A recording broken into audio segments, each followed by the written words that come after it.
get myself in now. I'm waist deep, gotta get out. Man, I gotta keep moving. It's up to me, I gotta do it. Man, I gotta keep moving. It's up to me, I gotta do it.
I know I'm dope, going hard on the beat, sound unique, going ape shit with the flow.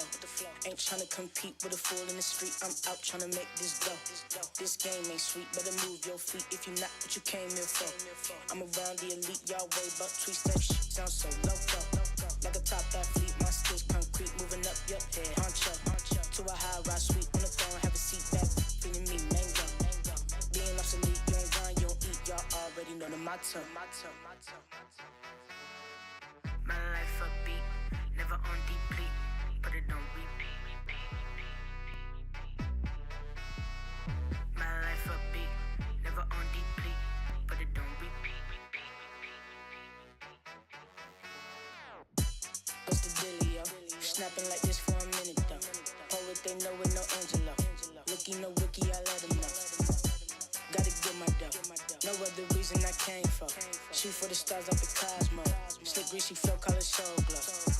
This ain't no game, we ain't throwing darts. Names never change, so it all in the same. They slipping like they at a water park. It's all in my veins, I studied the game. Then I got hot from a little spark. Try to take tests, you got check of pieces. My thesis, you know you done from the start. My life upbeat, never on deplete, but it don't repeat. My life upbeat, never on deplete, but it don't repeat.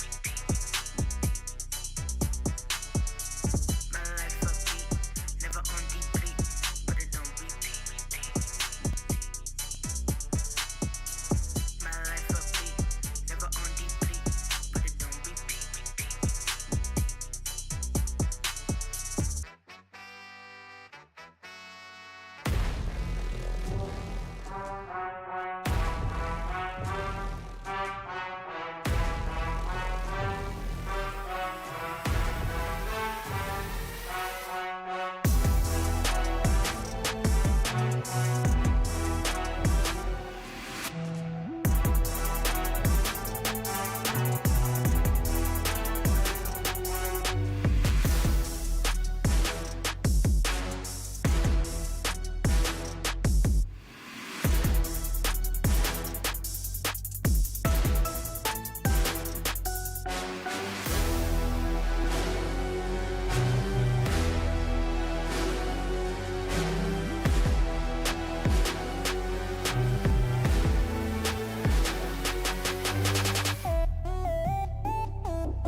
My price went up, you can't afford me.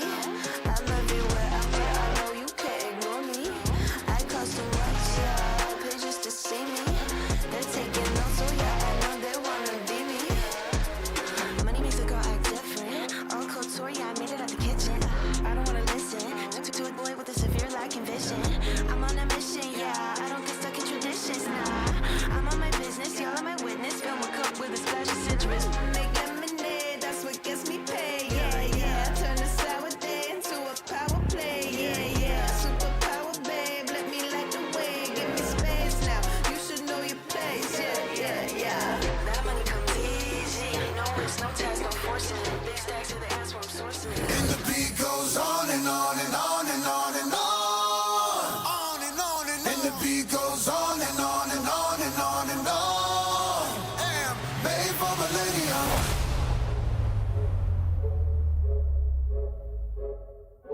I am made for millennium.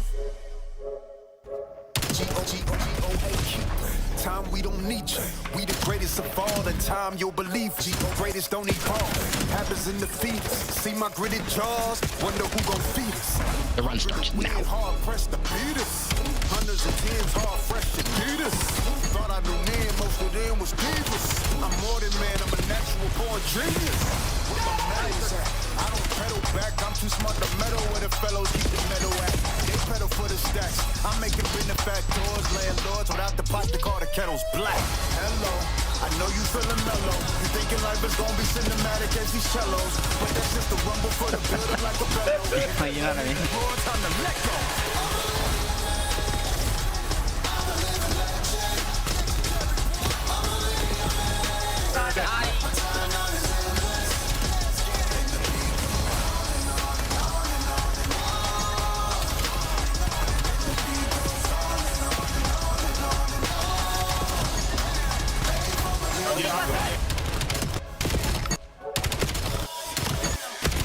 G-O-G-O-G-O-A keeper.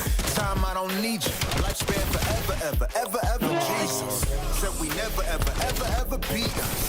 Death will never, ever, ever, ever see us. Backflip out caskets and pieces.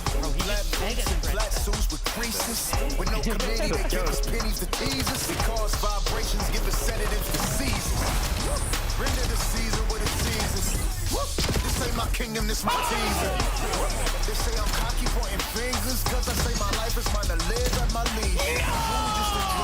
Everything I dream up is something I achieve. You are underachieved. You take a ride, I surpass you, Vegeta. Standing by God, pull your feet up.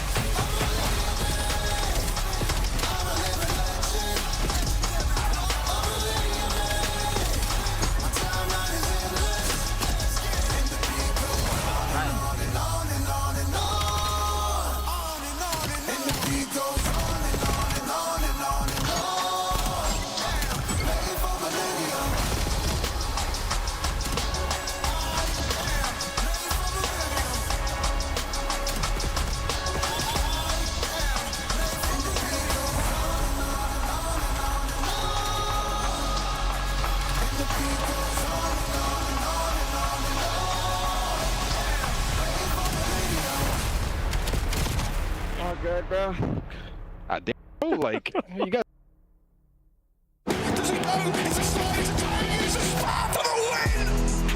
Completely on point. It's a lefty, comes in, strips it away. How about the rookie doing it by himself?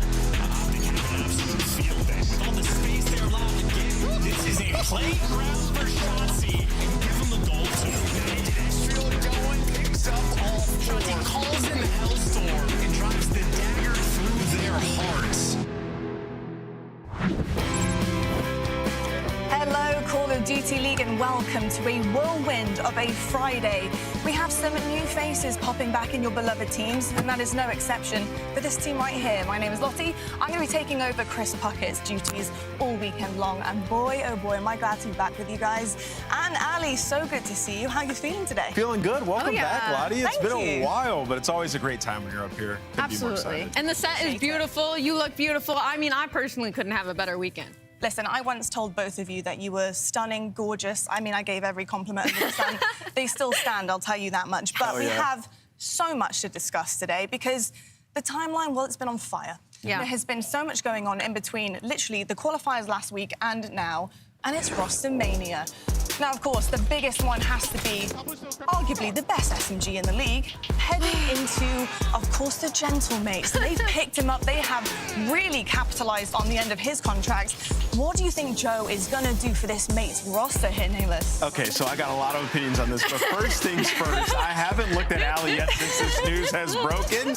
Allie, what the hell's... You got to be so gassed. Yo, I mean, listen, I do have to be sad for Neptune because what the hell, but also the pickup of Joe Deceives is insane. I mean, we all know what Joe's capable of the past 2 years. He has been the S&D star for Toronto Koi, willing them through series sometimes in that game mode. He has been unbelievably consistent in Respawn. He is going to be your superstar. He's going to be your main slayer.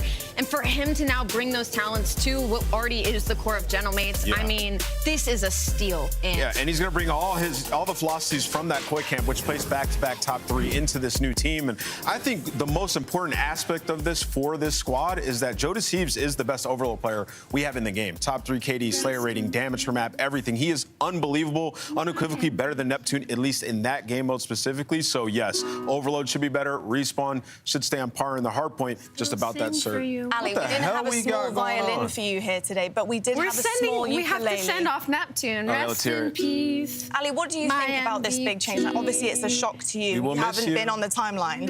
But Neptune out of the system right now, teamless currently, waiting to see where he lands. But of course, Joe coming in, I know you're a big fan of Joe, I think we all are. Yeah. How are you feeling about this change overall and what it does to the dynamic here in the league? His clutch will go down in history. I think this is great. I love this for Joe. I think he deserves a win with the way he's been playing for the past 2 years, and I think with this team, he can definitely get one. All right, well, I'll tell you what, Toronto Koi, they also have somebody coming on in, of course, taking that call. The bat signal was out, and Abe, he has answered. Whether or not he will be the superhero is up to today. We'll see exactly what Abe brings to the table. Yeah. Now, my biggest concern here, Anne, is, of course, the fact that you're taking out one of the best SMGs we have, not only on the team, but in the league. Yeah. You're replacing him with Abe. Abe has big shoes to fill here. How on earth is he going to elevate this team when you're technically de-elevating it, of course, with taking out Joe? Yeah, I mean, you worded it great, and it sucks that it's phrased that way, where he has big shoes to fill, because he does, right? And, you know, for Abe, he's a guy who came in for them last year, played really well, had a bad draw on the team he joined this year in the Surge. They were not good, went back down to Challengers and showed that he still has what it takes to play in this league. But this is a Toronto team that plays top 3 back-to-back, right? Like, they had their aspirations on winning a championship. You lose your best player, that's going to do a lot to the morale of the squad. I mean, hell, Kleenex doesn't tweet. No. He had some tweets out there on the timeline. Like, that camp is in turmoil right now, and this tournament, or this match in specific today, is huge for Toronto Koi in their franchise. I mean, there's a lot of emphasis, of course, on honeymooning. You know, how much emphasis can you put on this situation for Toronto? Because they're going to have to regroup fast. This is a late season switch up for them. I think you worded it great. They have to recoup fast. And for them, it's unfortunate because it's not a traditional honeymoon sense. You know, you're not a team that's struggling that now you're bringing somebody else in. You are a team that's technically struggling, but you were coming off of 2 top 3 placings, right? And then you still tried to do some trialing throughout that time period. You come in now you lose Joe and your superstar and some of your structure. It's just the calm, cool collective, always in the top 4 conversation, Toronto Koi, is looking like they are facing their biggest test. Well, you just think about for Kips, too, right? Joe had to be the biggest draw as to why he joined this team, right? And for Kips now, it's like, I lost my slaying duo. So, yeah, a lot going on in Toronto. Excited to see them today. Well, I'll tell you what, the show also was a little bit strange over in Miami because we had another switch up there, of course. Trakes goes down to Challengers. He's joining Bush. But then, of course, we have Real coming back into a roster, beloved, of course, to the CDL fans. But it didn't work last time. So, Nameless, what makes you think it might work out this one? Yeah, I mean, it's just, this is a comfortability move for sure. Trakes did not statistically or by his play in game deserve to be dropped at all. I think when they signed Real, you know, it was kind of a statement of like, hey, anybody's spot can be up for grabs. And unfortunately, it had to be the rookie who, just a month ago, Allie, we had him at the top of our Rookie of the Year list. That's how good he was for them. But sometimes you bash your head against the wall in practice. You're trying to figure out how do we want to play the game the right way? Do we want to lean into our slaying? Nothing works, and you go back to what's comfortable. And I think the interesting angle about this is when Miami Miami Heretics were finding a lot of success last year near the tail end. I mean, Real was playing unbelievable, like a superstar. Yeah, he was. You know, so when they broke up, it wasn't because things weren't working with that specific team. It was just because, you know, a player wanted to go try something new, and that unfortunately didn't pan out for him. He now gets another opportunity back with the core three that he has comfortability with. So if anything, I think my expectations for Miami are extremely high here because this isn't a traditional sense. You're bringing in a new guy. You know this player's played with him before, and so there should be chemistry. Yeah, there should be no, like, huge adjustment period. Yeah. The grace that we allow these other teams, like, no. It should be pretty plug and play. There's 6-7 weeks left in the season. Like, they got to hit the ground moving because they've been on a slide. Yeah, the producer heard me. Yep. Fire under the gaming chairs, to say the very least. I'm mad I heard the production laughing when you did that. Though, of course, for Minor 2 here, who is going to be taking it by the end of the weekend? And there's been a lot of question marks on some of these top teams who aren't closing it out where it matters most. Of course, one being Optic as well. But, of course, you've got the likes of Miami Heretics. We're going to be seeing them today and their new look team. We've got Toronto Koi. How are they going to measure up against the likes of C9? And, of course, today's schedule for you kicking things off, we have Falcons going up against Royal Ravens. Cloud9 take on Toronto and their new look roster. We have Vancouver Surge, who, of course, are just trying to create some upsets here and trying to kind of push their kind of bargaining chips going into next year as well, with Miami Heretics on the other side and Boston Breach to finish off our day going up against G2 Minnesota.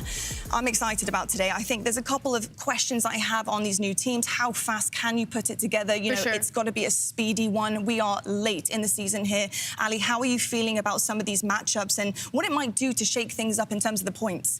I think my biggest focus, I think most of our focus for this weekend is, yes, all the changes on the other teams are going to be really big, but focus on the bubble teams and those trying to make it to champs. I think that's going to be our biggest storylines. Indeed, I think it certainly will. Well, folks, we're going to take a quick break here, but we'll be back to talk through all we have on offer today. I'm so excited to be back here on the sofa. Of course, we miss Chris Puckett so much, but there's going to be loads of action, and we'll find out exactly where our teams sit. We'll see you after the break. The run starts now.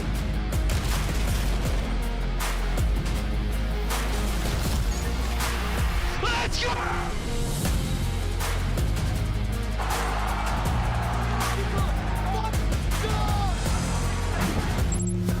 COD Champs tickets are on sale now. Come see the best teams lock in for this season's grand finale in fabulous Las Vegas. All 4-day passes come with early venue access.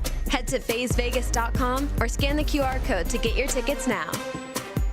Scuff, official controller of the CDL. Monster Energy, the official energy drink of the CDL.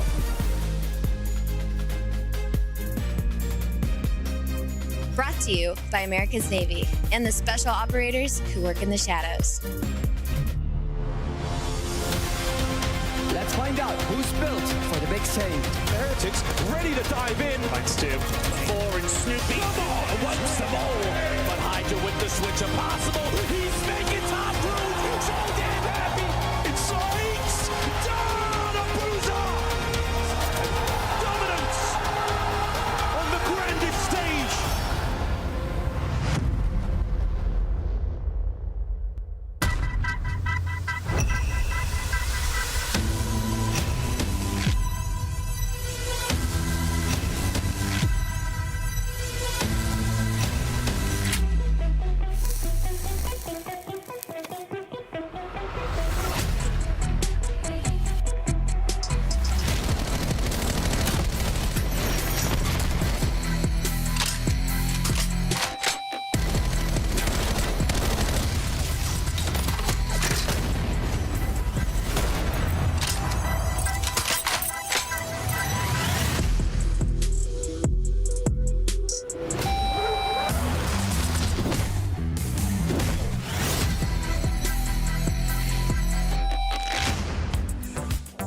Welcome back, folks, to the CDL. And to celebrate the launch of the Champs Pack, FaZe are offering $20 off all single-day Champs tickets when you scan the QR code and enter Champs MTX. Make sure to check your inboxes. All members of the Champs email list will also be getting an invitation to redeem this limited-time offer. The offer ends on June 21st, so make sure to take advantage of your single-day discount while you still can.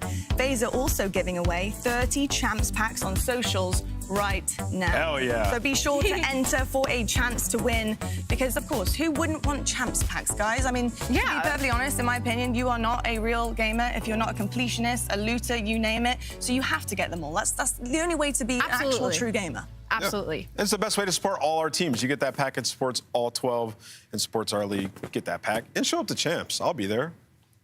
That's sold it to me. I mean, yeah.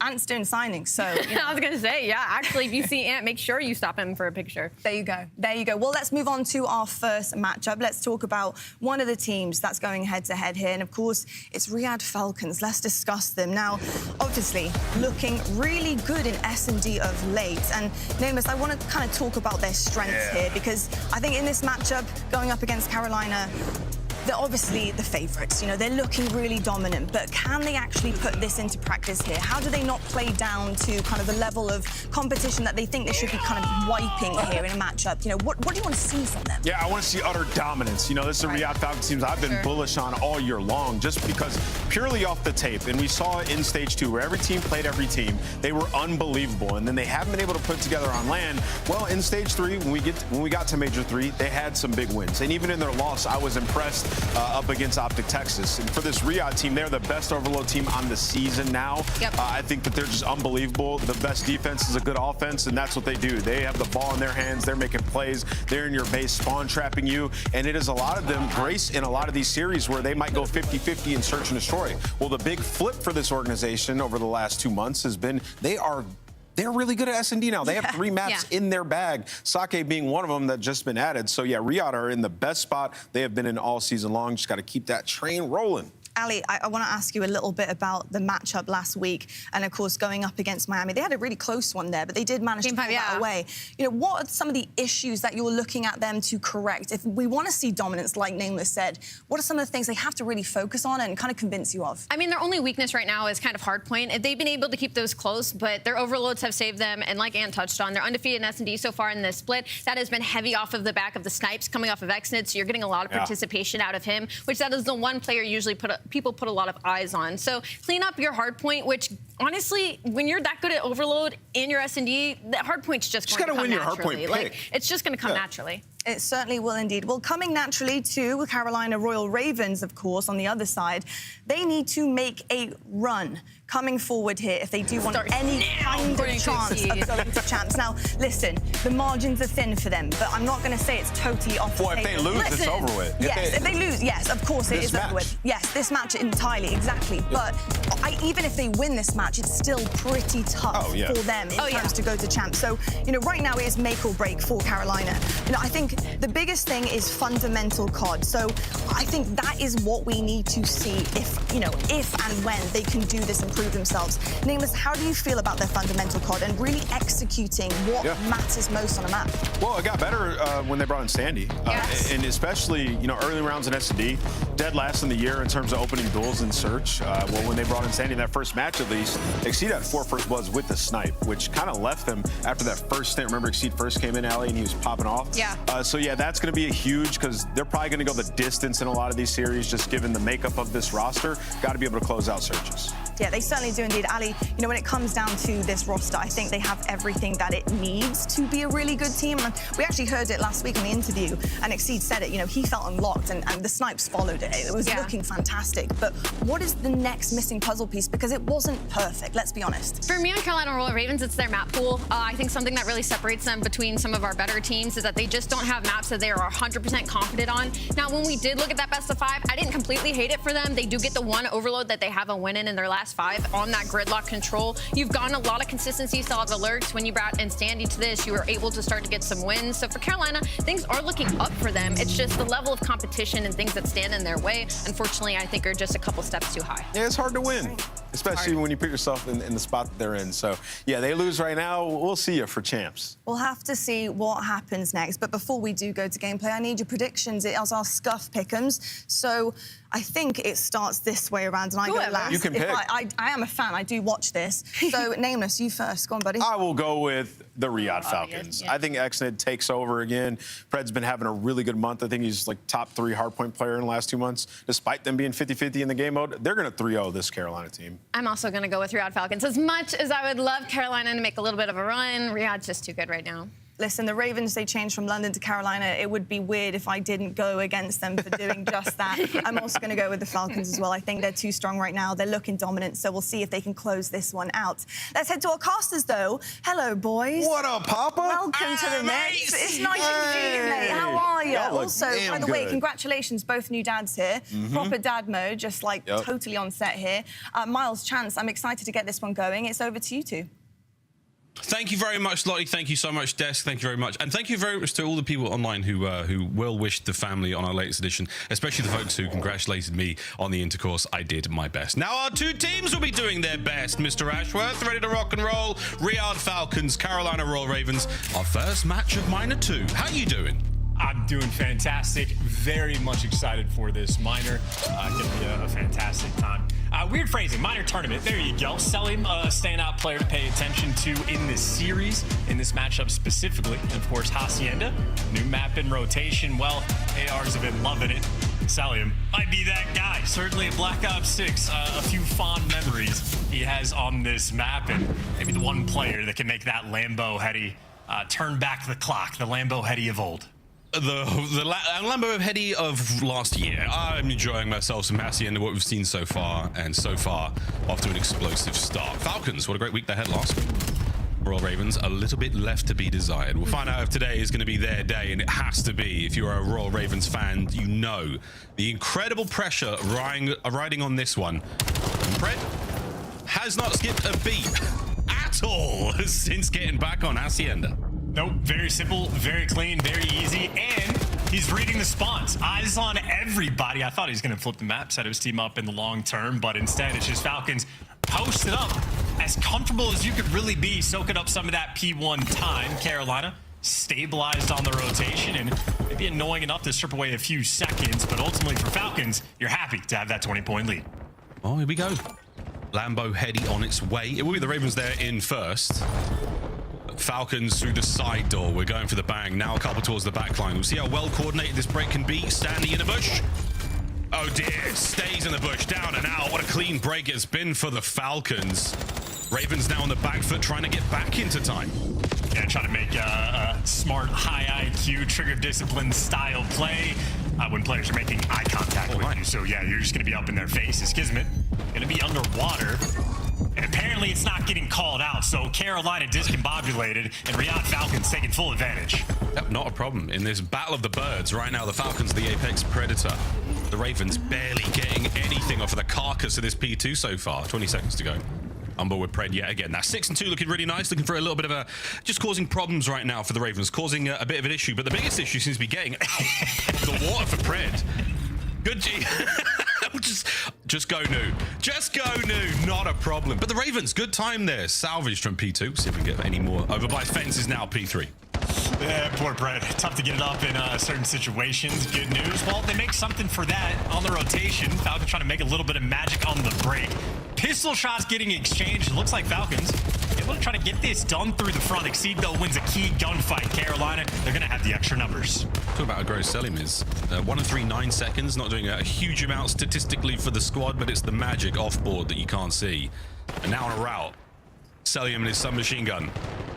Exton is going to find that corner and Lurks will get him over the top. Sell good for 1, but the Ravens, they hold. Now with a man back on time, and the lead change is theirs. Yeah, very thematic. The only kill he got as well, just cleaning up a one-shot kill, and all for no actual time. Kismet, though, trying to buy his teammates the time to look over him. It looks like Exton good for 2, Selim good for the break, but I think ultimately, as good as the game started here for Falcons, it has turned into a bit of a fight, and now going to be a foot race over towards the new hill. Pred as the cutoff man, though. He has set his teammates up for success. Falcons will be in the hill first.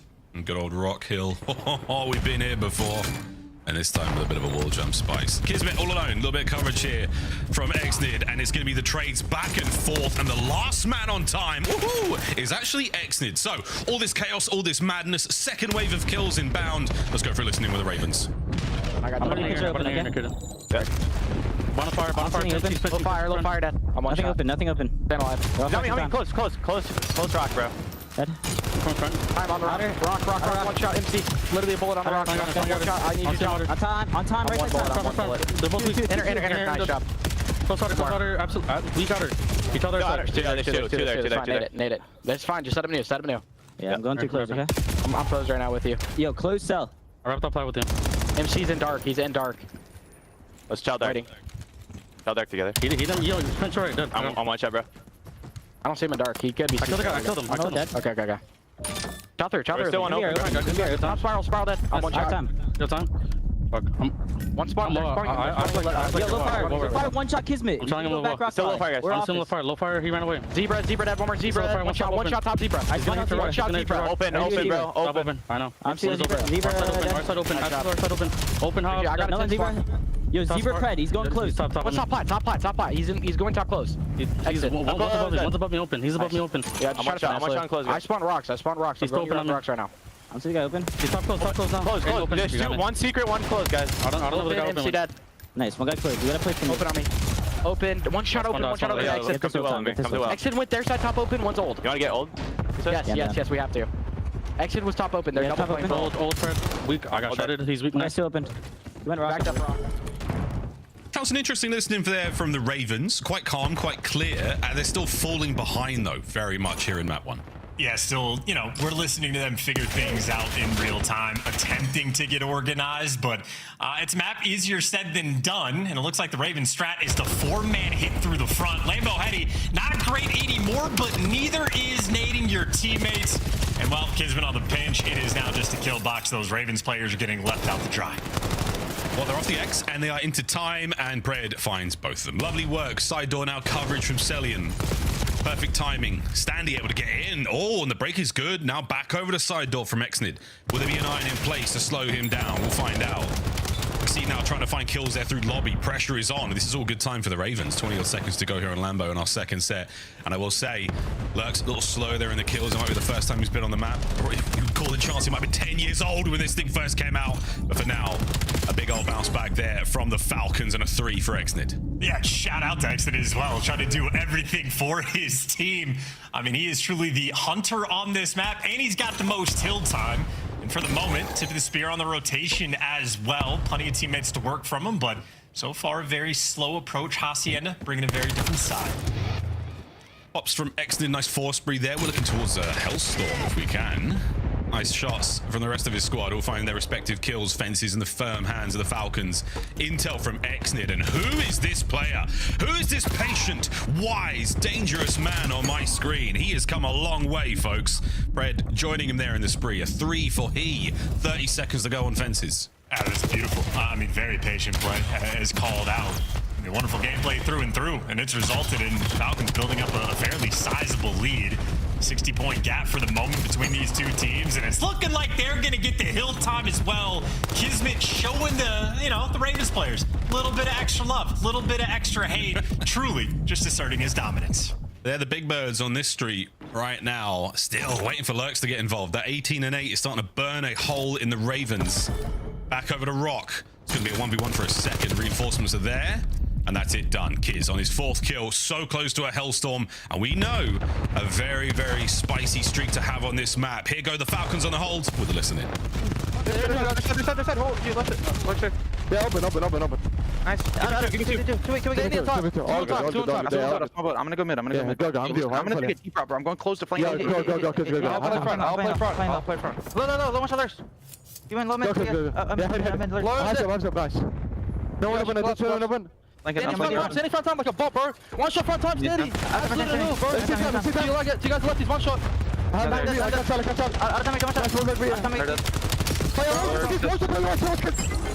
Hold, kids, I'm going straight to open. I'm blocking, There's 1v2. Half squads. One shot, I need help. I'm running secret. Dark, dead. Nice. Open, lurk. I'm flanking close. Should be spawning 10 or well. Don't get time, don't get time. I'm going. Open kiss. Dead. I'm on shot. Hold. One spot. It's a blitz. I see it. Keep holding. I'm letting open. I'm letting low. It's open. Open, one shot fire. Absolutely open. One open, MC, close. I'm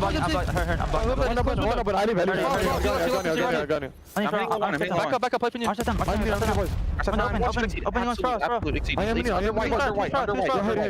I'm coming to you, Sud. Yeah. We spawned out. This one. One on music. I'm you.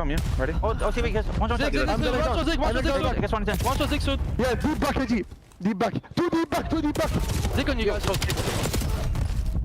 Great listening. Loved what I heard. I can't stop giving the love to Exnid. The patience, the plays, he's doing it all. Chance, a professional, dare I say. Unrecognizable. His arrow from, last year compared to day one this year to now. I mean, that is a spectacle. And not to mention, he's giving good comms while making these types of plays as well. That's the most important thing. If you're trying to do these patient things, set your teammates up, got to deliver the intel. He's been providing, but just as Carolina have on this P2. I mean, this has been a phenomenal hill to attempt to get back in the game. The break now just coming in, but looks like that break might be damn near perfect. Falcons do indeed clean house. Yeah, not a bulldog, some form of hammerhead shark, I think, in that instance there. Kismet, lovely work, starting the playoff right. Celium unable to get any more out of it. It's a 1v1. The bulldog takes care of Exceed. Catches another, catches time. 10 to go here. The rotation has to be on. 1 minute and 51 seconds on the game clock, folks. Keep an eye on that. Falcons in a very strong position here, but the map is not over yet. Well, single breaking it will be. They're just looking for the goods on this new time and incredibly leading the charge. Maybe honestly, you could call him the bulldog as well, because he's prowling just straight into it. Has the intel on Standy, couple tags, and well, reinforcements behind him. Finishes off the one-shot kill, trying to kick off the sequence. Exit now in the mix, but how about that trophy slowing everything down? Yeah, scary opportunity right now for the Ravens. Kill time, great for the Falcons. Contest time, good for them as well. So you really have to keep these hard points clean, Carolina.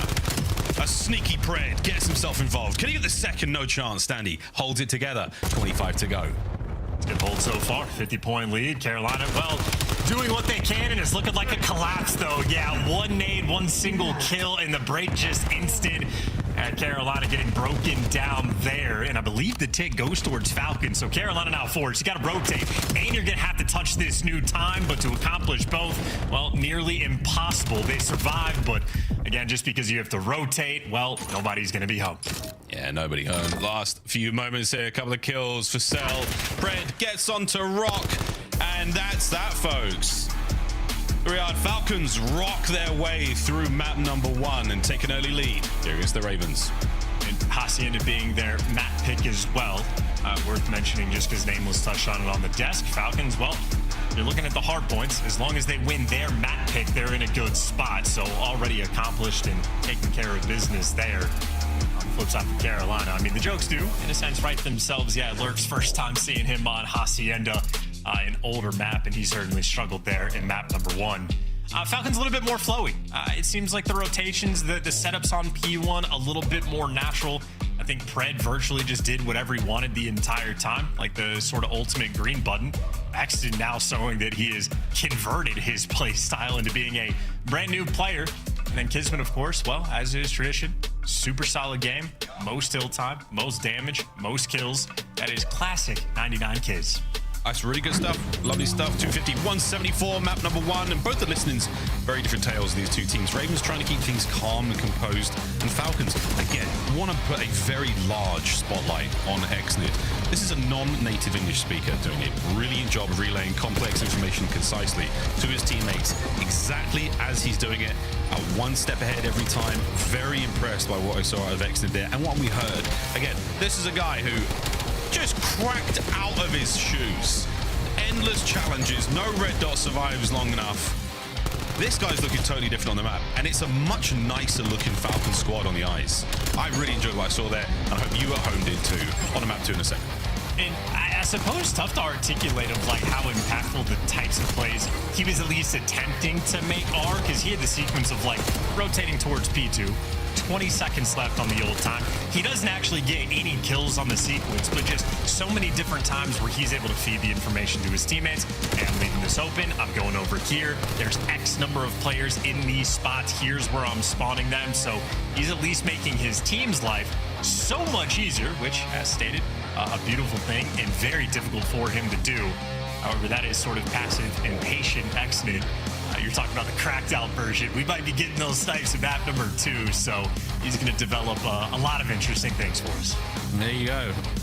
Look at the set. Look at you guys having a good time in Columbus. And yeah, not a huge amount of separation towards the second half of that hard point, but very, very impressive stuff indeed out of the Falcons. Oh, they're the bigger birds for now. Chance to bounce back though, mate, in the search and destroy, but his name was brought up, and we got a raid.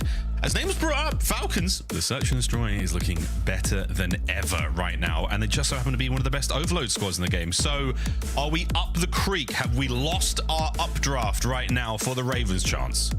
It's a very scary sight. I don't know if the vibes were necessarily going their way as much as you would want if you're a Carolina fan for the map 1, because I think the road might get a little bit more difficult from here. They've played Raid a good number of times. Obviously, Carolina have a new team, new dynamic as well, but Raid, everyone should be able to plug and play into this type of situation. I just think the biggest threat on the other side is Exnid currently does have the title of best sniper in the game. Super was dominant in that category the first 2 stages. He starts to dip off just a little bit in stage 3, and that is exactly when Exnid is starting to take off. So he has been extremely lethal with this sniper. And I don't know if we've gotten too many looks for him on Raid, so I'm very excited to see him today. Yeah, a lot of fringe in recent memory. We'll see how the raid goes, but this is how a search and destroy versus Carolina has gone. And as you can see, ladies and gentlemen, Selim and Exnid having their way. Not a huge amount of opposition for them there. It's been smooth sailing. It's been clear skies. No turbulence for either of our birds on screen. Yeah, going for the skill diff as well. I don't know if you were paying attention to Kismet, how he was letting the dead bodies of his opponents know. He certainly feels there is a skill diff in this matchup. Well, that's a very powerful piece of confidence to carry into a match like this. And a squad like the Falcons, who no doubt have confidence in one another, confidence in themselves, could be an unbreakable spell. This could be a 2.0 from Pred in S&D so far. Going in a raid against a team they know they have their number. Oh boy, we're gonna have to see something special, Ravens, and it is now or never. Here we go, map 2. Carolina on the attack first as well. No trophies. Nate's on point. Selim could be on the receiving end, but sneaks his way into kitchen. Everybody safe. We've survived all the attacks so far. Yeah, very slow here from the Ravens. Not a huge amount shown. Deep line on the right-hand side of the map. Kismet's going to be the first man now to try to make some form of entry. And he's got himself into a corner. This is a great spot from Kiz. I mean, he's got it all. This entire portion of the map is covered. The rest of the Falcons can worry about B.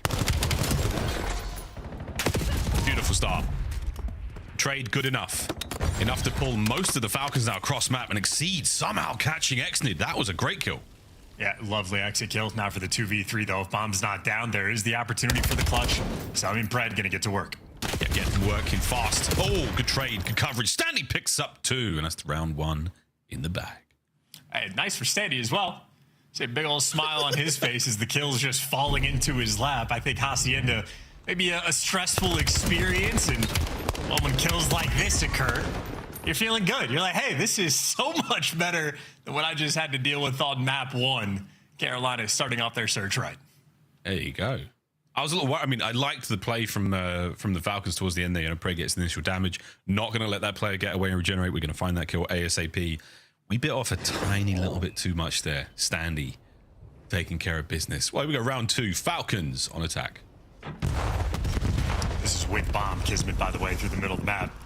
Smokes out on the side as well. And I think he was thinking about an early play. Carolina, though, they have swarmed all over Ring. In the meantime, if Carolina dominate Ring control, Fire gets left out to dry. And, well, Kismet and Pred just run him over. And now they got the full top side of the map spread. Bomb planted, Creddy corner, or a Preddy corner, I suppose. Hey, this is a fantastic look. 35 seconds. Ravens. Every single avenue has got a Falcons member in there. And so far, oh, it's nice. It's very nice. It's a single man to go for the Ravens Lurks. This would be a nearly impossible clutch with 20 seconds to go. We ain't playing for streaks. We're playing for a perfect post-plant setup from the Falcons. Yeah, that's just absolutely hopeless. I think you see, well, the bomb goes down. They got the 4v3. Already you're thinking there's a 90% chance Falcons win this round. I see Pred hit that corner. I'm like, all right, 95%. Then I see where Exnit is. And I'm like, there's just absolutely no shot, no hope whatsoever. I think, if anything, you want to give a lot of credit to the Falcons, maybe just in the behind the scenes. Even Sake is a great example of, for their search and destroy, they're really starting to dial it in, bringing out all the sort of sweaty, the try-hard strats, but very calculated on every single play. So Falcons being a lethal threat, Carolina trying to respond over towards the B site. Yeah, so far, the round win was off the back of a big standy two-piece, but they haven't shown a lot in terms of taking the map, forcing the initiative. Falcons have got them in a bit of a trap, it feels like, in every round so far. Here comes the Falcons' reconnaissance. They're going to get a little bit antsy forward here. You're going to lose another man there. Exceed once again, running that side of the map. Bomb planted. Here we go. Oh, and it's ugly, but we like it that way. Here we go. Lurks trying to find the man on the back line. Pressure now on. Numbers still for the Ravens, and they've retreated. And Exceed knows once that second guy in money shoots, well, he just has to stay alive. He should be the last guy in line for the bomb checks. For a 2v3, Pred and Exnid, this is just too much work to do. Yeah, a lot of work. Wait, Exnid. Big gun in hand, 15 seconds. Pred on the back, can't get it done. Now it all comes down to Exnid. A magical moment it would have been. Nobody home. The guess is on, and it will not connect on the next shot. Final seconds tick away, and the round will go to the Ravens, but I didn't hate what I saw. And Exnid might walk away with a consolation kill here. Sure does. That's a 3 spree. And not a terrible look there from the hold out of Carolina. Yeah, Exnid been on point. Or sorry, Exceed. So many X's in this game. Wow. Did we miss her? I don't know, Chad, do we? Either way, though, Exceed with a couple picks he's had on that side of the map. Maybe that favoritism towards the B bomb site going to be on point for them. Once again, just sort of a well-executed round. Once you get the bomb down for free, even without the pick, you're feeling good about their chances. First blood just really seals the deal as Exnid delivers on Exceed. 1x down. Excellent shot from Exnid to Exceed on a 4 spree now. An exquisite reposition. These elusive members of the Royal Ravens have yet to show a whole lot. And we're staying on board with Exnid here. He's gonna do something, chat. You know he will. Eyes on the next man. They are trying to push him out. They're trying to flush him from his power position. But the bad news, folks, Pred now flooding his way in the back. Shots onto fire. Last man yet again lurks. Can he maintain the lead that the Ravens have fought so hard for? No, he cannot. 2-2. That's an excellent round. I think Falcons really excelling once they're able to get control of the situation, get the bomb down. Very flowy. Another moment where we're watching Exnid's play, and he just very passive, smokes out, not going to do anything crazy with the sniper, so he's backing down and allowing his teammates to get his work. Once he hits the snappy one, he's done his job. Everybody else on Riyadh there falling into place. And just look at the minimap. I mean, that is 4 green arrows absolutely surrounding Carolina. Excellent work. Meow. There they come. Ravens, time to turn it around. Trophies through the mid-car. Oh, doesn't actually stop that nade getting over the top, so a little bit of damage might slow you down. And now the mid-map, it's a rumble. Out by a tree. Oh, shattered glass and dropping brass. Everyone is doing what they can out here. Shots in from fire. The damage is there, and Exceed's going to be the man on the pickup. Now a 3v1. All to Exnid. And he's got his favorite weapon to play with. Will he find any more? NPC in hand. Oh, the old in and out. Stops the plant, but too many Ravens to deal with. Lead change, Carolina. I've been having my mind blown by how quickly this NPC is killing in some of these kill cams. He basically just sniped them off this bomb site. I mean, wild work for this new meta, but hey, either way, Carolina, again, that favoritism towards this B site on offense, absolutely paying off time and time again. If anything, I mean, this game is what, 5 rounds in a row? A purely offensive shootout. Oh, you've shown enough looks now. Surely the Falcons have started to download the Ravens. You know they're going to be on these offensive rounds. Defensively, though, this anyone's game. Nice spread here across the map. 2-1-1 in that backline formation. Exnid, well and truly in your face. Clears out Laundry with the Semtex on the roof. And now he's getting squirrely. I don't get too squirrely. Throw some shoulders. Get the information. This is a brand new Exnid we're watching. This is once again Falcons bomb down in control. Well, look at this perfect play off of Pred now. What a duo. The tag, oh dear, but he's been left out to dry. Trades complete and Lurks finally gets himself flowing over to Kiz. Who now gets himself lost. It's a 1v1 and Kismet. The dance is on by Laundry. Sunbear is about to leave it all in the sheets. Fire spotted out. Damage in. And Kismet, has he got him where he wants him? No! What a win from Fire. Yeah, too confident for his own good there is Kismet. Doesn't quite have him one shot, goes for the chow and Fire. Well, once he gets that slide away from the van, able to shut that one down. Kismet, that is round for him. Too much bark, not enough bite. Fire delivers. Fire burn. You should remember after the first. And that was the first big win from Fire in the 1v1. What a wild series of trades again towards the backside of Laundry there. So the Ravens, as much love as we've been giving the Falcons search and destroy, they have got all the fight in them right now, certainly making a contest of map 2. And you know they're going to be confident for the offensive rounds as well. Extremely consistent over towards that B site, and in spite of that, they're going towards A. And Falcons don't even watch B. They get the intel. The nades land over towards A. It connects, and Pred is already in the mix, but this time spotted out and traded. First blood for Carolina. Keep that fire run going. Lurks is under a lot of pressure. His teammates are finding those kills. So Lurks doesn't look the right way. There's a Kismet laying down at your feet. That's an issue. Don't wake the dog. He'll bite ya. Over towards B we go. Intel from Exceed. Outstanding work. And Standy is there to join him. Cut down in money. Cha-ching for the Ravens. And, you know, once again, maybe biting off more than they can chew with the Falcons. Kismet has had a ton of success working ringside of the map, getting pushed up over towards Art and finding a cheeky corner. I think Pred very close to finding that timing, but I think Kismet's probably planted that seed in the back of Carolina's mind. Got to be ready to catch these players coming in from pillars. Very aggressive on that section of the map. So great job for the first blood. Follow-up is there. A nice play call as well to shift it and wrap the map. And they're just a quick step ahead. What was initially a very close game. 5-2 lead now from Carolina. Not too shabby. Oh, but this is beautiful stuff. Extended aggro through ring. Just going to make Exceed back on up. Quick plant. Another post-plant situation right out for the Falcons. We test the setup. Test the retakes of the Ravens. Into the lab we go, folks. Kiz trying to clear out everything on the back. Through the middle of the map. That is where all the Ravens will be flooding to now. And here we go. Kiz. Spidey senses are more than tingling right now. Smoke play is enough to just draw these players forward. No kills just yet. No damage just yet. Now the inside of the smoke. Ring now taken over. Ravens are on the way inside. Into the kill box we now fly. Kiz checks wrong. His teammates on the inside, though, do not. And the Falcons survive. And Kismet might be the fixer as well. Previous offensive round they got the bomb down, had a 4v4. The reason they lost it, the NPCs that were pushed up past Laundry couldn't get the job done, and they got overwhelmed. So Kismet breaks out the NPC, says, fine, I'll do it myself, and then adjusts in the smoke. I mean, perfect positioning there for Kismet.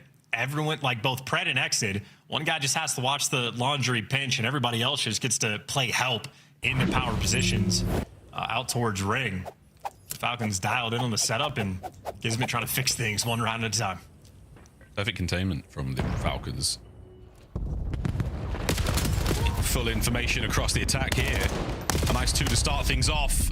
And Fire holds his nerve, does not let that play get away from him. Now the man advantage. And a bomb plant by A. This is going to be a tough one for the Falcons. Kiz, can he live? It's now the final members of the Falcons group together. Selim and Kismet. The map is on your shoulders. Now to Cell. All alone in a 1v3, and it is a fly-by from the Ravens there in map number 2, tying up our series. A super clean game as well. Struggled initially with some of their, I mean, really just first bloods being the issue. Kismet getting pushed up into some cruddy spots, and Aids landing as well. we just watched Carolina make the adjustments throughout the game, and on top of that, been on point with the strat calls. Not too much of a hesitating, rolling through there, clean and efficient. Fairly balanced on the first blood front. If anything, Falcons actually had their number in that category, and Kismet got the 4 bombs down. That just means Ravens overall played a much better game. And really, no one a standout player. Exceed had his moments over towards B. Standy opened things up with a 2-piece to seal the deal. Carolina just taking turns as a full unit. Now getting that bird-on-bird revenge. Bird-on-bird action. If you are Peter, look away now. We're going to Gridlock Overload after the break. A nice series so far. 1-1. Sake for map number 4. And we're going there one way or another, ladies and gentlemen. First and foremost, though, time to go to a break. Gridlock, on the other side of this one, a little bit of overload. The best team in the game at the mode, or the Ravens, causing upsets left, right, and center. We'll be right back after this.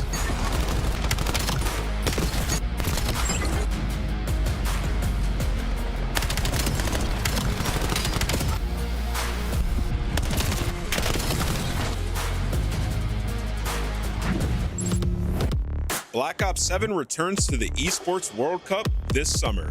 Scan the QR code to get your tickets now.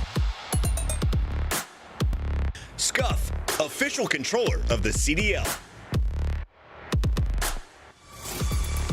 Monster Energy, the official energy drink of the CDL.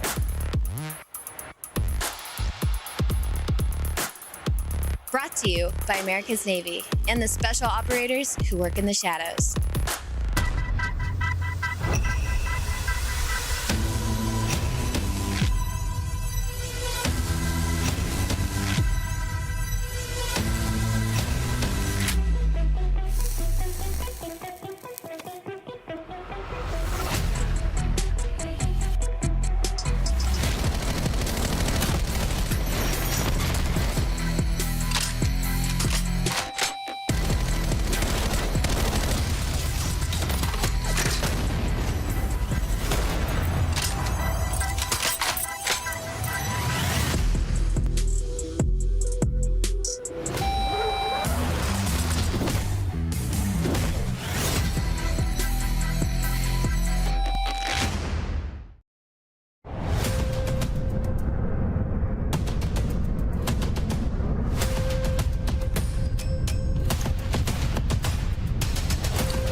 Welcome back, ladies and gentlemen, to map number 3 of our first match of the day here in Miner number 2. We've got ourselves a nice game of Gridlock Overload to be played, and very excited about Champs. We're going to get to Champs eventually, but first and foremost, La Défense Arena. We'll be seeing you all for Major 4 not too long. In not too long. Chance, I can't help but notice that you've dropped the shades. What's going on? You don't want to be. You don't want to do this fight. You don't want to do this anymore. Okay, it's fine. I just can't see. I'm not going to let it go. Thing. I'm indoors. You pull it off. I don't. I see the. I mean, you got a lot going on over there. I do. I don't even wear undershirts. Maybe. I mean, listen, we're very different people. Miles, I think is what we've learned. Somebody in the chat said, like, "Wow, I can't believe Miles got here." Just you don't pretend like you didn't think it was going to be hairy. Anyway, back to the show, ladies and gents. It's good to be back. It's very good to be back. And boy, howdy, do we have a good matchup ahead of us. This is going to be a fun overload chance. Why? Because the Falcons, they're very good at it. They're very, very good at it. Look at these numbers. They're fantastic. And I have to imagine in scrims, they're probably pretty on point as well. Because I know for a long time for Falcons, the big fear for them in overload is just exposure, where they were the best team in the game. But recently, teams have just been choosing to square up against them on their best map. So maybe behind the scenes, they're throttling teams on maps like Gridlock. Of course, though, for this match, we have, well, loser eliminated. Your minor run's going to be over, and your reward, if you win, is you get to play Optic. So, a good amount of pressure, I'd say, in this series. I think, again, if you're Optic, you're definitely watching this one. and you are licking your lips at the prospect of taking on either one of these squads. But again, Optic, they have looked so good all year long, yet to close it out. We'll see if Major 3 will be the first time they get it done on LAN. In the meantime, though, quick look across that bracket. Some fantastic games coming up ahead of us. Standy, where the hell are you? Get back in your seat. Let's get to Gridlock. It's going to be a fun one indeed. Two halves of what should be absolutely brilliant Overload. Chance, I've been quite busy recently. I've been watching the games, but I'd love to get your nuanced take on how you think Gridlock Overload is going so far. Well, because it only has the one device spawn as well, I think it has become sort of the most standardized Overload map that we have.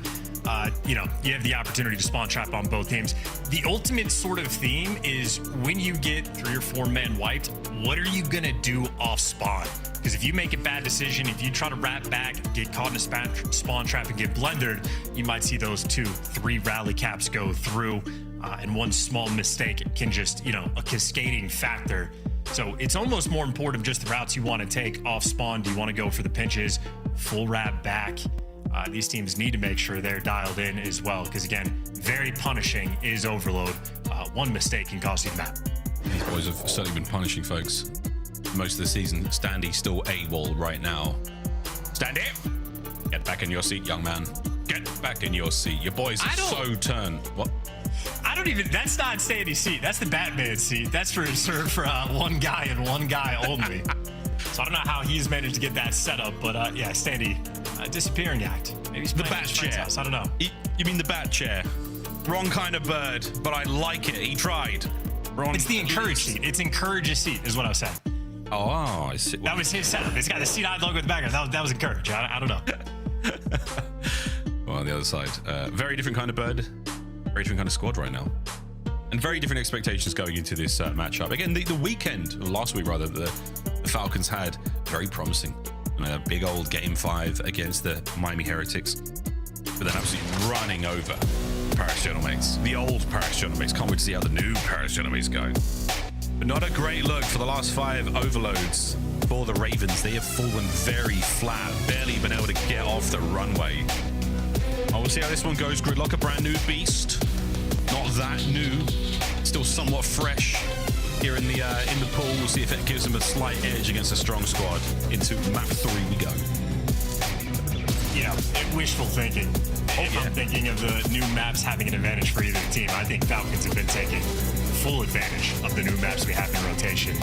I've seen them play on your Fringe S&D, Socket AS&D. It looks like they're the front runner for best team in the game on that map, at least very early on. So my expectations for Falcons on this map to be a lethal threat, to have the nades on point, selling there for the first blood, and by the looks of it, they might be setting up for a wrap out over towards the A zone as well. That's exactly what's going to happen. Kismet picks it up. Pred, the frontline blocker. Oh, we're going A, and Pred causing issues. This kill basically seals the capture. Oh, it's in, son. Here comes Lurks. Wait, last minute save from Lurks. No, Kiz goes high over the 18 onto the scoreboard. And a setup calculated play as well. Pred had the timing there on the pinch. Kismet had the nice route on top of the 18 as well. Falcons, I think, have very much done their homework. Maybe even the trendsetters on this map. Well, notepads are out. Up for fire. Mid-map, all good. Sells route, though. Should pay off. Great job from Standy. Watching that one like a hawk, dare I say, the wrong bird. Now over to B we go. Through the middle of the map, Exceed, making things that bit easier now on the attack. Standy trying to clear the corners. Corners clear. Get that baller rolling, folks. Here we go. Close corner taken care of. What a nade from Exnid, but the pickup from Lurks. That's the assist. It's 1-1. And a sequence for Carolina as well. That seemed like, hey, we're not sure of where they're spawning. We're going to have to hard clear out every single corner. And the SMG is just dumping back and forth, doing exactly that. And this is sort of the decision making. Falcons off spawn. You wrap back, you go for the pinch. Selim thinking about the pinch. Number 2, thinking about the wrap back. And I think Falcons a little bit slow to reposition. Carolina are just existing on this B zone. It's all come down to Exnid. Can he chase this one down? He can. Good stop. The second man, that is the save. Exnid, what a play. Looking for the next. Comms have got to be on point, and they are. It's a 3 spree, and now the pickup. Falcons on the attack. And preferring this A zone as well. Once again, Pred, frontline blocker on the opposite side of the map. Timing not going to go his way, though. Fire already inside of the 18 is going to disrupt this entire push. That'd be device down. Yeah, nice work from Fire. Fred still holding position. Lurks can't evict him from the store. He's still in there. Heels have dug in. 2:45 on the clock, and the EMP yet to reset. Watching Cell. Someone's got to try to grab that. Back over to mid. Exnid in position for this one yet again. And yet the Rippers here on Gridlock. That was an NPC. Did Selim have help, or is that one of the most godlike kills we've seen this year? If the NPC can kill like that, don't pull the M15 out ever again. 4-man wipe in the feed. That's going to be a score. Falcons up 2-1. And out for Carolina. Standy wrapping back. Number 6 trying to work out the spawn. Other 2 players trying to push out through that like mid hole. And it looks like Carolina have at least clean house and stabilized. I'm just going to be terrified of this NPC though. Yeah, good luck. Those NPCs are scary. Selim finds his second car kill of the game. 2 minutes to play. Ravens with a quick pickup. We're going back through B, back on through the onsen. Nothing relaxing about it whatsoever. Exnid with a close corner. Can he catch out another play? Cannot. 2 dead now on the feed. Next man up, Pred. Oh, he's worth his weight in gold right now. Slowing down the Ravens. Does a little bit extra. Shots onto Lurks. Somehow suppresses. Here come the Falcons. Reinforcements, true. Well, the reinforcements just get picked apart. Pred was supposed to be the first one to die in that situation, but he values his own life, so his teammates get sent to hell, and now they got to come off spawn. Carolina, everybody's here, but so are the nades. Extra bodies are good, but so are the nades. And the Kismet and Exnid clean house. So many explosions. They're dialed in. He's the last man standing yet again. What a save for Exnid. The stat screens will be screaming his name at the end of this one. Wow, Selim, hello. Catches the tippity top there of Lurks. Quick pick up here from Kiz, keeping the play alive now towards the 8th Street. This has been very successful for the Falcons on the attack. For the minute still to go here. We are trying to find something. A little desperation in the final minute of play here in the first half. And Carolina setting up now towards the other zone, but maybe you're not going to want to force this one through. Not easy to push this all the way through broken, but Carolina going to give it the old college try. Kiz on our back line. Playing the corner very patiently. No one here making anything happen just yet. Old Pred trades upstairs. Wicked work from Exnid. Oh, what a 2-piece on the fade away. That is disgusting. A quick grab and an opportunity to run it forward. No, he's just showing him mid for the wrap back out over towards, I assume, the A zone. Options here. But he does have options. Options here. Kiz, you giving him one. You've now committed towards the A Street. Kiz has got to find the kills. Can't get it done. That should be that, folks. Final 10 seconds here. Exnid on the right back. We'll hold on to this one. We will get some extra time here in our first half. And a crazy opportunity here. Oh, by B. Pred. Oh, he can't clean up the kill. Can Exnid get it done now? Final 30? We'll find out. Back and forth he goes. Possession stats going to go a little Falcons way after this. There's just, no openings for it. 20 seconds left. You're going to have to make a call. And you're getting shot down through the middle of the map as well. He does escape, and you're going to have to force this 2B. And I don't know if they have enough time. Oh, we might not have enough time, but we're making a run of it. We're making something happen here, Pred. Good for one. Shots on alerts. Surely get the trade. Final 5. Surely get the trade. And it's good enough to get close, but no cigar. Either way, though, Falcons up by 1 going into the second half. And what an effort from them. Really, really trying to drag that one over the line. And Jesus, what the size of that drink from Standy. Good job, son. He's hydrated. It's very important. Keep that skin looking nice and young. And the captures, by the way, on point. I think because they got this first capture in 30 seconds and the play was very set up, I was fearful for the Ravens. They did, of course, had a nice response over towards this B zone, but you see Ravens, even for like the final sequence of how long Exnid just held that device in the 4 different wraps that he just hit on the map, Carolina are really having to work hard just to be down 2-1. Yeah. This was another great stop. Kismet and Exnid, back and forth, back and forth. Exnid, his second massive save on the map. An unbelievable fadeaway here as well. That worthy of a good dead. Here we go into the second half. Early kills here from Kismet and Exnid yet again.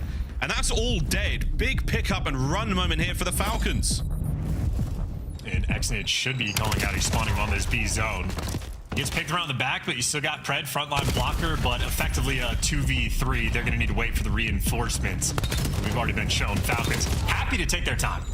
Take their time, yeah. The possession stat here somewhat inflated by the extra time there in the first half, but still a dominant look there. on the stat screen, but 2-1. Still not a huge amount separating these squads. Tactical retreat, not going to happen. Fire puts that one out. Oh, finds another. Fire. What an onslaught. Giving the capture. The kills are fantastic. Falcons down. Ravens equalize. I mean, that's the 1 in 15 on the map as well. So yeah, Fire, just a nice little mini rampage to connect with that. Of course, his teammates get entirely wiped out of the spawn just a few moments later, but nonetheless keeping it stable. Sort of a 50-50 split here. The battle for device control and the battle just to get some nades out. Carolina a little too slow for their own good. Oh dear, Cellium with a knife now. It's another 3 dead, an opportunity to go over towards A. Right with another with rubble. Cellium, king of the rock, finds another one over to Exid. Surely puts it away, gets himself on the board, and it is now 3-2. Pressure for the Falcons, still in the spawn of the Ravens. That's a painful look. Somebody's trying to cook a nade, and yeah, just an open lane. Pred walks right through. Now you're set up for the rally capture. Kismet, well, once you lose that gunfight, it is now a game of survival. And he's taking this all the way back to his side. This is a delicate moment. I know Abuz is a player that's going to be fearful of this kind of play. We'll see a bit of Abuza another day. For now, it's 2 in the feed for the Ravens. Pressure certainly on here for the Falcons. We're not parking the bus just yet. We're trying to get it into gear, trying to get it out. But Exceed, this is a massive wrap. Exceed, you've got to finish this kill in a cell. And that's the problem. You play too tight and you spawn. And Exceed takes a dirty dump on your head. It's 3-all. Disgusting. 2 minutes and 40 seconds left to play as well, so you can keep the flow state up. Looks like Falcons, though, got 2 kills down, and Wildfire gonna make it all 4. Miles, did you get the Abuza reference? I didn't know. I was okay. You've had a brand new child. The first time we saw this map with FaZe played on it, Abuza tried to wrap back towards that exact A zone, and it got counter-capped immediately. Very similar to what we just saw. Yeah, it's a miracle I'm wearing a shirt right now. 2:15 on the clock, 3-3, and it's about to change yet again. Exnid gets his 2nd of the map so far. League change Falcons. Nice. Well, we're trying to wax poetic. They're just making it happen in game. There has not been any true spawn traps taking place, though. Both teams, rather defensively, been very good about clearing out of their spawn. Carolina, though, I think their most miserable portion of the map has been this midsection. I mean, unable to trade any kill and get this device control. Pred has just dominated them straight through the center. Yeah, straight through the center, and he should be maybe good. We'll find out. Exit trying to get the pressure on the back, and it's not going to happen. Cellium, he's the front blocker. He's the last line of defense. And the dance is magnificent. The toe tapping moves there were ideal, and now a quick pivot to the middle of the map. Kids corner where? Oh, what a world star. Exceed. Back to spawn he goes. Opportunity towards A. Kids still making it happen. The carrier through mid. Is he able to cross? Pred somehow with a pistola. How the hell has he done that? He's over there. Dude, Pred is intentionally taking gunfights instead of just running away to try to actually get those scores. But then, hey, you're getting the kills with a pistol. So I suppose, why not? Lurk's bringing the right type of weapon in that close range situation. Back towards the middle map, this is where Carolina have struggled. Those struggles are going to continue. Jeez, the flanks on flanks are ideal. The final few moments of this game, and the Falcons are still with the lead. Pred once again dominating the middle of the map. His 31st kill. Less than 40 seconds on the clock. We're still trying to make something happen. Nobody's home just yet. Last chances here for the Ravens on the pickup. Oh, this is Operation Protect Cellium right now for Exit. Cellium just staring at the device on top of that bus. That's big. Lurks does make the impact kill, and Cellium unable to slow the device down. Well, Exceed's gotten through. He has no help.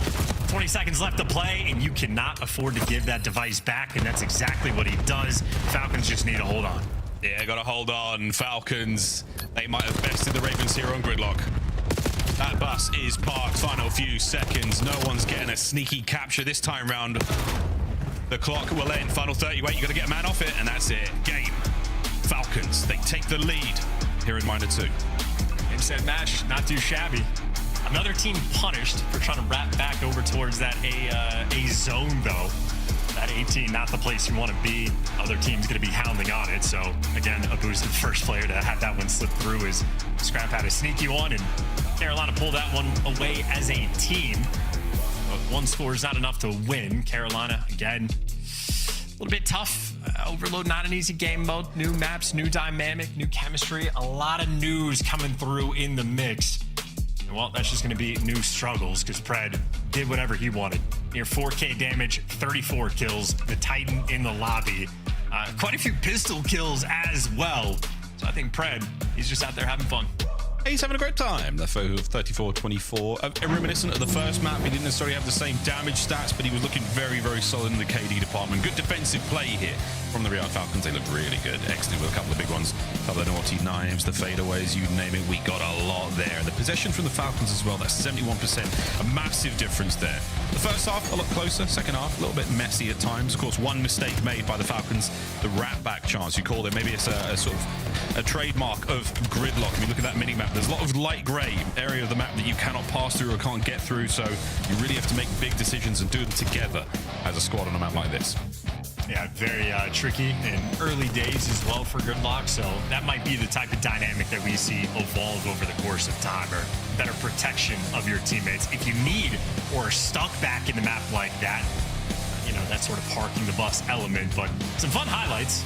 I mean, good knife kills. We've seen so many knife kills already this series. Kismet developing his Hoop mixtape. We were able to catch a portion of Fire's Rampage as well, because he did have his sort of pop-off moment to get a score for his team. Ultimately, though, Falcons, again, the teamwork looking good. Very well developed. And I don't know if like, it's a weird thing to say. I don't know if I like the AR in Celium's hand. He just rips somebody cross-map with an NPC. I don't know what the way to go is. I don't know what the solutions are going to be, but I do know we have Sake for map 4. Oh, we have Sake for map 4. We better pace ourselves. By the time we get to map 5, we might be blasted.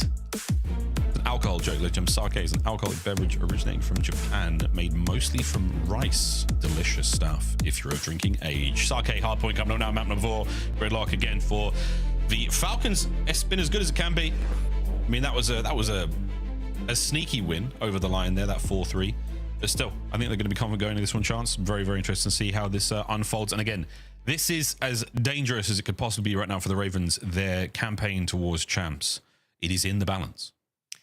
Yeah, you know, if we're going to push that narrative, keep in mind, it's not just this series they have to win, but the next one against Optic, and then the next one, and then the next one. So a very tall mountain to climb. I think ultimately their sights are at the tournament and then EWC.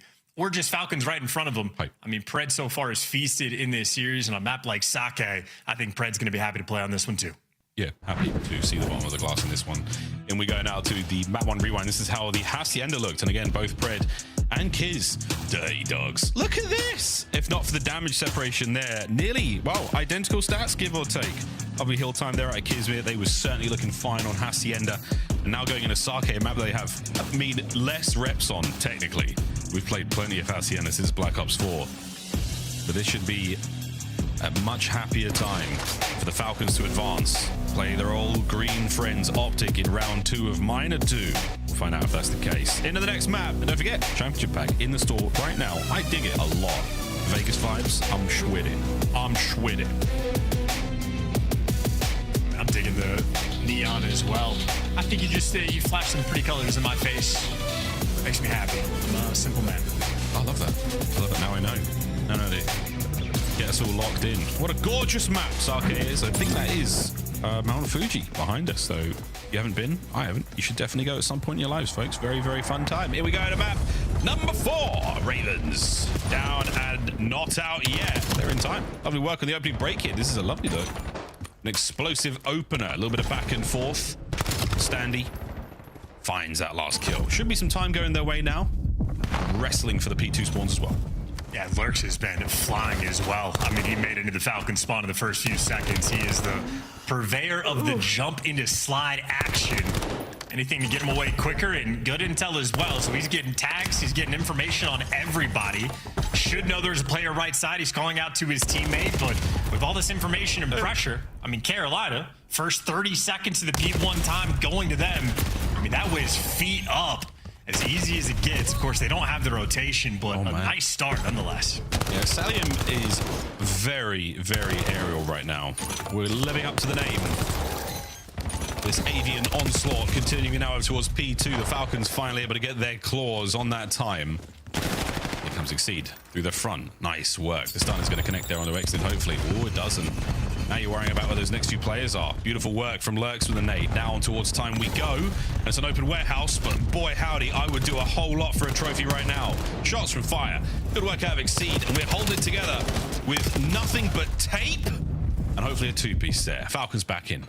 Yeah, I think masking tape, not duct tape as well. You would have rather had the good silver in the back pocket for that one, because they got the first 2 entry kills on the time. It was white time as well, but Carolina just did not properly have that go button. So missed opportunity there to try to accrue a good chunk of seconds. And because of that small misstep, well, Falcons are going to have the lead going into the new time. And the ever important P3 rotation. Kismet leading the charge, but he does have a couple players for backup.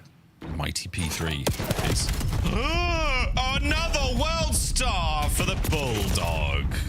Can't get over his life. His boys take a couple of tags as well. Pred manages to push Exceed down. A couple more here to deal with before we can even get close to time. Lovely work again from Exit and Cell, and the hard point is now wide open. The last man to deal with Standy. Can he hold on for the boys to show up? Can indeed. Lovely work. Hard point changes hands for a second. Oh, this is officially Cellium versus the world. Yeah, gets overwhelmed. All of his players, his teammates rather, falling like dominoes. So the ever important P3 rotation, Carolina looking good. Shout out to Standy to make this happen. 25 seconds left to play. Plenty. Excellent denying Lurks the kill there. Nice 3 in the feed for the Falcons. Standy, his force spree comes to a swift close. So a 10-second game right now. Falcons trailing.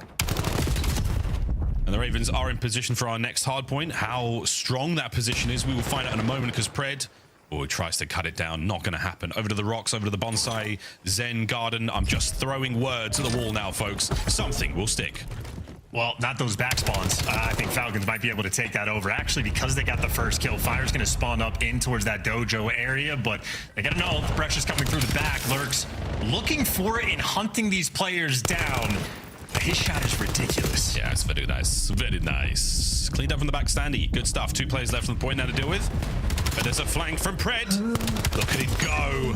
Lurks, his minimap doesn't seem to be working right now. Very worried about the front. 30 to go. Falcons still on time here. Pred, he has run his way through the middle of the map. He's cut down so many Ravens. A 5 spree now and halfway to the Hellstorm. Oh, can't make it a 6. Great shots. But it might not matter. Cellium with an M15 in his hand, and he's pissing bullets. And plays on a pogo stick as well. He is always bouncing around. Another sort of hill where neither team really able to successfully hold on for a good chunk of time at all. So struggles there in this moment. Maybe this next hill, this P5, is going to be where Falcons try to set themselves apart. They still have the Godhead. I mean, listen, Cellium is never going to move from there. That is his brand new home. Yeah, he's there now. He's there now. And if you don't believe us, when you hear it from the boys themselves, we're listening. Right, I'm dead. I'm on shot, guys. Hey, hard go. I'm on shot. Dead. Nice. You see fire. One shot. One shot. Hold my right, MC. Hold my right. I'm trying I'm right. Could be well. Nice, MC. I'm backing up. Take your time. MC, one's gonna be front, okay? To your right. Right. She's going down. There's aping, ironing. One's on the truck. I'm right. On the truck. Yeah, I'm with you, hold on. Yeah, I'm gonna flank main, okay? I bet. I'm gonna hold on. Small, ripped in. Two not. I'm on shot. Yeah, lobby one shot. That's all. Go shot. Lyrics. Milk, low blue. Last 2 milk. Yeah, heavy. One went dig. Digging me. One more zig. I'm holding it. He's going to top of the milk. Watch out. Soak this time. He touched the milk. Nice. I'm bugging. I'm dead for main. Dead. I shot kill him. Main exceed. Bridge one shot. Nice. I spawned right. Good. Standy went milk. He went milk. Standy. I have Zig. Put out rocks, guys. He could have went right. Yeah. I spawned here. You right, bro? On the right. Winning Zig. They're just no. On your right. They're hitting me, Zig. Dead. One more Zig. Standy. 2 on time. Okay, don't flip, boys. Okay, one of those. He's 155, I think. Yeah, you got Standy. Me and this one. Who's what? I have dark. One of them. Can you hold dark? Whoever's that? I'm gonna help him. Nice. There could be multiple. Well to Shack, two of them. A red hot listening from the Riyadh Falcons, and now the lead change to the Ravens. One shot, guys. Box weak. Deep back, exit. One wood, deep back in front. Yep. He's still back. I think he's out rock. I think we're out rock. One shot. From main, absolute. One shot front cell. He's out rock by himself. MC on the box. I got needed, bro. Boxes one shot. Hearts on the box. Hearts on box. Guys pitching in mid. Box dead. I'm trying to stay alive. Mid pinch. Square then. Stone, one shot dead. Oh, got me again. Last time. Time. He went side door. He ran away. Back door dead. Side door kids mid. Pitching front. I'm looking at it. Front door. Side door dead. One more in the back. Side door dead. I'm gonna pick a rock. I'm buffing hard side. Can you guys back up? I'm gonna get Side door weak cell. Side door dead. Nothing going trail right now. Two ult. I have all mid, alright? Two ult. I'm trail right now. He's running up. We're gonna spawn out. Yeah, we should wrap. No, I spawn here. I can get new time. I spawned old. Okay, I'm trying to I'm looking street. I'm just looking at my trying to repinch. I'm trying to repinch. One guy top bridge on BK. I'm just saying, there's a lot of world stars in this series already. But yeah, Ravens, great work maintaining this sort of position and even at times having the lead chance because they are getting, quote unquote, spat on. Yeah, I mean, they're down by like a dozen kills. Maybe with this sequence, they're starting to catch back up in the kills column just a little bit. But if you're having Falcons playing this inefficiently, I think Carolina might be able to just walk away with the victory. Most comfortable they've been on any hill the entire game. Standy, well, couldn't finish the second gunfight, but if Exon's last man alive, he's not going to be able to break it by himself. So this has been a solid chunk of time rolling through. And for Falcons, I mean, they're sort of positioning like they don't even want to break this time. Bro, I can't get the second. And Falcons yet. You're not getting near that P3, chaps. Ravens now on the spread out. No world star for Standy. Last time I'll say it this series, I promise. A 2-2 here in the sprees. Streaks might be just enough to break the back of one of these setups in a big way, but this hard point is finally going to the Falcons. A little bit of a lead to fight back from, and they're not doing a great job in the kills. Falcons, for now, holding. Yeah, Lurk's trying to get sneaky, but Pred's been on point this entire time. That is 2 different kills on the pinch plays that Pred just completely takes care of himself. He has been fantastic in the comms department as well. So Pred showing up for the team and standing there to cut him down. Instant trade. Now Carolina just trying to break through the front and maybe successfully. Lurks is good for 3. Why don't you make him happen? He's trying to send us to a game 5. Yeah, we might be going to that 5, folks. Not over yet. Falcons with the attempt to the back line. Lurks keeps the spree rocking. Here's the chow. No need. The teamwork is there. 3 dead for the Falcons. Game 5 is starting to smell real good. Is it me or is it the Sarcade talking? Ravens are not down yet. 10 to go. Rotations on. And this is Operation Keep Salim away from that Godheady. Keep him away from boxes. You're going to have a good time. Kismet taking the deep routes as well, but it does get red. So standing with the at least entry kill on this Carolina situation. 1 break, they're good for the game.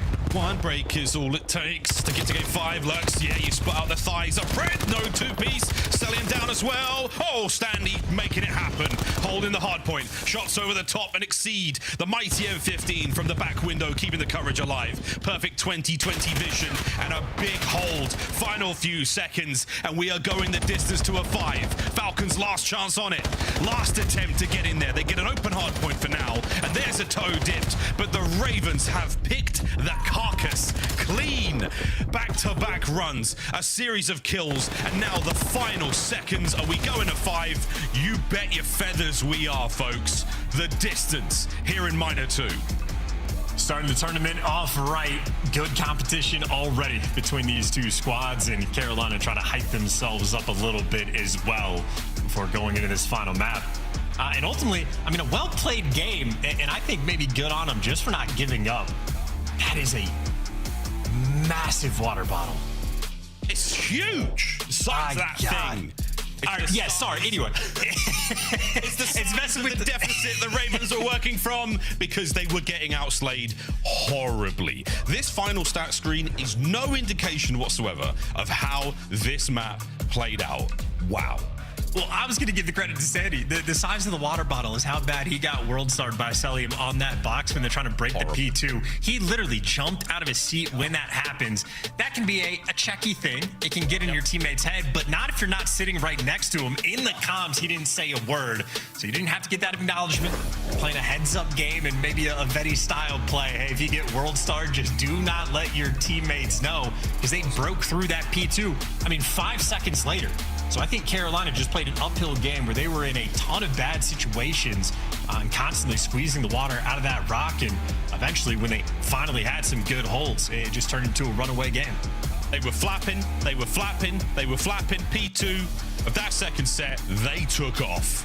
That is that, folks. The Ravens get us to a game 5. Well, good news, we go back to gridlock and little bit of back and forth. First raid, 6-3 was a banger. That was a real blowout, a real surprise. But the Falcons, incredibly adept squad at search and destroy. The Ravens feeling the pressure of the run to champs. Are they finally in the air? Are we smooth sailing? Are we cruising? Or is it going to be a dive bomb? We'll find out after the break, ladies and gentlemen. The first match of the bloody day. And we're going to 5 here at Miner 2. Don't go too far. This one should be fantastic. Nice edge.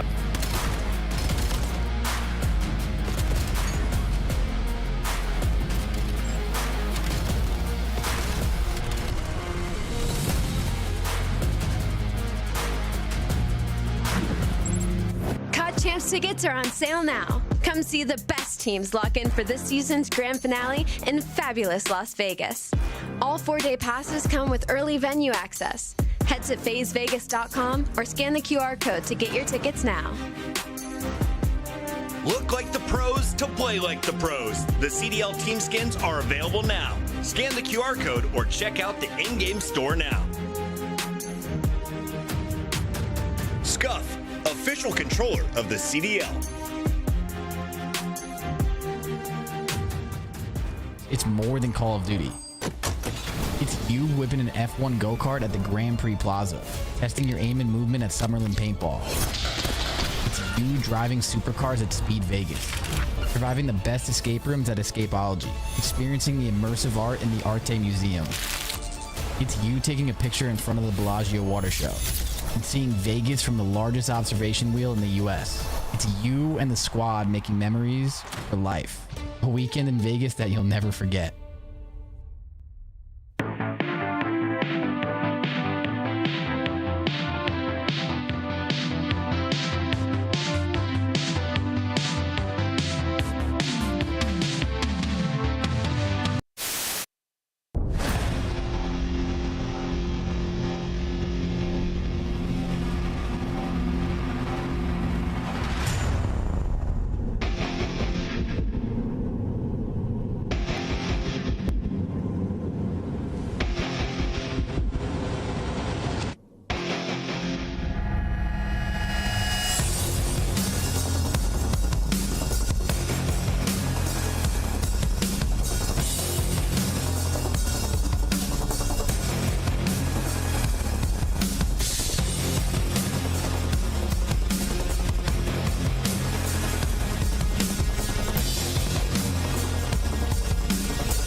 Listen, where am I looking here? It's Mother's Day, all right? Call your moms, all right? And maybe I'll call them too. Who's the band that sings "Wake Me Up, Wake Me Up"? I can't wake up. First swing scrap. I can't look at this guy's player cam, bro. Well, they win every single bro, like, what am I looking at, man? Oh my God, he actually does have the propeller on top. Ah, yeah, no, he's trolling. He's fucking trolling, bro. He's fucking trolling. That should tell you everything you need to know about this series. He's wearing a circus hat. Welcome back, ladies and gentlemen. Welcome back. Game 5, match 1 of the day. It's gone the distance. Our Battle of the Birds, the Birder Bowl. This aviary assault continues. I got nothing, I'm out. But it's going to be a fun Game 5 gridlock. We go to Chance. Both our squads want it. One of our squads needs it. The other one, just happy to be here. I'll let you decide at home which of those squads is. Chance, tell me about the Ravens. Well, they're the ones that need it. If they want to make it to champs, they're going to have to virtually win out for the rest of the year. Probably need some of the teams on the bubble to struggle as well. In that sense, good news that it's Falcons in front of them. It is certainly one of the teams that Carolina needs to take down. It needs to prevent from having success. And indeed, a big opportunity to play spoiler with how good Falcons have been as of recent. A loss here, top 12 in the minor in early fall would be brutal. And in the map 5s, well, Carolina so far this year have absolutely had the extra edge. And both teams have had a fair shot at it. It's not like they're not getting their reps. But the Ravens have certainly got the ice when it comes to closing out these Game 5s. Second overall in this season. We'll see, though. if that matters in the slightest. The first search and destroy on Raid, that 6-3 certainly feeling heavy on the Falcons at this point in time. Such a strong squad coming into the mode. I mean, Nameless, I'm with him. The whole desk, including LVP. It's her first day. Go easy on her chat. All of them thought the Falcons were going to win this one. No one believed in the Ravens, and yet now they find themselves staring at a chance to do the unthinkable. Well, here we go. Get that last bit of fire out of your lungs, boys. Last opportunity to pass some words of wisdom, some guidance, something to keep you cool going into what could be a very, very fun matchup. Snipes is going to be out. We're going to be seeing some Exnid on Gridlock. A little bit of Exceed on Gridlock with the big bad boomsticks. Chance, I've got no idea what to expect right now. Nothing. I'm just in for the ride. Well, I mean, Carolina have played this map before, and so long as like they're not getting stretch diffuse on, they have been on point on this map as well. So a couple, seeds of pain are going to sit in the back of their mind, but if they bring out that sort of similar style from what we've seen before, they like the B-bomb site on offense. Exceed absolutely loves to snipe over towards 18, or at least that section of the map. So fun to see if Exit wants to duel him or maybe bring his talents to a different section of the map. Nonetheless, high expectations for this S&D. Carolina have some good reps. Falcons, well, they've been a fun team to watch in the game mode as well, but it'll be our first luck for them. And they got the nade spots. Again, yeah, it's the duel. They want to take the fight right to them. It's just what we're getting right off the rip. I throw a nade, you throw a nade. Take that. No, you take that. It's not a snowball fight. Definitely don't pick up the yellow snow. Just over a minute to play now. The bomb's going towards A. Numbers a good hit for the Falcons. Damage is even better. Pred, can you stay alive a little bit longer? Fantastic coverage. Lurks with a hit and run. No wall bang. Kismet gets going. Trade on trade and a 2v2. The numbers still not working out for the Ravens. It's a big gun. Oh, brought to the fight and a 1v1. And what do you know, folks? It's our long rifles in a duel. 45 to play. It's the battle of the X's. Oh my god. Don't call her or him. Shot there, rings out. And it's an NPC from Exceed. Makes the play forward, but the timing, Exit gets it done with his Jaeger by his side. Round one. And he's been a Falcons. No, you're good. The pacing, I've been working with Bryson Dawes. It's all sorts messed up, but Exit has not been messed up. In Search and Destroy, we gave the acknowledgement in map 2 that Exit, as of recent, has been the best sniper in the game. He is also Mr. Do-It-All. He's been there for the clutches. I mean, you were busy having a child, but he had a fantastic 1v1 clutch against Rancor. That was a 1v3 overall. So, excellent. He's great at the start of rounds. He's now great at the end of rounds, too. Quite literally, Mr. Do-It-All. Yeah, I've got 2 children who live with me, but potentially thousands of my children from ranked play out in the world. Hopefully out of Diamond now. Round 2 so far. No snipes from Exceed yet again, swapping out to the NPC. And again, we've got somewhat of a show here towards the B-bomb. Oh, Exnid, how close you came. No second opportunity there. What a throw from Standy. Oh, great stun grenade of a response. That hits nothing. So yeah, number 1 and 3 in the minimap for Falcons. Nice and stable over towards A. Falcons don't have a ton of information, but they're still making a good read. Carolina, though, in this situation, have a 3v2. Nobody home on the stun check. Now the intel. Lurks passing out 2 of them. Red Dot's now ready for the pick-in. Fire's going to be the man to strike first. And while it's hot, you may as well get a second. Last man Exnid. Let's go into another round. Now the Ravens get themselves on the board. Yeah, Fire's had quite a few good moments this series. Maybe just a Gridlock player as well. M15, at least in his hands, ringing out on the map, and they had the man advantage that quickly was squandered. Nonetheless, though, good execution, good nades. Lurks coming out, everybody in sight, and his teammates there to pick up the pieces. It is a well-orchestrated offensive round. And maybe a little atypical as well. Again, exceeding the sniper over towards 18. A little bit of preference of getting the bomb down over towards B. So Ravens mixing things up just a touch. Nice thing to do early on here in our Gridlock Game 5. Try not to set any tendencies too firmly for your opponents to read. This is the bomb plant by A. First time we're really going to be seeing this happen. The smoke's going to clear out. Pred's going to get himself in position here. Again. Oh, excuse me. Should be good for one. We'll find out. As the big bada booms go bang and they don't do anything to take care of his hit points. Here we go, ladies and gentlemen. Fire down. Kismet on the trade. No good yet. Exit finds another. Oh, it's absolutely glorious from the Falcons. Yeah, evisceration. Another pretty spot as well. Not too shabby, hugging the wall. Just a nice off angle that is a little bit strange to deal with. And Pred the cleanup crew as well. Everybody jumping to position. And well, for the Riyadh Falcons, that type of round, it does not get any easier. They walked up to the bomb for free. One smoke gave them the plant. And every single kill collects their way. Quite literally a perfect round of Call of Duty. Yeah, that's a mini-map. A good-looking mini-map. Where all bases were covered. There were no open lanes. And the response from the Ravens, ineffective. Nade's up. Might connect, actually. Got players making their way in through the onsen right now. The A-bomb site. A couple of Falcons to play with here. Trophies at the ready. Nearly empty pockets. Pred's going to find the first man on the cross. Trade's great. Celium also on the trade. Standy managing to live to fight another day, but it's a 1v3, 1v2. Can he live? Oh, he's running.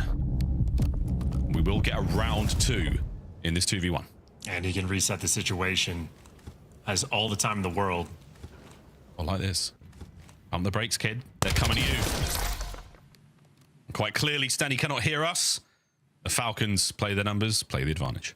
Yeah, all the time in the world, but did in fact move immediately. And well, it took Falcons that much time just to sort of clear the space, check the corner. So timing goes their way. And maybe that round getting one off the back of a stun grenade as well. Whoever connected with the first stun on the player inside of Showers, I think it was Lurks, really sort of kickstarts that entire sequence. So Sandy the opportunity to bail his teammates out, but ultimately just in a tough spot. Too many variables going around. Not a huge amount of luck going his way. 3-1. Extend another round with a snipe here. Will Exceed be joining him? Or the jumps. I think he might have spotted him. Whether or not that sniper rifle has remained out on the other side. And Exnid won't be here either. A sleight of hand. Quick weapon change as Celium has punched his way through the middle of the map. Trade here from Exceed. Defensively still something to work with here for the Ravens. But a look towards B now. Exnid, oh dear, he gives up mid. And they might be flooding the way through now with the bomb planted. 3v3. And that bomb is planted firmly on the left side of that site. You cannot stretch that one. No, not this time, folks. Standing with a smoke. Is someone going to grab it? No. Oh! Maybe you can stretch it. Maybe you can. You learn something every day. Kismet, can he save it? He saves it. Kismet, big Kiz. He stretches the Ravens after that one. Oh, that is brutal. Shout out Big Dog Kiz. Ultimate disruptor in that sequence. He is the fixer. And honestly, I feel bad for Exceed. Like, he didn't deserve it to happen to him. That is over the top, showing off exactly what it looked like from the other point of view. He dragged that bad boy 5 feet away. But Exceed, again, doing it purely as a response because he got robbed just last week. Kismet and the Falcons, though, just not that guy, not that team. Yeah, traveling, I think we call it that one. 1-2 nade over the top towards the A-bomb site. Not going to connect once again. Rat-a-tat-tat, opening salvo. Couple of stuns connecting. And Pred, he is chilling. He is chilling. He's not camouflaged in the slightest, but he looks comfortable. Strikes. Oh, strikes out. No good. Trade's good there. And it's going to be Exnid with a snipe, bringing things forward a little bit. Finds his second man. Exnid on. Can he get another here? Or will it be Kismet on the flank? It's another delightful round from the Falcons. Absolutely pristine work out of Exnid with the snipe. This might be an administered fatality as well. You know, in hindsight, I think if Exceed doesn't go out of his way to stretch that bomb, he might have picked it up with the cover to the smoke and enough time to actually get that defused before Kismet on the pinch. So that last round's going to be a dagger. And then Exnid just driving that stake a little bit further through the heart. This is a 3v4 clutch, but I mean a 3v4 to a 3v2 in a matter of moments. Exnid absolutely having his way in map 5. 5-1. Match point. Exnid looking for an assist, looking for trophy interception. You name it. He's going to get himself a Hellstorm. And he's feeling good tonight. Here we go. There's the connection, not only for the first blood, but for the streaks and maybe the series. Here we go. We're investing. Scuttling across the map go the Ravens. The skies now belong to the Falcons. Oh, no. No, who's that? Oh, dear God. It's over! Falcons get it done in Game 5. Fatality. Unlucky, bet. Gridlock is just not the bat for the Ravens. No luck on it at all. The COD gods just do not want to see them succeed. Shout out Kismet, though. Absolutely on point. What a menace that guy is. Evil, I think you can make the argument for, at least in-game, out-of-game, absolute delight. But yeah, perfect game there for the Falcons. Absolutely no complaints. Good down the line. Exit absolutely thriving. More importantly, everybody getting involved for the first bloods. 2 different bomb planners as well for the team. And you know, Celium, what a hilarious stat line, 3 and 2 overall, but he did have 5 assists, so he's at least around his teammates getting the job done.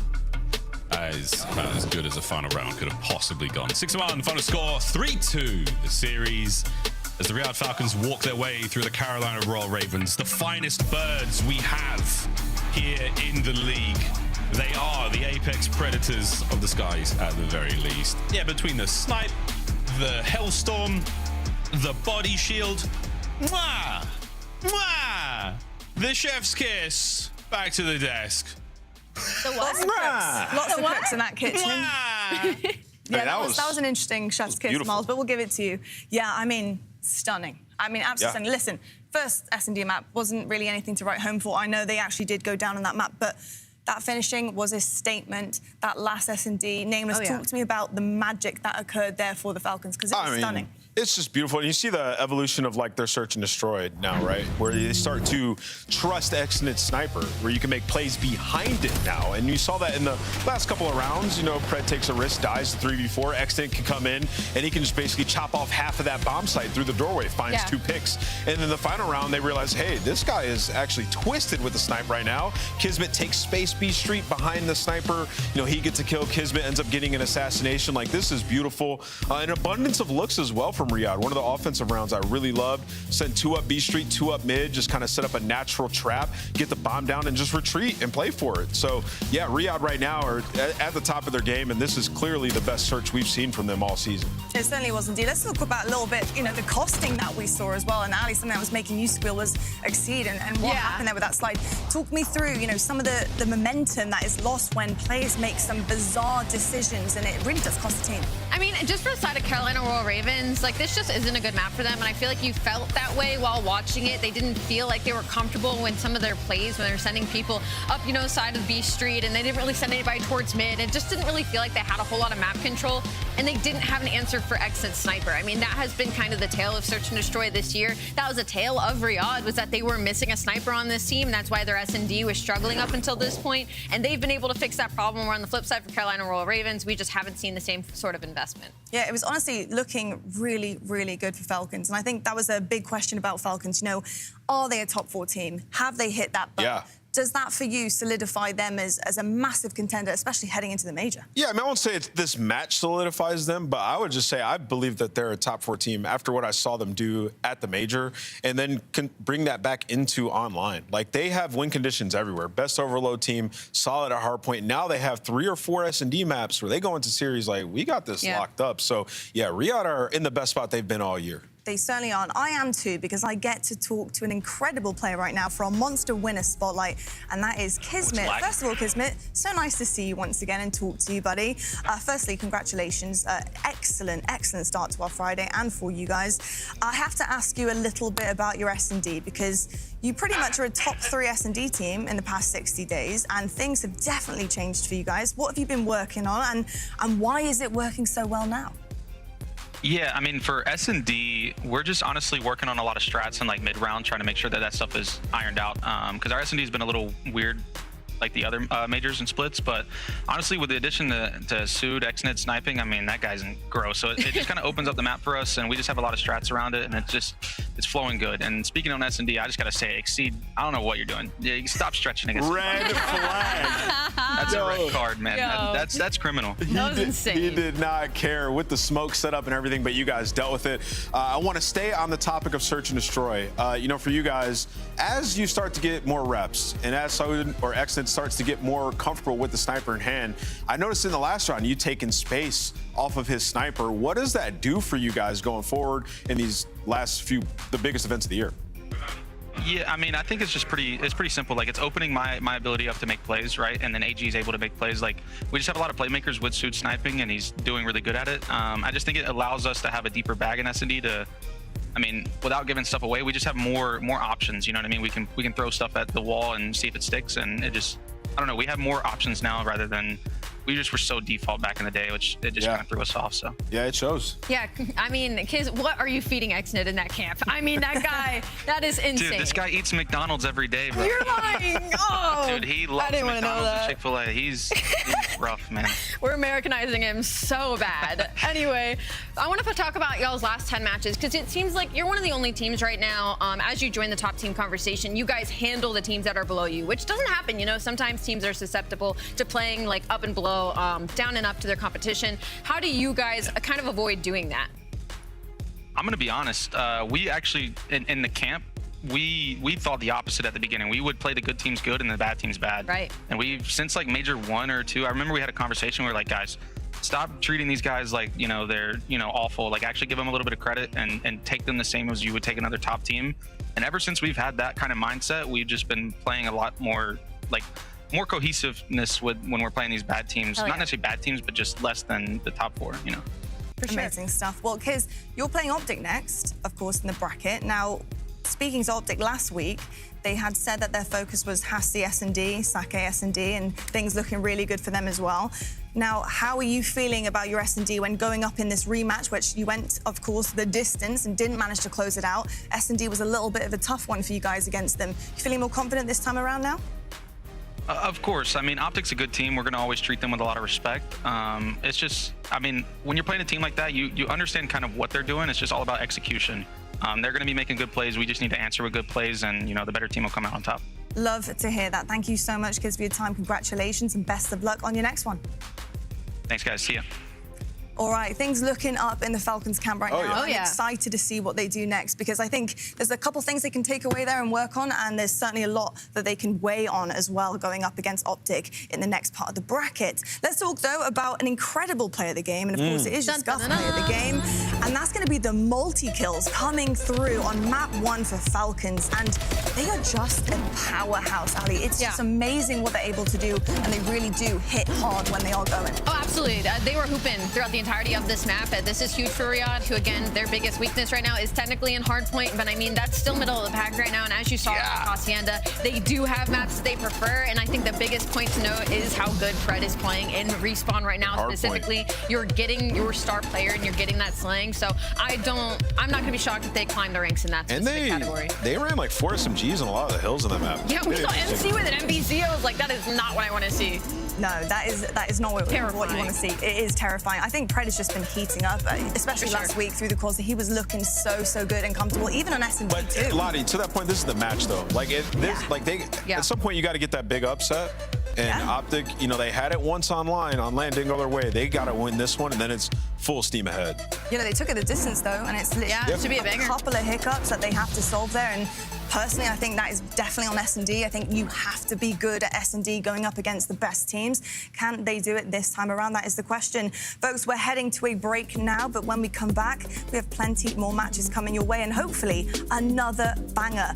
We have incredible Toronto Koi roster, of course, with our amazing star SMG, Joe Deceives. New looks for them. Can they get things done here against New York Cloud9? And these youngsters, they're out for blood. We'll find out exactly how this one goes right after this.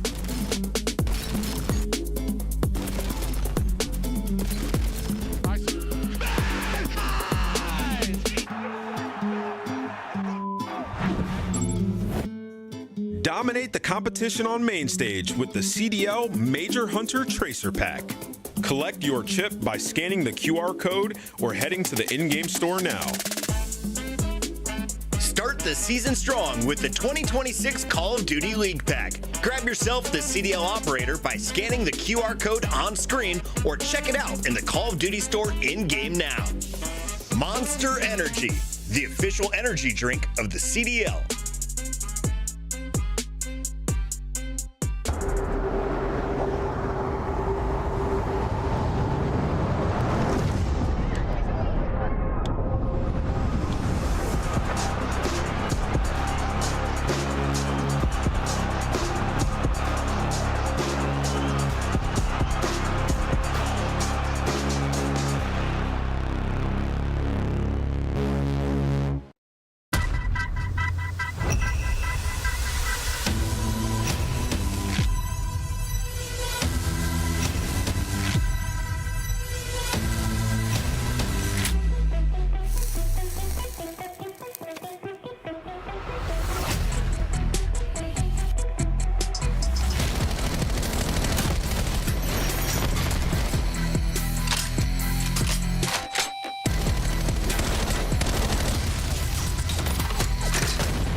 Would you rather stack a point and just get that extension? Because they don't even have 2 ticks done yet. Now they will, as Formal, he gets pushed up into wood, and they're just playing around these spawn kills. They're looking everywhere. Only 1 death in this round for Optic. Oh yeah, this has been a clinic, an absolute clinic. And this weekend, we will find out which team will take the largest portion of that $1 million prize pool and etch their names into Call of Duty history forever. Ladies and gentlemen, live from Las Vegas, the World Series of Warzone Global Final. Stood nameless. I dare you. Go ahead. You won't make it out. I'm gonna go with the Riyadh Falcons. Oh, you're not making it out. He's not making it out the stadium. Yeah, I've never liked him. I never really liked him. Man to man, like Matt Assad, I've never liked him as a guy. I'm just kidding. I have no idea who he is. He's got a good beard. Do they keep showing it? They added it to the. Hey, man. Yo, why are they showing me reacting to them showing me? You know what I mean? Like, what the f? That's good work. And I'm currently reacting to that clip of me reacting to the clip of me. That's going to be on the next one. You know, and now they're going to upload me reacting to the clip of me to me reacting to the clip of me. Unbelievable. Vickle now. Last one up. He's got a trophy though, right? He threw a trophy out. Might do it. He threw a trophy out. Might do it. I think this might be Still too there. slow. He's still there. He got it. Oh, he does get it. Yeah, it was too slow. He gets it. He just hops it right away. Nobody checks the bomb. Welcome back to the Call of Duty League. We're here for Miner 2. It's day 1. Friday's already been a little bit of a banger, low-key. I mean, map 5 already. Game 5 already, I'll take Falcons that. take the win, but we saw some life as well from the Ravens. I mean, all to play for here, of course. I'm really excited about this next matchup. I think we have on one side a really, really promising team in C9. I think C9 have a lot of firepower, but do they have the experience to put things together and get it done where it matters most? We're actually going to take a look at their map wins actually this season so far and how well they've been doing. Nameless, what do you make of this young kind of rookie team that are really coming on board and looking to cause a little bit of upset when it comes to the bigger guys? Yeah, I mean, with their last roster, they were starting to figure out a little bit more, and they're playing a bit better respawn. You bring in more firepower with Webby in the lineup now. The guy can shoot really straight. I think we saw it on that Scar. Unfortunately, at the very end, you know, he made the play, didn't block back green, and that's kind of my overall takeaway of this team is they're making the plays that we saw teams making in February that would lose them games, right? We're really far along in this game cycle, only 6-7 weeks left. And, you know, these guys, they're playing catch up, and they have been all year long. So, you know, it's an uphill battle for this C9 team. And, you know, for them, the only thing going for them is they're going up against a Toronto team that is deflated mentally. I mean, I think we understand at this point the way that we're going to talk about Cloud9, right? I mean, you saw it on the big wall. They have only 4 series wins on the year. One of those actually was versus Koi. So if you're Koi, you should feel a little bit nervous in this specific matchup just because of the situation your team is in currently. But for Cloud9, like a couple positives, like Webby gets added into this roster. Up against Boston, he played great in the hard point. He put up some good numbers. They were able to take that search and destroy. You got 3 out of the 4 participation there. So for them, it's kind of just watching these players grow, develop, and really play for a spot in the league moving forward. I heard you say, Ant, they're just making February problems right now, especially when it comes to hardpoint. And that's my biggest thing is, how do you close a hardpoint, guys? Have you, between now, you know, and from when the qualifiers were happening last week, can you get it done? Because it got so close so many times. Closer and closer. And it was so frustrating. I have a pet peeve against C9. But on the other side, we do have Toronto Koi now. A little bit of a rebuild that has occurred. But bringing on a player like Joe Deceives, I mean, you would rebuild around him all day. It doesn't matter how many bricks, how many bits of cement it takes. You are absolutely pushing this guy to the sky. I mean, he is absolutely incredible. Now, we talked about elevation. What does he do as a star SMG for this roster? And obviously, like teammates for Kleenex and Insight, how are they also going to be able to play around him well? Well, yeah, they lost Joe, who's one of the best players in the game, right? So to your point, oh my goodness, I'm sorry, you're that's good. me being We talked about it all day. My bad, my bad, my Joe bad. Joe is an insane player, and I'm gonna you know, talk to the Koi fans about what's gonna happen for the team. Is your overload was like your win condition, right? Because you're so good at that game mode. Your S&D has been bad for 2 years straight, right? And so for them, they can rely on that and get by through respawn. Well, now you lose the best overload player in the game. Your S&D has to get better. It already was the point of emphasis with the previous roster. Now it's even stronger. They're 2-6 in game 5s. The worst search team defensively that we have in the entire league.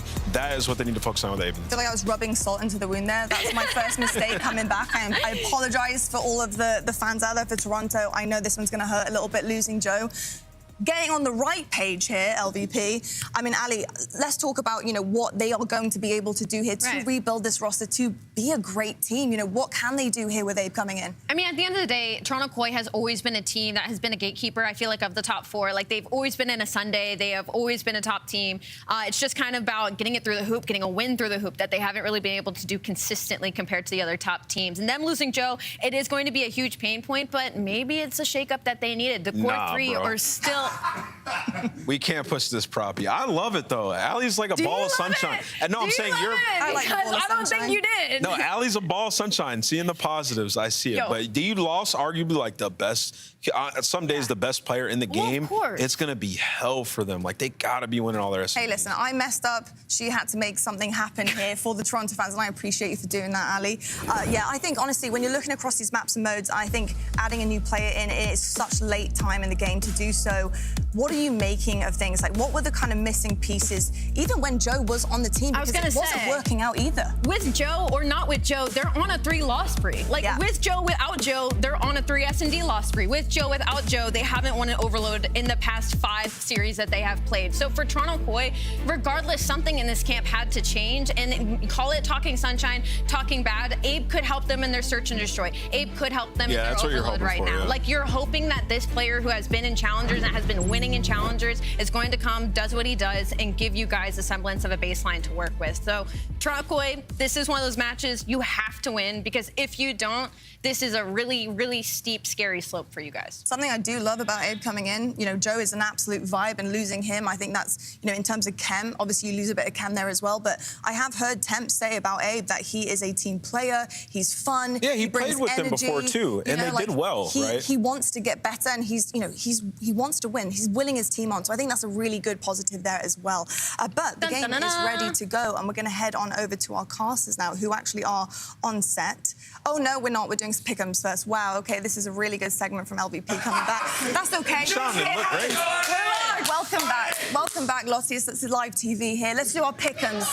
So, Joe Deceives out here. How are we feeling about this one? Who are we going to pick? Yeah, I mean, it's C9, so I still got Koi. Yeah, I still got Koi taking this one 3-1. I'm still going to pick Toronto Koi for sure. I'm also going to join that because I don't want to make another mistake. So I will also pick Koi here. And away we go, thank goodness They're wearing blue. Now I'm going to go drink a lot of C9. Monster Energy and make sure I regain from this incredible... Allie wants us to say something stupid to take attention away from Lottie, and I'm down to do that. You did great, Lottie. You did great. Guys. Yes. Thank you. Joe and I didn't check the Twitter DM, which talked about kind of dressing summary. So tomorrow I'll be in a Speedo. Today Yeah, I've me got- too. Yeah, I I've will got as well. pants on. Yeah. No, when Lottie started talking, I was like, oh God, she thinks Gentlemates are playing, I think. Yeah, it's fine. They're both pink, purple. Yeah, they're both purple. I get it. But no, I'm with Ant with the nah, bruh. It's kind of hard to think positively about this Koi thing, but you gotta look at it like this. I mean, whether Joe DeSteves told them he wasn't going to re-sign at the end of this year, Yeah, he didn't or tell they them. didn't think they were going to re-sign him. Yeah. Listen, you either got some money from him in a buyout, or you're losing him at the end of the season. It's just weird kind of to happen right now, right, with a couple months left. Like, we don't usually have a move like this with a superstar this late in the season. It's just weird because everything they've sort of talked about publicly is we are on the up and up. We have tips. We're going to be here on Sundays. We're going to get one of these things. Yeah. We sold our best player. Yeah, I mean, you just kind of got some money and think long term, I guess. And it's not that you're like, these next few months don't matter, but Abe has massive size 15 sneakers to fill. Well, it's not just him. I think you throw Kleenex in there as well. I mean, the entire team. But listen, Abe has shown some success. He should not have probably joined that Surge team at the start of the year, but he wanted to compete into the CDL. The guy got a top 3 EWC with Koi. So, I mean, listen, let's see what he's got. I just realized one of these plants we have was covering the kill feeds. I was like, I can't see the kill feed on our TV, Joe. I moved said plant. Now we're in a good spot. You're rocking and rolling. But yeah, I'm excited to see what he can do. I mean, yes, it's like a weird situation for him where you're coming in for such a good player. I don't know. The average fan expectations are probably like, he can't be as good as Joe, but maybe you come in with that kind of mentality. Like, I said to be the best player I can be. Don't worry about who was in front of me. Yeah, of course. That's what you got to do. And I think he's just happy because he's on this core compared to the core he had in Surge. Like, what are we talking about? This guy is on Cloud 9. No, that's a good point. Not Cloud 9 because that's the other team. I was just going to say, that's a good choice of words there. So far, Koi doing well, but trying to hold this P2 as the pressure in quickly. From Cloud 9, it gets down to the final 2 players inside the hard point, but they're able to make the plays for their buddies to come in off spawn. Hyde, though, I thought they did until Hyde got 2. Makes things a little more interesting, but there, you get the wipe behind, you pick up Encourage, and give yourself a little bit of freedom in and around the hard point. Well, there might be a lot more kills on the map for this guy in Kleenex. Well, you're going to need him to step up. Him and Insight both leading the way with 8 and 7. And on the Cloud9 side, I mean, since Webby has joined, I think they've shown some solid improvements. They have 3 like 10 to 15 point hardpoint losses. They're 1-1 in the other game modes. So it's looked better. I think Webby's looked solid in Search and Destroy with his sniper. There's some creativity there, but the hardpoints, they just got to start closing them out. And back to Koi just real quick, I'm curious your thoughts. Like, we don't know exactly what went down with Insight just a couple of weeks ago when we had the other team changes that went down, but they came in, then it looked horrible after that. Like, they did not look good. Even though this is maybe the change they expected, is this still going to be kind of a reset for the guys? I would guess at this point. I don't know what that was last week. Yeah, I know. It just did not feel like, I don't know what happened. I really don't. Their first series, they looked bad. Yeah, it was a very bad look from all of them. But at least hopefully now it's you just get sort like of time. Bounce back. Yeah, against Cloud9. Just sort of like, I don't know. You thought you weren't playing, and then you are, and you're like, why the heck am I here? What's going on? Yep. Who knows? Yeah. Well, looking better so far, but not against the stiffest competition. Up 50. Trying to fight for the tail end of the hardboard. Now there's a one-on-one off screen. Nesha actually ends up getting both, so he'll get the final couple of seconds, or I thought, before he was traded out. Webby deals with Kips. And now this is your chance, right? You're down around 50, 60 points, 50 points in, you win a rotation. They have not been able to win those. So this is your chance to earn some time and get right back into the game. A Koi break here, things get ugly. I mean, Koi have done enough to at least clear them out of the hard point a bit, but break not there, and Webby going big here at the P4. Are we sure this isn't just Johnny or like his twin brother? No, it does look so much like him. And the way like he's in the game the same. Is this just it might just be him? Was he cloned? I don't know. Or he changed his name? Is it Oevi? Could be. Hyde, he'll get 3 on a 5 spree at 13 and 9, and they've gotten basically all of this time, and he is not missing a bullet currently. clean from Hyde, clean from Cloud9, and well, right back in this game. And well, yeah, it's exactly what you needed there at that P3. Now you're close to a hellstorm as he's up to 15 kills, leading the lobby. You slow down on the side of Koi if you're a guy like Kleenex, who now is sitting at 9 and 12. Nestor trying to win another rotation, but inside will be Kips. I'm just wondering, like, I know we usually make a team change, don't put too much pressure on the team right away, like, but considering it's Cloud9, like, if Koi can just lose to Cloud9 right away. Well, here's the thing, Clint. You don't put a lot of pressure on the team after a team change, but the thing is like, it's Major Foreign to change. Yeah. Right? Like, this is what's just so odd. The timing of this is just freaking weird. Yeah, no, it is. I was just thinking, like, maybe it's a mental, like, reset a little bit, but if you lose this series, like, never mind. That's right back to the bunker. Like, but at the same time, it's like, all right, well, if you don't think we can win, maybe we can't win. Yeah, I know that's it's like kind of a message you're telling the guys. Yeah. No, you're not wrong. Despite that, Koi still holding on to a lead, not much of one as we get ready for our second set. The battle for mid-map will start to get going. You've had Cloud9 players go on a couple of streaks and start to turn into time. They need to shut down Encourage and trade it out. They are able to do that, but no one able to find a multi so far for Koi. Little 2-on-2 towards the point here in a moment as everyone's scrambling back. Hyde just trying to play behind bar. He'll get sniffed out and dealt with by Abe, but it's just been kind of kill trade for the most part, so no one got comfortable control here a bit. Yeah, nobody's really earning a lot of time. Nice movement there from Hyde on that life, and still having a solid map one, but they are down in points. I think maybe this playstyle just throwing Koi a bit off is, yeah, I mean, you've just had a ton of white time here. Nobody has been on it. There's gonna be three dead. Yeah, only 3 minutes, so we'll have to pay attention to that. I think we've already talked about the play once One this year. Scar? Yeah, maybe.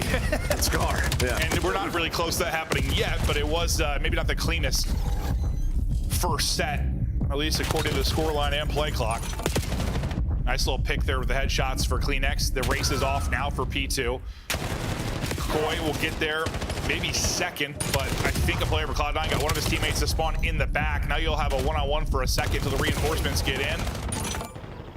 Abe is able to get 2 in that multi-kill, make it 3. Abe makes the play early in a P2. And he just slides out and chows one more. Playing with confidence, young man. He's on 4 in a row, but that is just not what you wanted to die. Some of those small mistakes there from Cloud9. It felt like you were going to be in a good spot at P2. They just flood, they block the spawns, exactly what Koi's able to do. And well, Koi now 25-point listed. Let's hear the comms of the new Koi. Absolute battle forward. Hold on there. Dude, down here. Front weak. Absolute. Are you good? Front on this Window, one shot. The last guy was here as well, I think. We're shooting window. Be picking down. Yeah, one front box. Boxes? Yeah, he's milk weak. I'm one shot.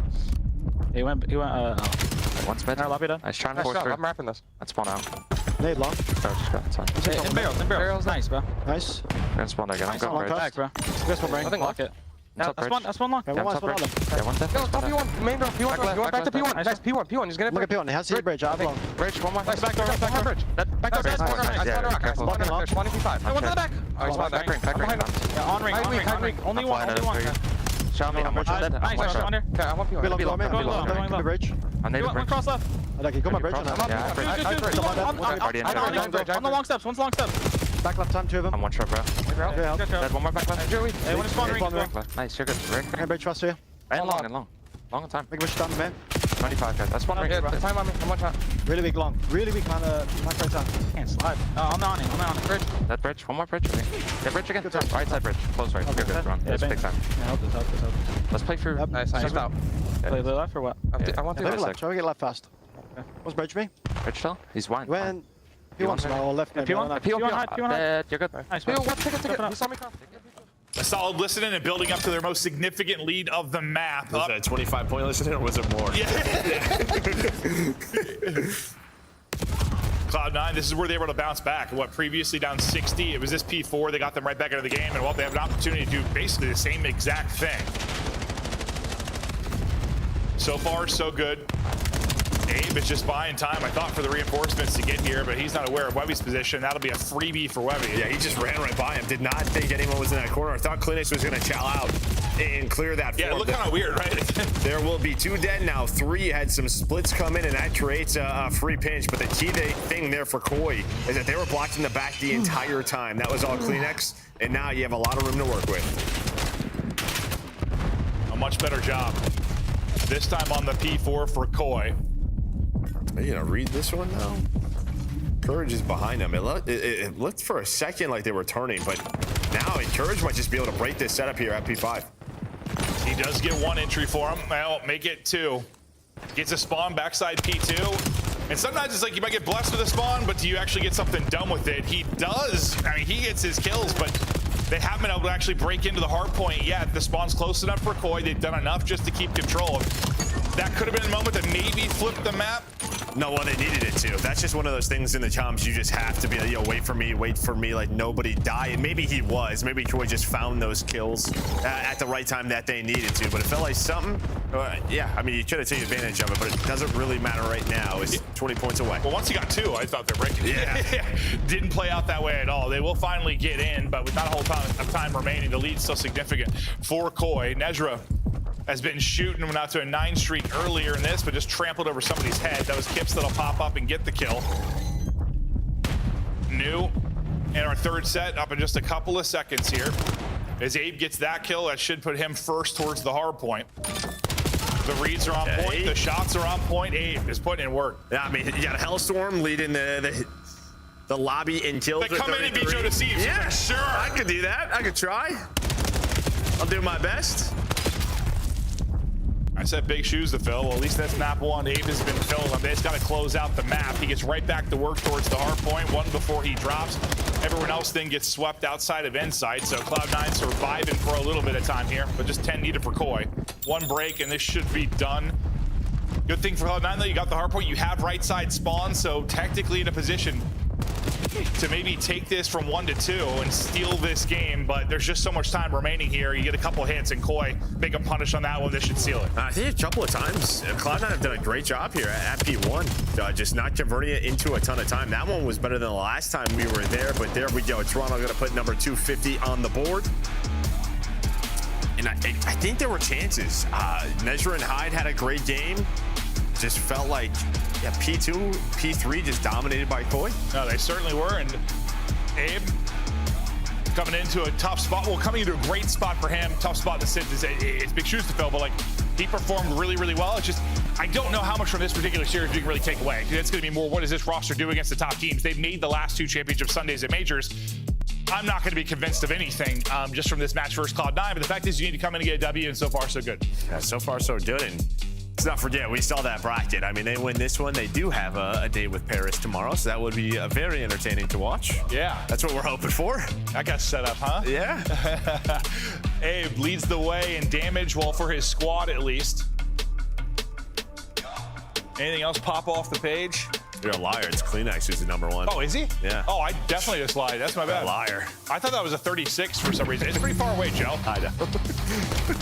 I'll be honest, I guess I didn't even look at it. We'll check out some of the highlights before the Search to Destroy kicks off. That's where Cloud9 more often than not been able to find their upsets and maps. We'll see if they can do it again. But they played them tough all the way through. I mean, really it was like first rotation was like P4s, and they brought it back to a near tie. Yeah, it was like 100-100, and then things just kind of got away from them. I think it was that second P2 where Koi really started to build that lead, P2 into the P3. Because, yeah, this was the one where, like, Cloud9, it felt like they just had so much control, but nobody was really ever on the time. And then they got this flip, and then this flip led into the lead, which they never gave up. The P2 was a big one. It's honestly one of my favorite hard point, like individual hard points in all of the maps, because it just can be insane. A mess. A mess in the playmaking ability of just one person inside. They can squad wipe, really, if they find the timings and the shots are on point. But all right, Koi get a dub. Abe looks strong. Is there any other like takeaways? Like, I guess what if you could take something away from this series? Is there anything you're looking for? I guess just to see how maybe the Koi team is, I don't know, how they look in the cams. Right? I think that was something that really stood out last match we watched. But at this point, I think they kind of know what they're dealing with. So they just got to lock in. It's funny, you know, we have in pro sports sometimes you'll see like you know, if somebody like wants out of a contract or something, they're miserable. Like you can tell. Talk to the media. Yeah. And I mean, I don't think that was necessarily what was going on with Joe Steves by any stretch of the imagination, but like, yeah, they did not look good last time we casted them. Like you never really talk about body language. You're like, are they good? Like, are they all, just you thought they all opposite. sick? Yeah, complete opposite of what we normally see. So maybe just this change, even if it's a surprising one, maybe does help the vibes. And well, a monster map out of him. Now, for some players, I feel like we've had several this year when they've come in. I mean, last that comes to mind was probably Fire, where we talked about. They've come in, respawns, they transitioned well to a new team, Search and Destroy. They really struggled. We'll see if Abe can come in and leave his footmark there too, or if he's going to have some something to figure out. Yeah, sometimes you're playing a different spot than you were with your previous team. It could be a lot. Yeah, I mean, you're trying to build their system, how you play certain situations, certain maps. Maybe your amateur team wasn't playing. Now you're playing it again, depending on vetoes. So it's going to take some time. All right, well, we'll see. The problem is you don't have a lot of time, as you alluded to. Not a ton of time to figure it out, but when we look at Webby, another fresh face to the scene that came in last week. You see what he was able to do. You heard Ant kind of talk about it. Straight shooter, looks solid, just maybe some mental mistakes in the moment that cost him and the team. Yeah, I mean, the series versus Boston is probably the one that's in it. You just have two, like, literal 10-point hardpoint games. That probably should have gone to a game 5, but it doesn't. That's just tough, because when you talk about just sort of a schedule, I mean, G2 and Boston, like, you hope you're able to win one of those. Yeah. And this isn't a team that's in the hunt to make it to champs at all. You're just hoping to get into the money, really, at the upcoming major. That's going to be your last shot to get anything done, or, I don't know, put on enough that maybe you can be a mainstay in the league. Webby just doesn't have a ton of time to work with. Yeah, I'm not really sure what your goal. I always think about that, like what is, if you're a player, like, in that type of position, like, what is your goal? Just staying in the league? Like, yeah, I suppose. Yeah, it's just tough, because then you're kind of asking someone to stat a little bit. That's happened in the past, right? I can't even blame a player like that sometimes. Like, my team's not going to win, so I'm just going to try and fry. Not that it's the right mindset, but I get it. And I guess that's just a conversation with sort of the Cloud9 team and what they're doing. Hopefully a team with like-minded goals, but trying to bounce back in this series after the map 1 loss. Offense to Koi first, and they're going to be working poolside. Webby knew the team will have Sniper out. Well, he dances with death, stays up on 33 HP. Going for a swim is Abe, as they've now taken site control. Good thing for Webby, he at least stayed alive and may have a chance to get a pick where that sniper in the post plant. His bomb goes down. Well, it's going to be tough, because normally you do have one in bar, but rarely is there a second in that close water. So you can see inside, he's watching the full flame, so a lot of this just comes down to Abe and Kleenex. What can they do? Well, Chips is going to get picked, and now you are swimming. The water saving lives, can't get gun up in time though, and Abe will get smoked off. I thought it might be the sniper from Webby that was the difference. He actually gets 2 with the pistol.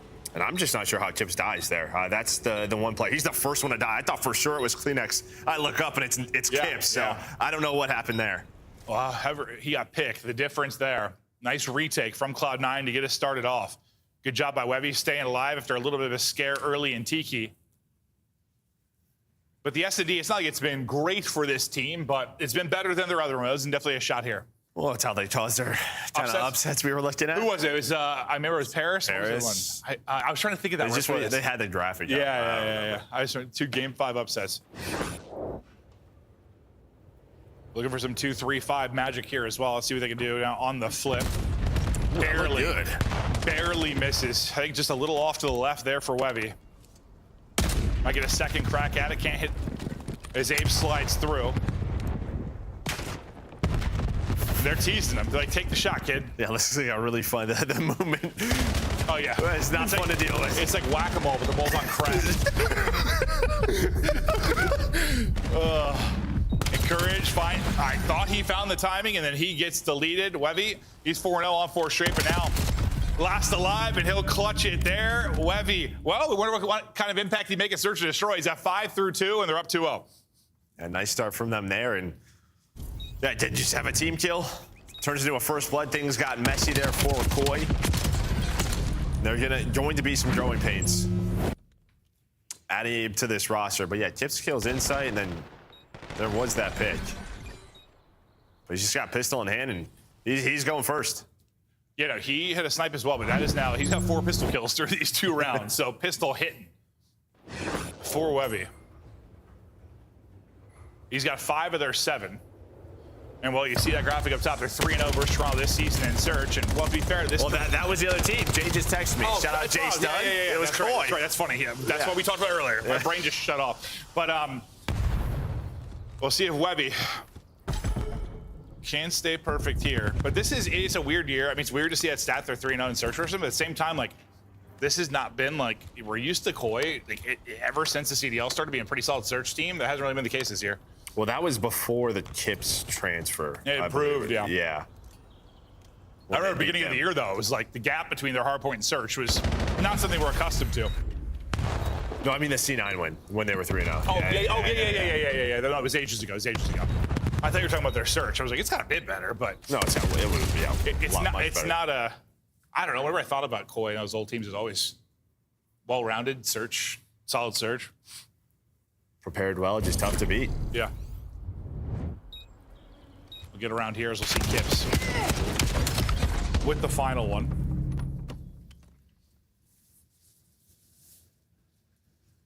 Abe's got to be vibing. Yeah, it's just not often like. I mean, obviously, there's plenty of examples of players coming in and getting into top teams, and I know Koi hasn't won, but they've still been made back-to-back Sundays. Like, it's a great position to be able to come into. Some don't have. Well, I mean, even for him, he didn't have that option early in the year as he came in with surgery, like you said, but got to make the best of it. Yeah, you're still playing with a very strong core. Hyde's turn to try and take a swim. No presence really here for Koi. It looks like they're just going to play the 4-on-4 retake. The bomb has not even got moved up towards site yet. Michael Phelps. Yeah, very large lungs. Kleenex, I think, taking a gander. But maybe trying to bait out a rotation, but now working up towards site, trying to get this thing down. Kleenex has been lurking in the back the entire time. It's your mid-cut. The help is going to come for him. But Kleenex loses his fight. Abe gets picked through mid-cut. It's all on insight. He's going to have to get the ace.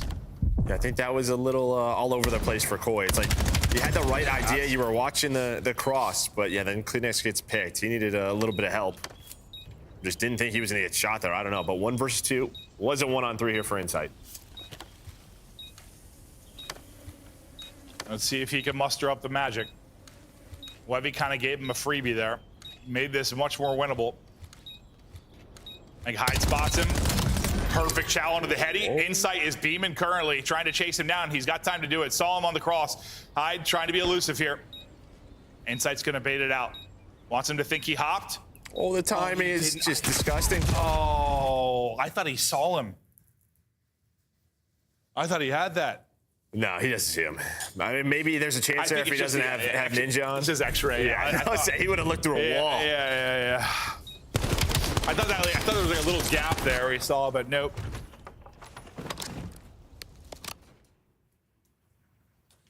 Oh, I think he need a little bit better of an angle. Honestly, when he ripped him, like I bought him like stareheady, I'm like, oh, hold up, it's like shooting.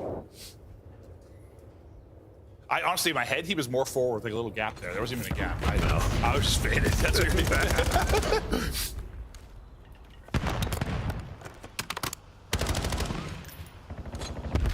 Cloud9 firmly in control.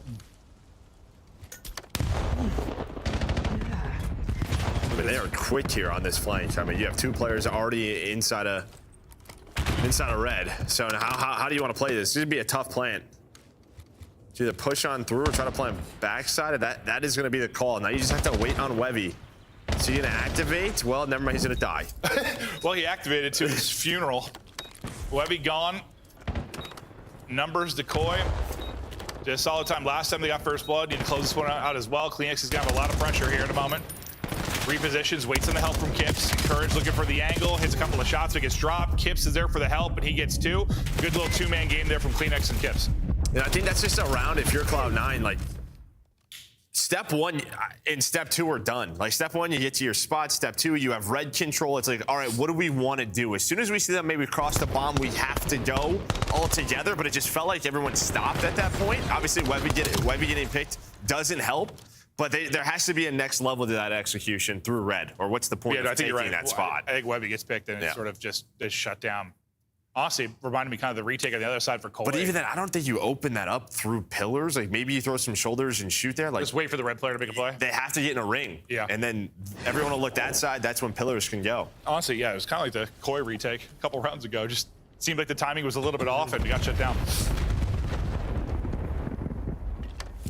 There's an A stack defensively for Koi, but now starting to fan out. So Nezra has had some demonic plays inside of Cash. I thought maybe he was trying to hit it, but they're just gonna wrap this out and get it down. But a bad place to die with bomb. High lurking mid. Nezra, after the plank, gets back in to help him here. I mean, you have all of the info. The one thing is Kips is not there yet, but Abe's gonna get you one, and they just knew that was a mid plant right away. They didn't even have anyone laundry, so Koi's like, this is just a mid plant. We're good to go. Now you have the numbers. 25 seconds, though, still doable here for C9. Gonna be tough with that smoke. Nice gunfight win. Trying to get the shots on. Where is he? The kill. There's still time. One. Still Just time. enough time to get there. Icy. There's gonna be what, like a second and a half remaining. Coil tie it up 3-3. You saw when he was shooting that pistol. Oh, yeah. The second he ran that AR, I was like, uh-oh. But now Koi had the read, like you said, for the mid plant. Honestly, I still thought with multiple players kind of holding the Cash door, like, I thought you were going to get a kill or two. Well, for Cloud9, they didn't really get anything. Nice gunfight win here, and then just trying to pick him off it. Where is he? Finally gets the tracking on point, the pistol. Yeah, that little twitch there. Oh, it's just a smoke. I mean, just know it's yeah. You have to like tell yourself to slow down. In that moment itself, yeah. You're panicking. All left stick right there. Abe on 4 straight, up to 6-4. I think we were wondering how he was going to do in search. There's a shark. Roster. You know? Oh, he must know. He sure does. Somebody spotted, probably Kips. Courage will get one, but they're still down a man. Abe finds it safe now to get the plant down. Phoenix holding steps. And then Abe will help him. One of the players at Cloud9 got ripped and the back all the way out. Problem is, yeah, you gotta take a route. There you are, but like you just don't have a ton of time by the time these engagements start. No, they have all the info, right? Now, Phoenix does die. He's gonna trade one. Yeah, just has to get one. That'll set up Abe to clutch. He's just gonna back up to him. Great play there on a Kips. You got your teammate with you now. He's putting shots in, wasting time. Nade still in hand. Good luck and courage. Yeah, I thought it was okay if he got one. The fact Kips also stays alive pretty much guarantees the round win, barring something insane here from Encourage. It's not enough time. It's not enough time. Almost something insane there. He gets both, but time is gone. Near clutches now for him. And Insight on the other side. No one able to walk away with one of them yet. Courage hits the shots. That's what I was worried though. As soon as they went to wrap out from mid, I was like, if any of these skirmishes takes any amount of time, but yours have no time for bomb. Yeah, they just had all the info due to Abe's spot, right? He pushes through basketball. He's like, guys, they're not on this side of the map. So you don't see anything mid, just turn around. That's exactly what they did. Good plays from Kips to put them in a winning situation. And Courage will carry a bit of a spree despite the round loss. That's what, now 3 straight for Koi, and the first bloods are flowing for Koi as Insight will get another. Nezra with a little shoulder and backslide, but not going to take the fight for now. Mid-map will be controlled by Koi. This offense is real split. You got Webby here in ring. One's on pull steps. Looks like they're grouping up really for a mid-hit. Yeah, they're trying to make an individual play at this point. Kind of know they're down in numbers, trying to find someone. And a little surprising there. Koi give up Abe for free, but they still have man advantage. All right, Cloud9 with the plant. Look at Webby, though. Webby, he has gotten all the way through. And there's a chance there where Insight like over peaks, maybe dies, but he's just going to get away. Yeah, they're taking it the other way. It looks like Insight's reading this now. That is just such a good read out of Insight. Now Nezra is dead. Yeah, I was just looking at the minimap. He's just staring at it. He's had some big plays and big moments on this map. You think back to Cold War, some insane moments for him. Solid stuff there from Insight. Honestly, even the first series, like, after all the rumors and stuff, he played well. Like I thought. Was he like the best player? Yeah. I thought he played really well.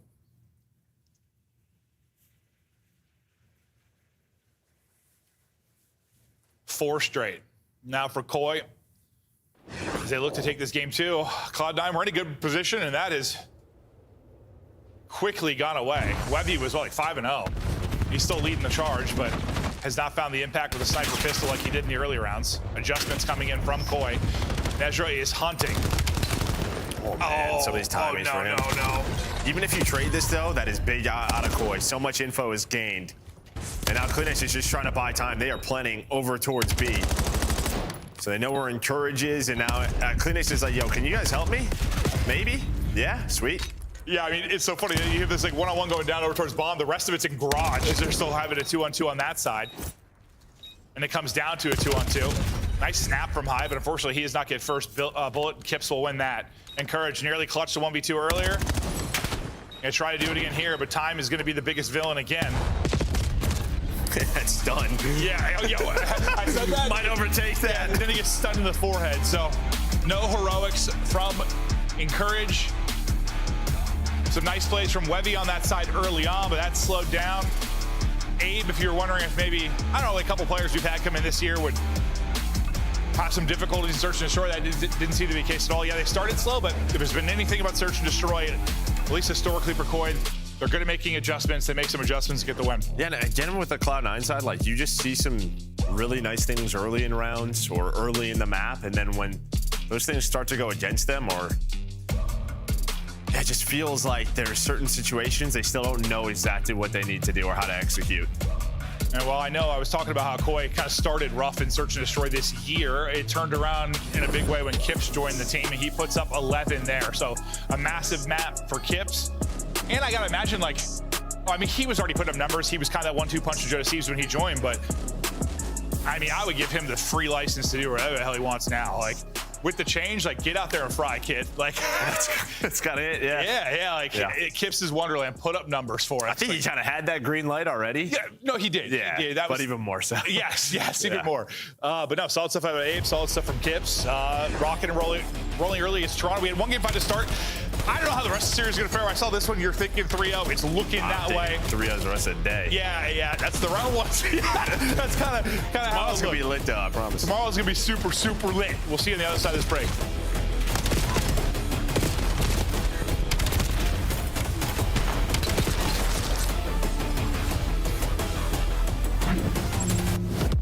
Champs tickets are on sale now. Come see the best teams lock in for this season's grand finale in fabulous Las Vegas. All 4-day passes come with early venue access. Head to FazeVegas.com or scan the QR code to get your tickets now. Look like the pros to play like the pros. The CDL team skins are available now. Scan the QR code or check out the in-game store now. Scuff, official controller of the CDL.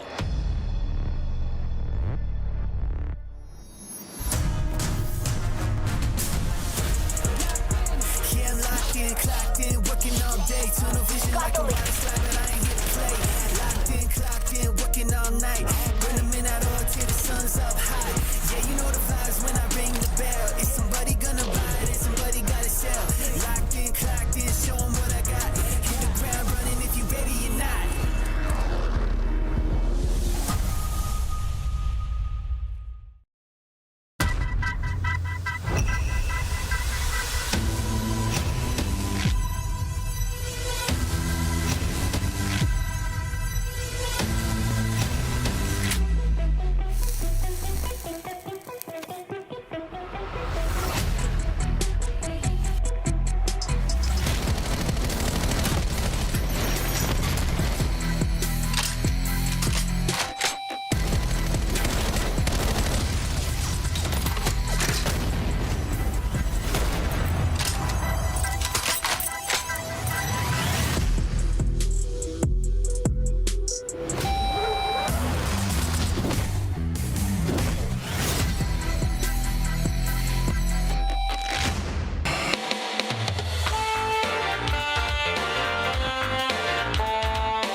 They're gonna jump on that tank or something. Oh my god, good nade. One shot. Go, On the go, corner. go, go, go, go, go, go, go, go. Are here. Oh my God! He just You gotta go forward. You gotta go forward quick. 18 he just wall bounced up and killed him? Ghosty. Oh my God.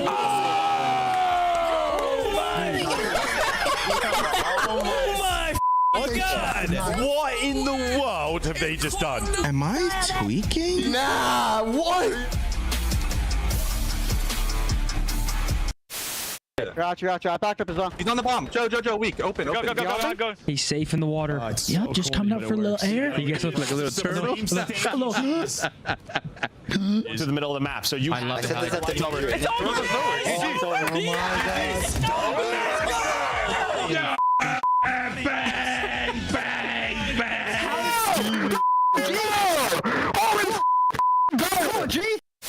It's the Emmy-nominated Esports Engine crew.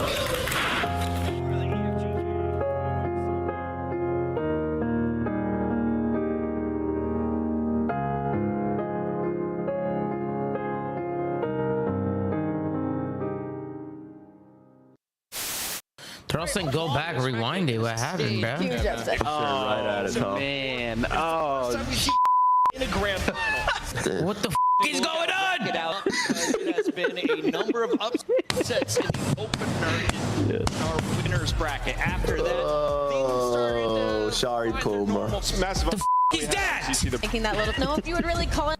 Find me this guy, bro. I'm pretty sure it was. Cowboy. No. I need somebody to find me this guy. Whoever this guy is, whoever's at the venue right now, you find me this guy. Yeah, Tom's got a 10K reward. Listen, there are some clips from CDL TV that, like, if I see that one of Tommy again, where he's like in the movie Tenet, where he's like, "You're watching this and watching me," I'm gonna put my head through a wall. But I will never get tired of the Zero Rings one. Yeah, I mean, I'm in the same boat as him, so I got that as well. But I'll be honest with you, like, If I call you Joey Zero Ring, if I would have seen that guy, Tom, I would have got him out of the event. I didn't know that was a thing, so I'm sorry. What are you, security now? No. All right, well, we get ready for the map 3. Koi, so far so good. Yeah, I mean, I just don't, I feel so weird about it. This was the whole thing's such a weird like move. I'm like, I kind of now. Are you rooting for him? Yes. Okay. Like it's not like I'm like rooting against Joe Deceives or anything. I'm really excited to see that that team, but yeah, kind of. Okay. Is that weird? Like, I mean, you hope it pans out for the guys. Maybe it is again. Just like, the players. Yeah. Oh, yeah, just the players. But maybe it is just because like the body language is so bad like the other week when casted that it's just I want to see them happy. I want players to be happy and have fun. We're playing a video game. You get paid to play a game. It's that's fun. It's not fun when you're losing. No, losing at anything. You see how many rookies are just in this lobby. Kips, definitely the one that so far, I mean, this guy is going to be a mainstay in the league. He's been exceptional. Listen, he's not always putting up numbers the same as when he did when he first came in, but I think that's mostly about the meta change. I mean, we've talked endlessly about it. Like, just seeing the top KDs at the last event, I was like, listen, I thought the game was very fun to watch. It's a blast, but the traditional, like, all top 10 KDs are ARs outside of Scumpy, that's gone. It's a lot. There's a lot in the mix. Subs are absolutely eating, and I mean, he's still been solid, don't get me wrong, but it's tough right now for an AR player. It's tough. I think Ali mentioned it, and you just saw the graphic at the bottom. It's a big overload skid.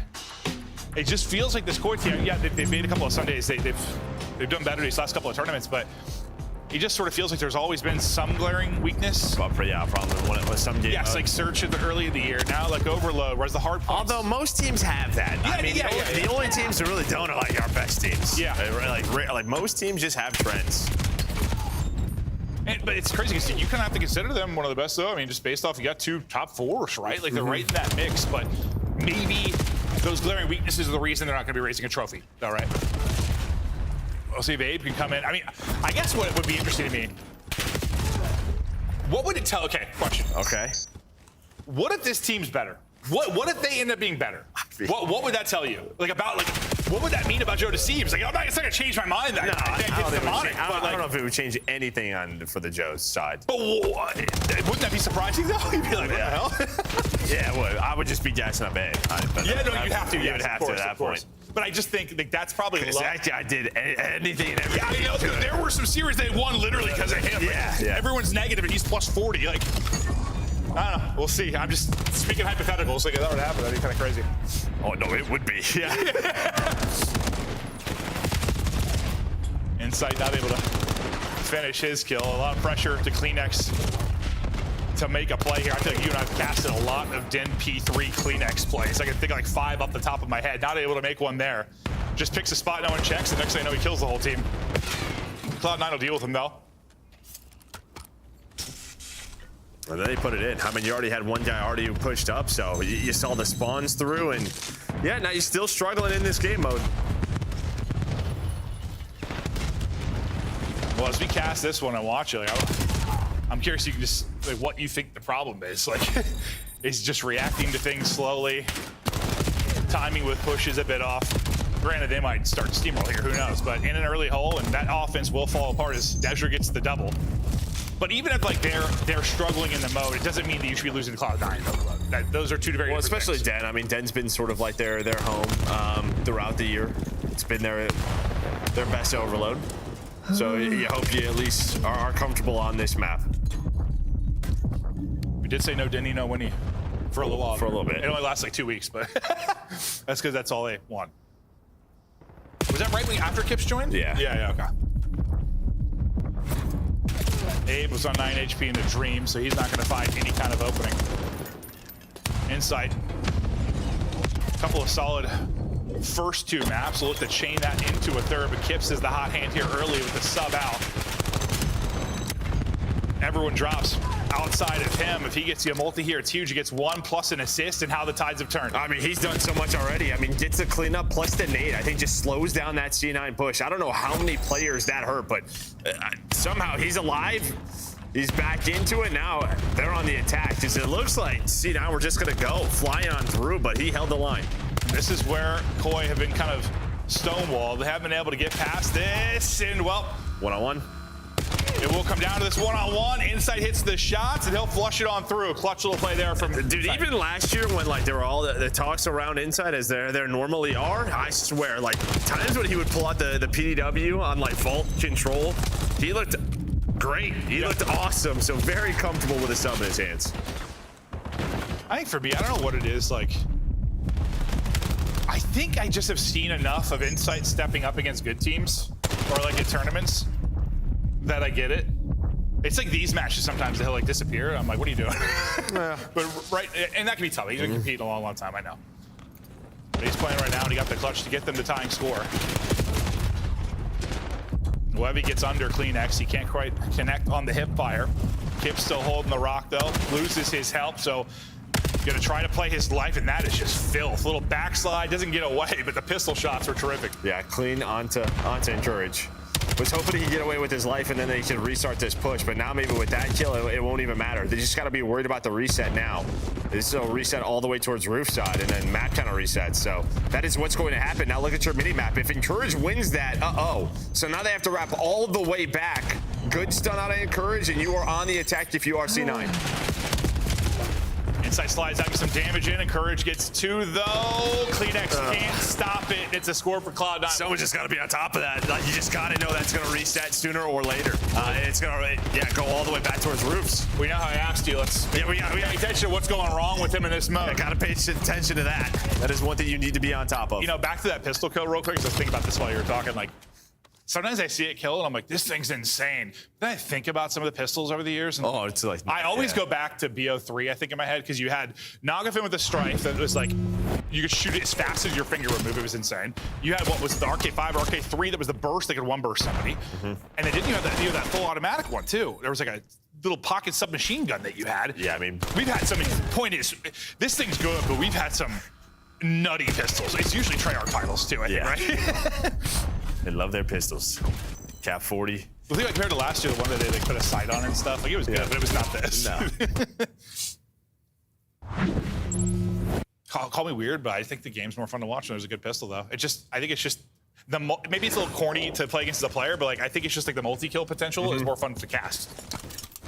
What was the MW? Was it the deal? Yes. Yeah. I think it's usually Treyarch titles, right? Where they're like crazy though. Time of possession pops up, and you can see, despite the lead for Cloud9, Koi have been holding it, just haven't been able to convert it into scores, and well, a little bit of pressure here early for Cloud9. A 1-on-2. Abe trying to hold on, and it's Abe versus everybody. There's a team kill for Cloud9, but it does not matter. Cloud9 get another one on the board early. The overload woes for Toronto continue. Yeah, it's just not really creating a lot of chances and then leaving some openings, not finding kills when you need them, not making it messy there for Cloud9. And then right off of the EMP respawn, you're back in control. Hyde, he was just trying to chilling, but Nezra was there. Now maybe a chance. They just have to deal with Webby soon. Kips hunting. There's one here, and he'll find the kill. Able pulling through as well. Numbers forward for Koi, and this they're all over the place. Looking like a score. Yeah, you got Abe flanking it. You got 3 pushing towards the point. As long as Abe gets one, you should be good. He does get a kill, and that'll be a score back within 1. Well done for Koi. Yeah, it just got a little sketchy there. I think they're trying to make a decision whether to go through. Well, I think they started that push of going B, and then I think Kips got 2 more over towards the A zone. So then instead of leaving the B spawn open, you spawn them close, and there's a chance there for Cloud9. Another chance here for Cloud9. Kleenex, it's a thief. He steals it and scores it, and well, we've seen a couple of those this year, and they always make me laugh. Kleenex with a hell of a play. Yeah, just try to rotate this out of here, but you forget about 1 guy, and now that is going to be 4 dead. EMP going to respawn, you're blocking, you have Kips pushed up, and this got ugly quick. Is this just not calling a name? Like, what? Hold on. Okay, they stopped it. Webby gets 3. Webby with a big triple to keep it even. But yeah, was it missing calling a name? I would have to see. It seemed like they had, yeah, it didn't say they had any idea Kleenex is in that spot.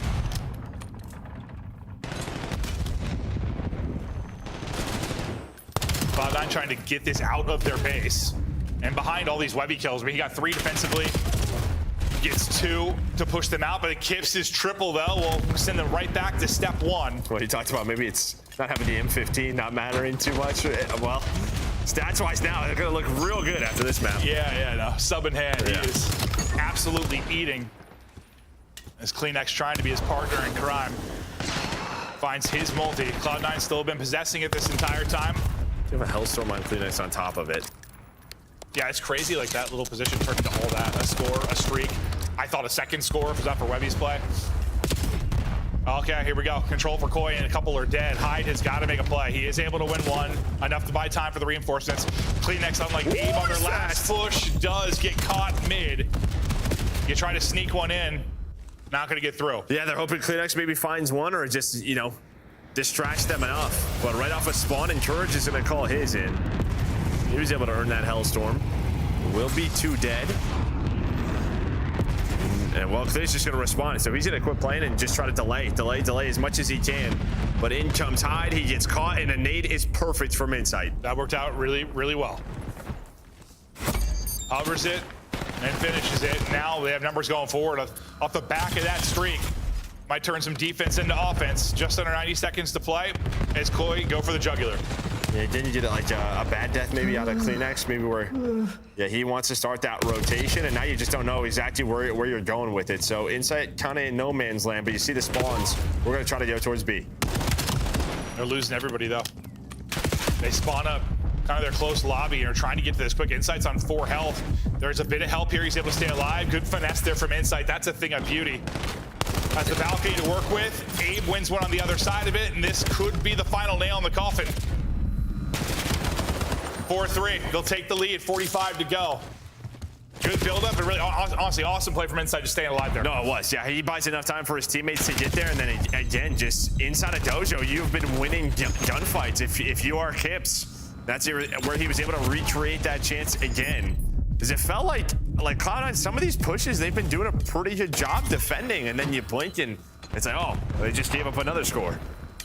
Well, you got kind of Abe cosplaying as Joe Deceives map 1.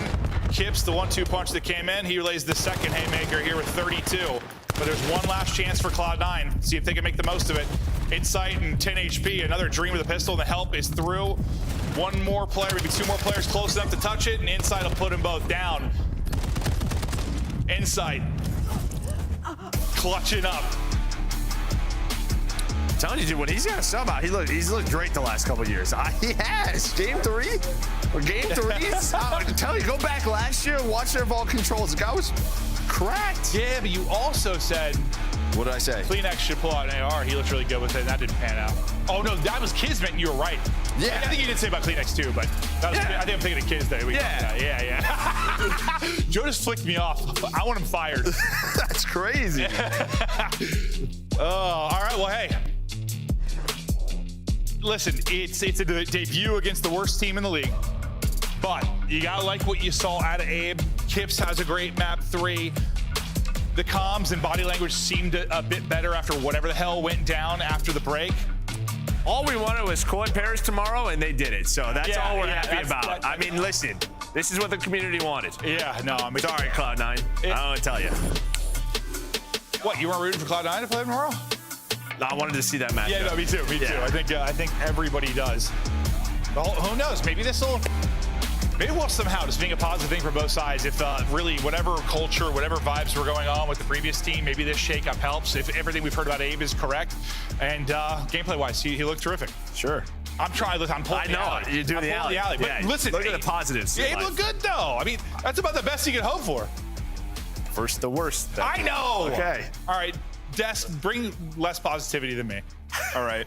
Okay, not a problem. We'll do that. Joe Negative Nancy deceives over who, here. guys? Joe deceives who?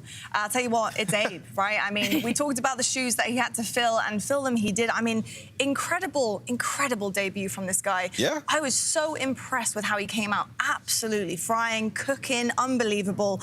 And I think he's fitting in really nicely in terms of the cadence of this team. I think Toronto have definitely elevated in the sense of, you know, you're rebuilding a roster here. This is tough stuff. But the fact that we are seeing this right early on, what did you make of the man, Abe, and how he managed to deliver for the Toronto fans here? Yeah, if I'm being positive, he played well.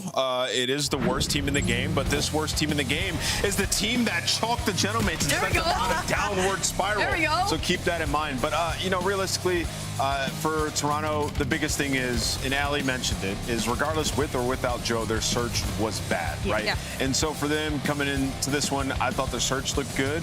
Abe made some big plays, had a huge clutch. Yeah. A couple of their offensive rounds, just getting the bomb down, finding the blood, and playing together from there was big for them.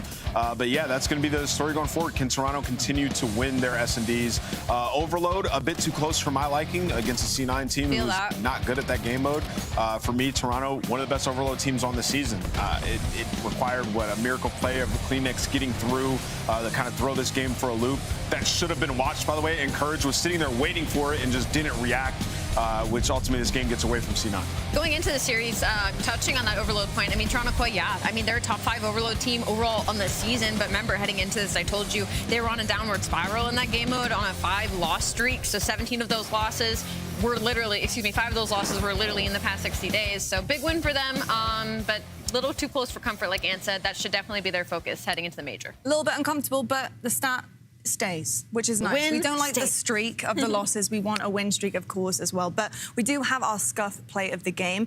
And honestly, it's a montage of the entire 3-0 because these guys were looking really good. And we talked about Kleenex hopping around, and that's exactly what Toronto were doing, hopping around. Everything looked picture perfect up until that overload. But there's a lot of takeaways here, I think. The fact that they're able to kind of put things together so quickly with that change coming in, 1 day, 2 days, maybe? Yeah, literally 2 days. I mean, it's impressive.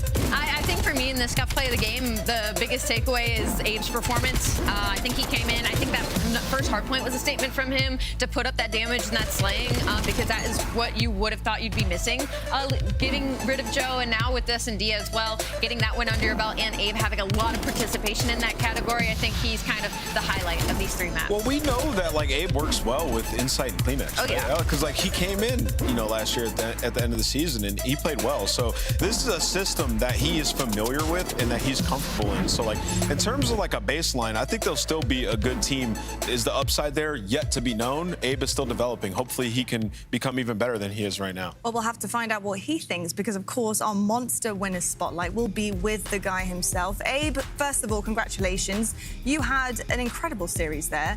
Came out flying in map 1. How has it been, obviously, this very quick transition heading straight into a tournament, honestly, that has a lot of weight coming into things, of course, with the next major and then champs around the corner. How has it been for you?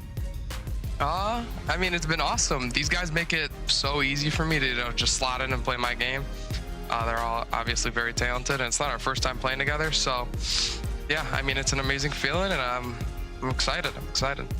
Yeah, Abe, you know, you just kind of touched on it a little bit. What is it about their system that works so well for you? Because I remember you came in last year. I'm like, that guy's going to be in the league for a while. And obviously, you had to find your way back to the squad, but you're here now.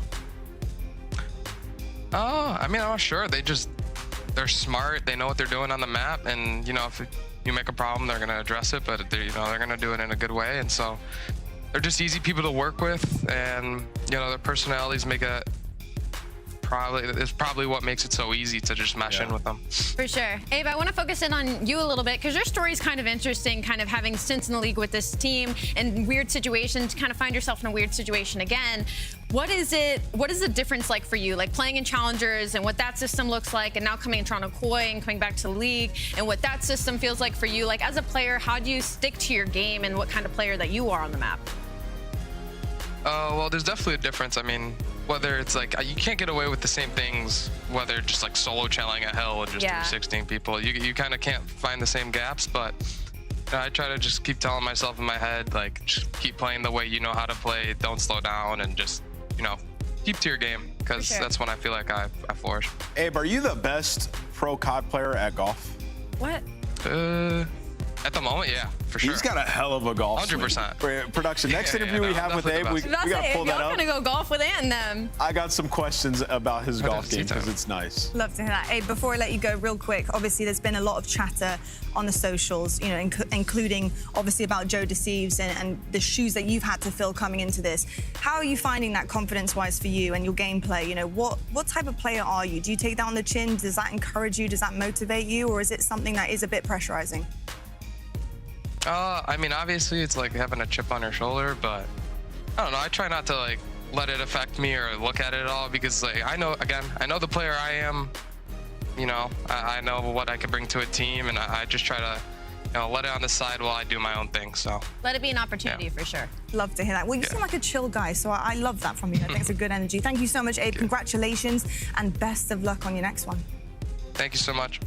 All right, well, that was your monster winner's spotlight, excuse me, and I'm really excited to see what Toronto are able to do, obviously, as we get a little bit deeper in the bracket, because, yes, we do have a little bit of a grudge match cards coming up.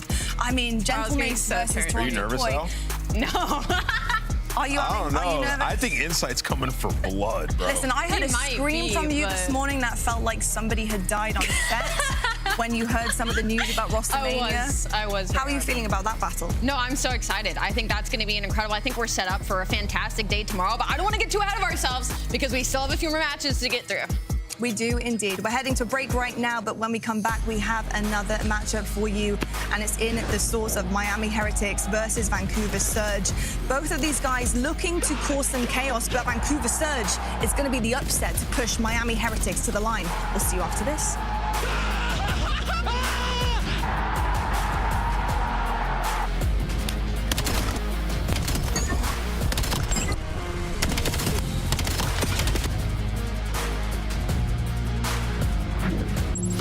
Champs tickets are on sale now. Come see the best teams lock in for this season's grand finale in fabulous Las Vegas. All 4-day passes come with early venue access. Head to FazeVegas.com or scan the QR code to get your tickets now. Scuff, official controller of the CDL. Monster Energy, the official energy drink of the CDL. Brought to you by America's Navy and the special operators who work in the shadows.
only one in this call with 0 rings. We're not gonna talk about it. Two of them. They're all there. They're all there. I'm pushing you. Behind you. Oh, no. Yeah, I knew you were so screwed. I thought I had that, guys.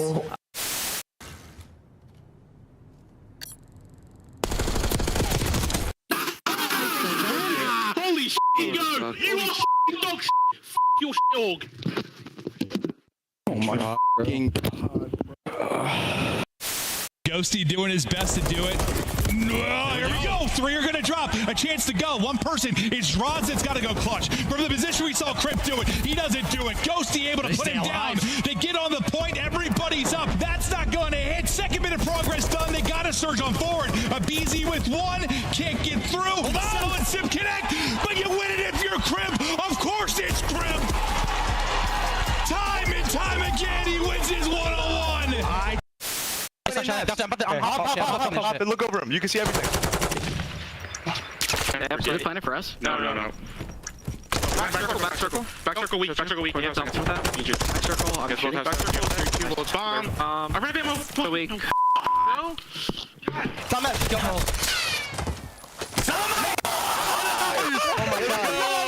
Let's go, man. Let's go. Oh my god, my bad, bro. Oh my god.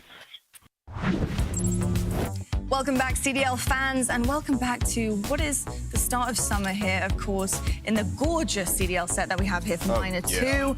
And Friday, honestly, it's been providing, honestly, a lot of answers to questions that we have, and hopefully this next match will answer some more. Miami Heretics versus Vancouver Surge. Let's start with Miami.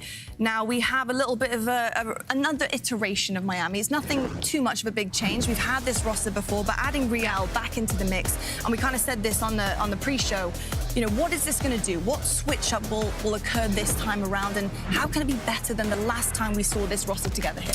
Yeah, well, hopefully Real brings a new thesis on how to approach Call of Duty for Miami. They've had the same problem for 2 years, maybe with a bit of a higher ceiling last year with Real on the team because he's becoming a star player.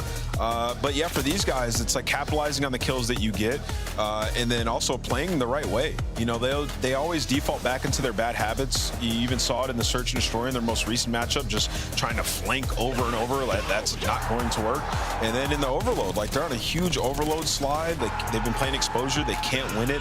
They're allowing a ton of goals, like 5+ in the last 4 games. So a lot of bad habits coming back for the Miami Heretics. And then on the flip side, it's kind of like what Real are going to get, because we haven't gotten to see him in this game too much. And what we saw at the beginning of the season was not a whole lot. So you're hoping to get superstar Real back. And also, I mean, we're talking about top 2 overall S&D team in the game. They're on a 4-loss spree, 3 in just this stage alone. They haven't been able to add any of the new maps to their S&D map pool, and that has been killing them. They need to add Friend. Yeah, they need to add Hasi or Fringe or anything Sake, and they just haven't been able to. Yeah, it's been tough. I think they're overcompensating for not being efficient, and I think efficiency is obviously a clear focus for them, but they're just not getting it together, and I think they need to start playing the right way. Will Real adding into the mix provide that for them once Maybe again? some comfort. Maybe some comfort. Well, remember, with this team, I believe the players wanted to stick together. Like, Real just had a huge opportunity. The other 3 did at least, right? So now that he's back here, he saw the grass isn't always greener on that other side. His career took a turn when he wasn't a part of this Miami team. So they've remained friends. I've seen them playing ranked together often. So the chemistry outside of the game is there. Hopefully it returns if you're a Miami fan. We will see. Well, Miami, they're gunning to climb, right? You know, they've got some big things occurring around the corner, but different story for Surge. Surge right now, it's really an investment time. And looking across this roster, you know, and we were talking a bit backstage about them and kind of what they're looking to do next. It's not that they're going to be not trying here in any of these matches. In fact, they're going to be pushing as hard as they possibly can. You know, you've got Mamba and Craze obviously bringing them on board, and it's kind of just making sure that their stock stays high coming up for the new season. How are you feeling about the team and really how they're going to be able to push Miami? Yeah, this particular team I don't like, especially for this title. It's nothing against the players. I actually like the individual players, but I just think that this roster as a unit is a bit slow. When you look at it, even Craze praised, like as their SMG player. He's supposed to push pace. He's a little bit of a slower route taker, right? We've seen on the pro level. So yeah, and you look at Mamba, Lunars, same story. Nero's the one guy who might play like a maniac at times. So they're just going to struggle to break hills, you know, this late into a game cycle. But for this team in particular, I think Lottie said it best. Like, you're investing into these young players to see if this duo can be a foundation we can build around going into the next few titles. So for them too, I think it's important for them to play well. Lunars as well. Yeah, indeed. I think it is 100%. You've got so many eyes on you, and you need to make sure that you're retaining your skill and ability and showing that and pushing forward on every single map that you play, no matter what your chances are, obviously, coming into the next part of the season. But let's look at the maps and modes to see exactly what is coming our way and what is being handed here to Miami and Surge.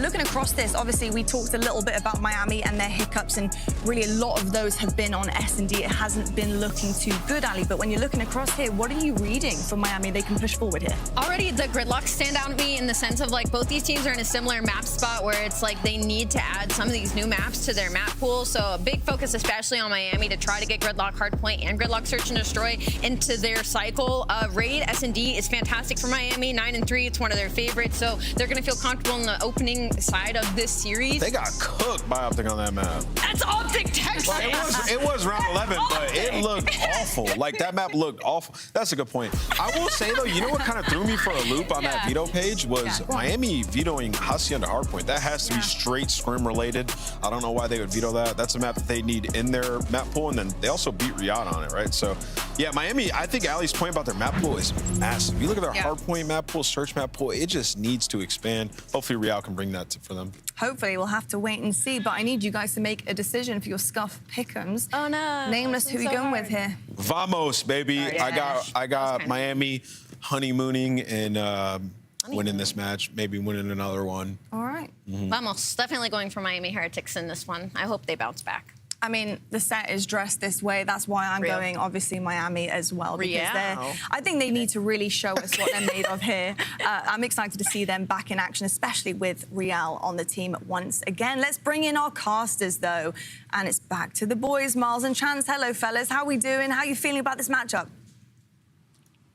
I am here. I have feelings about this matchup, and I'm very interested to find your feelings about this matchup, Chance. I'm very excited. I'm ready to pop off with the energy, so I'll rein myself in to try to match you just a little bit. But they got the band back together, dude. I'm stoked to see this Heretics team.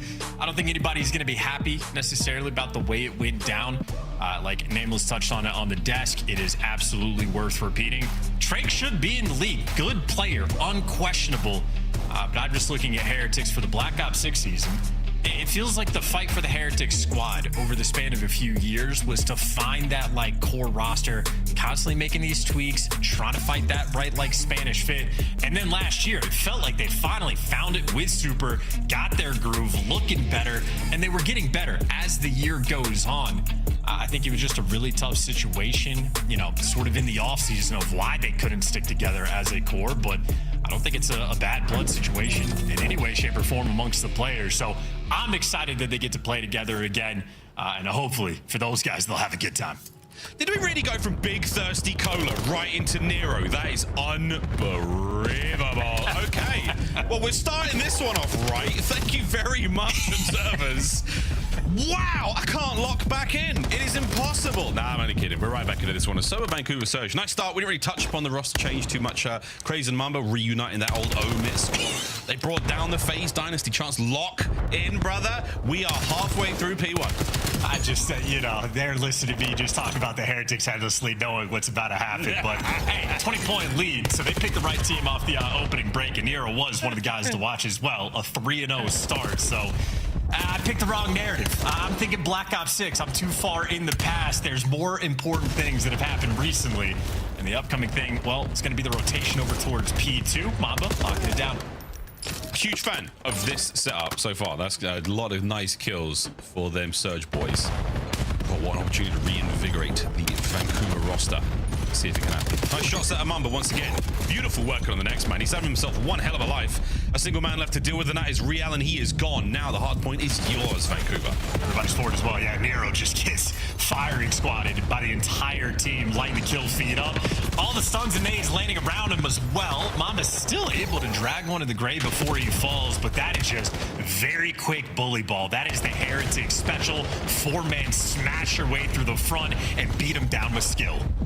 He is trying to skill their way through the situation. And they're still trying. Mamba, though, he's got hands. Careful, son.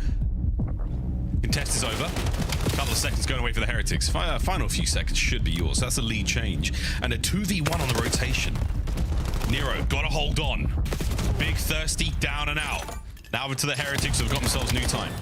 And Winners Mamba pumped the brake on trying to re-break that P2, and so in exchange for that slowness, Heretics swarming around the new time. Every single angle covered, every single entrance. Well, Metal's at least getting the information. Heretics, well, always have that extra man. Winning the trade battles, Nero, good for 2. It might be enough to sort of soften up the blow. Real, overwhelmed. Now no softening up here. We are staying strong. 3v2 here on the hard point. And it's still going to be Surge doing what they can to hold on this one. Nero, man, he was looking for that 5th in a row. That would have been ideal. But sadly, no. Luna's trying to pick up what he can here.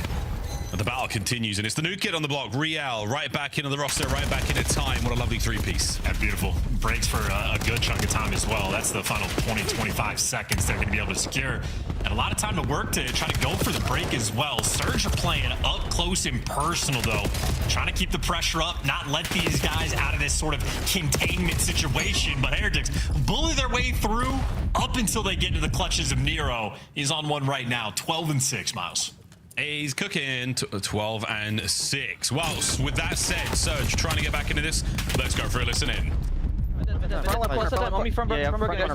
Super's one shot. Nice, get up. 20 front, there's 20 in the back, 20 in the back. Factory already. The back, okay, Another one in the back. One at a time. One's one top broken, I think. I'm top. I'm just one of my top right now. I need time. One's on the stairs. I got double damage. Front door. I said time. You got top flip. That guy. I hear. That guy is my top. I skipped it. Time. Super. I made him win. One small dub still. I pushed two. Good 14, bro. Good 14. Okay. And one's blue truck. Yeah, I'm playing for highway. I'm playing for highway. Two in the back and one's ice cream. One top broken. They're telling me backside time. Wow, yeah, ice cream. Yo, ice cream and 2 on I spawn behind him dub. Ice cream right now. Yeah, there's two in them. Yeah, I flipped. I killed the kid, bro. I hear. Good on. I'm naming this time. One's still right or something. Yeah, it could be right. Broken. Stay over. Right. On time. You say you're alone. You're on time. I'm in the left. I'm time. Right. Okay, I didn't say anything small. Need to left 30. I hear. Sit. On the left. Down right. Right here. Hold this guy's corner. Last guy. Could be getting nice. Super first. I hear. Yep. He's gonna take a left route. Super. He did it the first time. Eyebrow bridge. I studied the bridge. I'm jumping up top, bro. In the back of your real. One's going back right now. I'm marching on the bridge. One in the back right, guys. I hear. I'm gonna go low bridge. Top bridge. Hole super weak. I got nades. Super weak. Yeah, I saw it. Super wholesale. I'm on time. Get my right. Nice, one more on time. I'm staying down here. I'm already new, guys. I don't see him. I can't fall. I spawn showers. Time done. One right. Yeah, he got me. On the right. He's going back hole. Nice, that was him. There's spawning ice cream, yep. And one's in Susie. Go to time.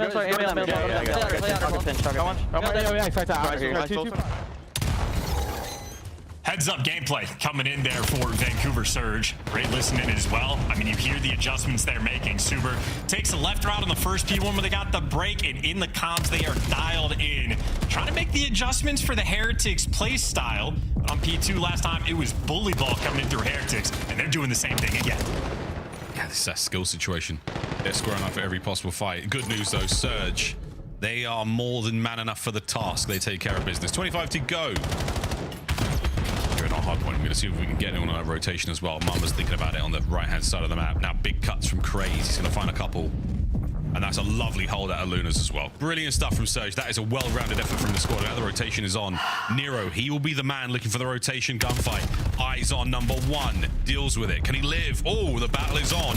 And he's doing what he can. Oh my, yeah. What he can do is get his boys in there. Bad news, the Heretics are running the shop. Hardpoint's open for business, and they're in. Yeah, Craig's trying to do just a little bit too much there in the cams. Good news, though. Nero right back in position, so he sets his team up, and, well, he has to come back in and knock them down. So Nero doing everything right now. In the background, though, Winner's on a 5 spree, and collecting some time is Mamba. This is the most stable Surge have had the game all map. Stable and able. Looking for a good 2 there. No good for Craze. 5 spree from Lunas. Hellstorm in the back pocket. Not a bad thing to have whatsoever here on Gridlock. Go number 6. Dips out, stays alive for a second longer. His boys are all over the trades. Perfect hold here from Vancouver. What an onset this has been. Tree hard point, whatever you want to call it, it's been theirs from start to finish. Real with a late break ends the spree, and now all 4 members of the Heretics bang in the back. Yeah, definitely chip damage there to get that little bit of scrap time, but Heretics honestly happy for it just to keep the game nice and even going towards new. So you get 1 break, you'll be good for it. Super though, overwhelmed. Vancouver Surge with the bodies in the right spots. Extra pressure towards the back spawn. They don't have anybody up top though, and Rancor has quite literally cleared house. He's cleared house, but he hasn't got any kills. He's hit the back door. Oh no, he doesn't get a thing out of that life. Real trying to do what he can from the front. 16 and 19. Break towards the back. Nero guns him. Nice work there with the M15. And again now towards the back door. Anyone here for the Heretics to try to get involved? Metals on the entry. No good. Craze holds. Upstairs, Super finds at least 1. The dance is on and a back and forth kill feed for now. Vancouver still holds. And the in and out bang here on this time. Super walks away with 2. And kind of comedy as well, the way that plays out for Heretics. Instead of head smashing through the front, they try to be a little bit smart about it, take some rounds. Should have head smashed through the front. I mean, you had the timing. It was right there. Just unlucky sequences. And, well, if the luck is on the side of Vancouver Surge, it's going to give them a 30-point lead into the new time. And they're going to be there first. Working pretty hard this map to be this lucky. 181 to 155. Surge with the lead. Going on our next set. 2:51 on the game clock. We've come close in previous matches, but so far here in Black Ops 7, very few, if any, match finishes on time. Good kills there either side, but the Heretics once again can overwhelm this middle of the map. Wonderful damage, trophies in play and everything. It is a strong hold here on P1. I mean, desperate to get that trophy out as well. Happy he did. You hear it ringing off in the background, stopping everything that Surge are trying to bombard. Problem is, trophy's not going to stop this. Looters, well, guarantees that Heretics not going to get this P1 time, at least force them away. And in the meantime, Nero has, in fact, taken the route over towards P2. So Surge on the minimap, they're doing everything right now on Gridlock. They've done more than enough to influence the spawns. That is not a great spot for the Heretics going into this P2. Oh dear, you managed to break your way through the bottom side of the underpass. Craze with a corner. Is it good enough? He's going to get to the fight a little bit late, but it might be perfect timing to get himself a few. Now to the time. Heretics may have the numbers, but they do not have the positional advantage. Super, though, punches his way through. A nice 1-2. Here comes Craze. Gets there a bit late. Stun good. Not for him, though. And Heretics, from a bad situation to a dire one, now they're alive again. Yeah, they gave the pressure up, and now you have a full map spread coming in for Miami. First man in line, though, is going to fall. Decent shots on Rancor, but he trades you out. And you got a Metals right behind you. Well, good news is the awareness is there. No sneaky stuff for Surge coming through. They're going to have to try to break through the back, but it is not looking pretty. From bad to dire to alive to thriving Heretics. Holding on wonderfully with Super. What a spree from inside time. I wouldn't be surprised if he does have himself Hellstorm now. Rotation fantastic. He was the rear guard man, just holding onto that scrap, and now trying to shut down these players on the rotation. Mamba, what a move. Good timing from Super. Another man here, yes. Can we find entry? Craze on the other side as well now. The perfect 2-2 split. Here comes the pinch from Surge. Yeah, Mamba right behind him too. That's the follow-up crew. Well, doesn't win the gunfight. Follow-up has to be there. Mamba, good for both. Gives you the 2, and that is in fact the break. It is a tied-up game on this time. And somehow Super, in between 3, gives you an extra 2, and give him 3. Why don't you? Super bailing his team out and keeping the play active. Massive bailout moment. Renkorb gives you a little bit of space. Real down onto Nero. 3 in the feed. Looking for the next. And it was a clean break and a clean wipe for Vancouver. 25 to go here on this incredibly important hard point. Anything you can do, Nero apparently can do better. Now the response again. Nobody can hold this hill. Heretics walk right back into it, clean you off the map. They're going to have maybe a 20-point lead going into the new time. This is officially, well, the final call. We are going to end our game on this P4. Oh, baby. Oh, baby. Here we go to Ajiwai. I think it's a wine bar, and we're going to get our fill. Mamba with the kills. Break from the front. Super somehow does it again. Rencore, NPC down. A little bit of friendly fire, and the trades are complete. And Vancouver Surge, they're in once again. That's first wave killed. Second one's coming though. Metals on the outside gives you the first blood. Now you're going to bang through the front. He's got the teammates behind him. Slide right in, and he's going to do it himself. Metals might have struggled this game, but that is the opening win you needed. The team, though, we're taking pinch routes. We're not going to follow them up, and we're going to get wiped off the map again. Surge, this is officially their map to win. This is it. Mamba's trying to hold them back. Last chance to find your way in, boys, but the clocks are ticking, and on board with Big Thirsty. Gunning them down. Final few seconds go to Surge. And almost like, you know, Heretics have picked up right from where they left off from Black Ops 6 of Metals is in war, trying to do everything for the team. Entry man, good nades, there to make the heroic plays. And while the follow-up just not quite there, so his stats are not going to look pretty, but he certainly brought a good fight. Ultimately go for Surge. Well, Big Thirsty indeed. Nero from start to finish, not just making the high slaying plays, making the heads-up one as well. When Lunars is calling in that Hellstorm, getting in the right position, flipping spawns in the key moment. Couldn't hold a P3 to save their lives, but otherwise, the damage absolutely there. The kills production absolutely there. Oh my, Big Thirsty. 37, 27, 4,800 damage. Nero. A man with a million nicknames, the Emperor, absolutely slamming. We're going to look at the highlights package here, folks, and I guarantee you he's in it. And what do you know? The man of the moment. Fantastic opener there from Surge. And then a situation of, well, you know, we watched Vancouver Surge gridlock, like, adjust in real time to the Heretics playstyle. The first P2, Heretics just all four spawn up, just straight up running down. Well, the adjustment for Surge, the second go around on the P2, I think it was Lunars that's going on the full pinch through Broken. Taking your time, just trying to sort of funnel Heretics players into the situation and handle the P2 better the second go around.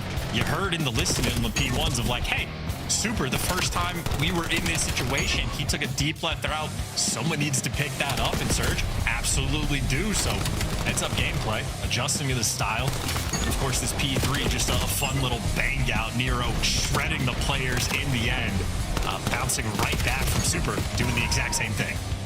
Yeah, Super had a couple of outstanding moments. And again, he's such a strong player to deal with when he's on. Right now, yeah, Heretics, a little bit of work to do, squad. A little bit of tinkering to do there in the laboratory.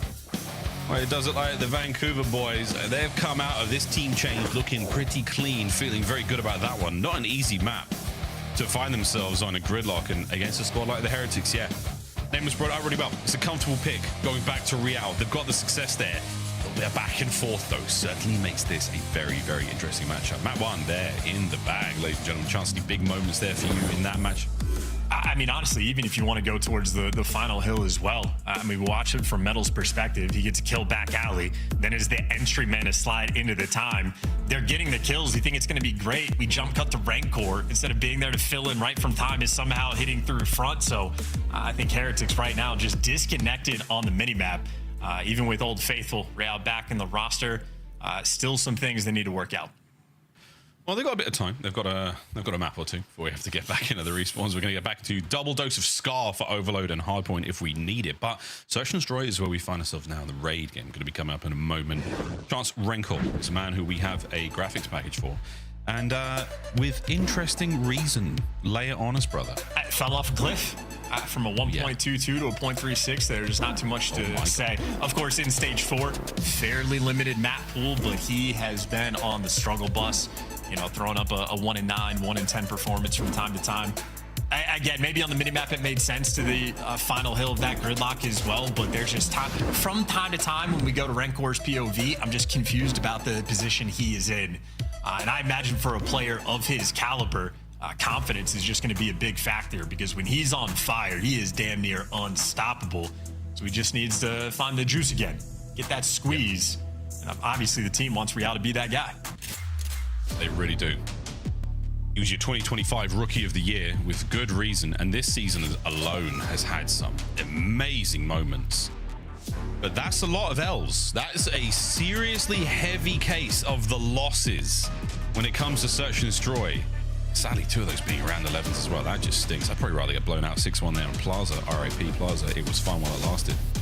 In a raid we go. Back to Old Faithful. Both our squads looking for the goods. Here we go, boys and girls. Vamos! Round 1. And Rancor, well, man of the hour is on an island over towards B. All the other action over towards A. Metal's already first blooded. Now we are stuck on a fan. That is not the place to be, gentlemen. Crazy happy to see it. And, well, maybe this is why Rancor currently has a 0.3. He has not been afforded too much success. And what will he do now? The lads are going to maneuver around you, and they're going to put you in a very, very tight squeeze while you try to find this 1v3. And I say try very hard. Vancouver, what a lovely round. What a very decisive, quick round. Strictly business. Zero fear as well. I mean, there's no trophies round 1. The Heretics player said, I want to go stand right on top of this exploding van. Craze happy to be the cleanup man in that crew, but just a well-orchestrated effort. Everybody here for Surge, all 4 players getting involved. Lunar's on the back line, didn't even have to shoot his gun initially, or at least not for that final few, but the stuns and nades absolutely on point. That is overwhelming for round 1.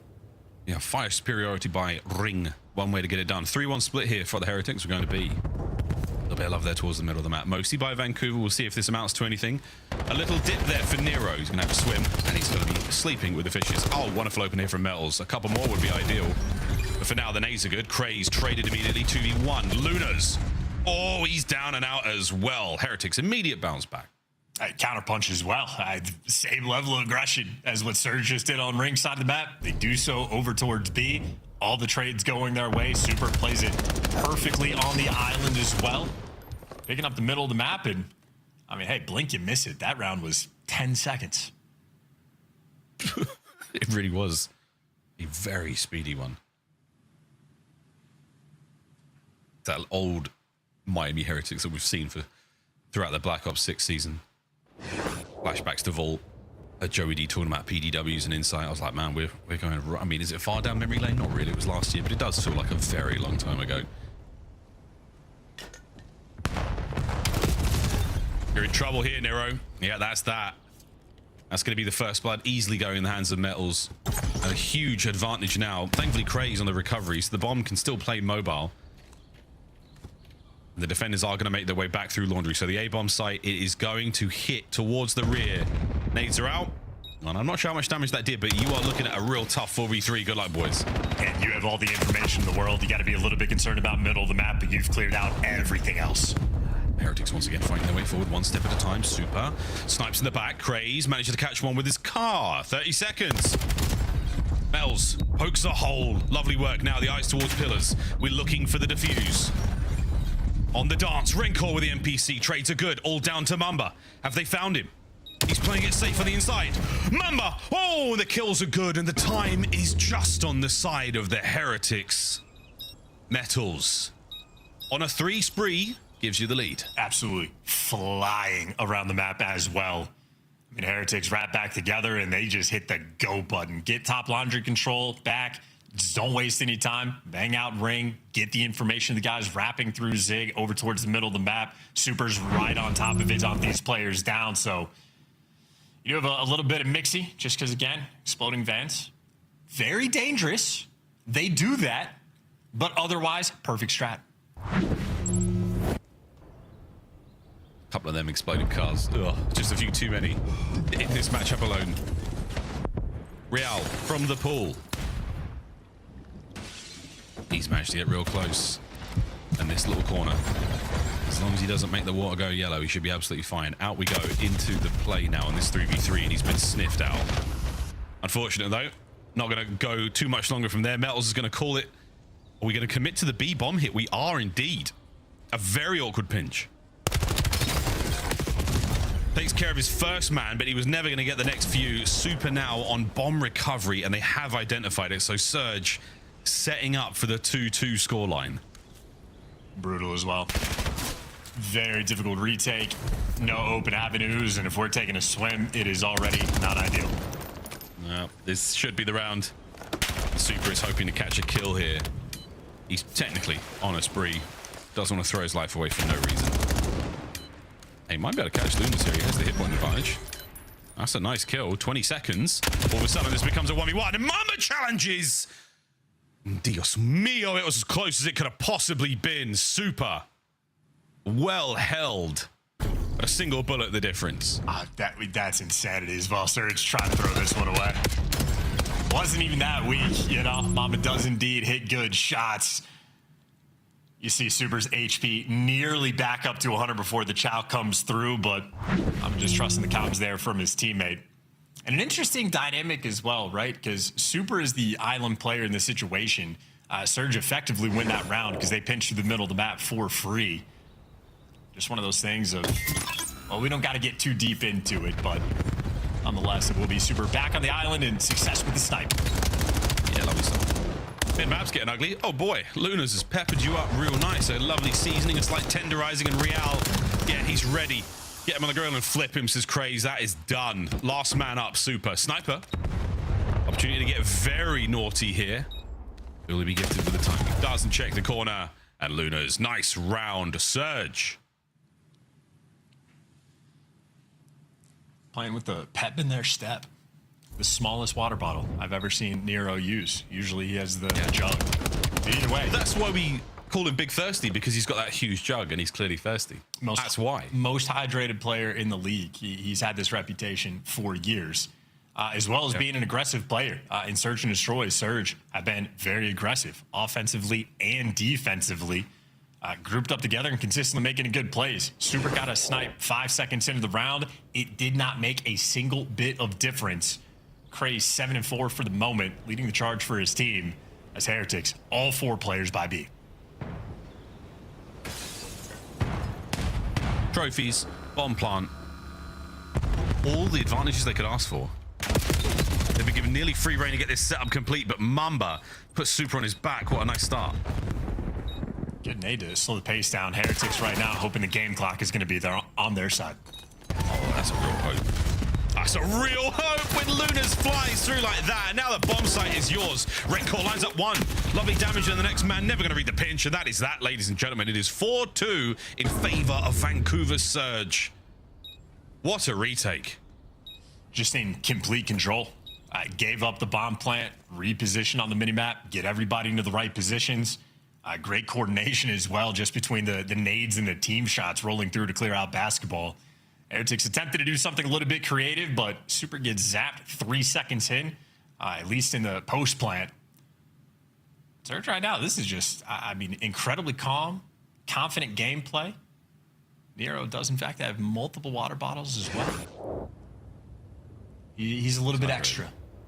He's extra. His teammates are as well. 3-2-2. Sprees across the board for the boys. You're putting the Heretics to task here. Going up 2-0 in a series like this is a sensational moment for Vancouver. But let's see if it can continue. 3 members of the Heretics are in the middle of the map. And they've been contained relatively well, but the issue is, can Mamba walk away with a kill from this spot? Looking unlikely as it comes down now to a 3v4. Yeah, Surge were attempting to set up a trap, hoping Heretics players would bite, and they made some noise through Zig, but Metals played it smart. That's delivered them the first blood. Is Surge now the team. Those small mistakes and not able to get the bomb down either. Tough angle there. Don't move, Nero. Oh, he just manages to tuck the knee in. He keeps his arms and legs inside the vehicle at all times, and right now he's playing for the knife and the smoke. I love this. No one there from the Heretics willing to give it any thought, and Super, another wonderful snipe. He's causing problems right now. 30 seconds, 4v2. Good night. Nero all alone, red and dealt with. What a brilliant round. 2 for Super, One for Metals and Rancor, and the defuse there for Real. Everyone pulling their weight. Super, just a great distraction there with the sniper. A situation for Surge where, honestly, you probably just want to ignore him and focus your sights elsewhere, but impossible to read in the moment. That's the get back you're looking for, and it's the final kill as well. I think Super was good for at least 2 in that round. Yeah, he did indeed. Big snipe connection and the cleanup kill. And I think with the Heretics, they've managed to find that success again. They've dropped the 4-man glasses strat. Rancor and Real. No spectacles. The last series they played with Trakes, the entire team was spec'd up. That's the secret chance. I found it. Discovered it. Here we go. I mean, found the secret. That it didn't work out. You know. I figured it out. Stun. No connect. Oh my god, Super could be eating here. We might be looking at oh, we could be looking at collapse. We're not looking at a bloody thing. We're looking at an absolute bang out of Real with 2. And now it comes down to Rancor. Mamba and Lunas. Have you identified his position? He's checked the bomb. And he's able to isolate these 1v1s. So this is not over for Rancor yet. That's an issue. And there's the pressure. Mamba gets there at the right time. It is map point Vancouver Surge. That's unbelievable. I don't know how many repetitions I have on this map. I might just be incorrect. I don't know if I've ever seen someone play that spot before, that Rancor just hopped in. I was not a believer. A tough sequence there, and Surge absolutely taking over. I mean, full speed ahead, had a very solid map 1. Strong on gridlock, good adjustments as the game went on, and they haven't really had to make too many adjustments in this search and destroy. I think their teamwork and play calls have been very on point. We were getting hyped up maybe for the super collat or triple rolling through, and instead the only thing he was eating was grenades. Vancouver Surge a round away from being up 2-0. Yeah, they've got all these little set pieces. They really are wonderful. When it comes to attack, Nero, this is a very tough spot to be in. Walks away with 1. That is unbelievable. Bomb plant now. Mamba making himself more than an issue. This is a diabolical corner. Enough to get the first man. And the last is his as well. Mamba, a filthy corner and a 2-0 lead. Just a dagger as well to the Heretics camp, now down 2-0. And that's, I mean, again, elite S&D gameplay rolling through. Coordinated every single round, strats on point. Nero does a fantastic job, lower side of bed as well, just to make sure he gets at least 1 kill in that situation.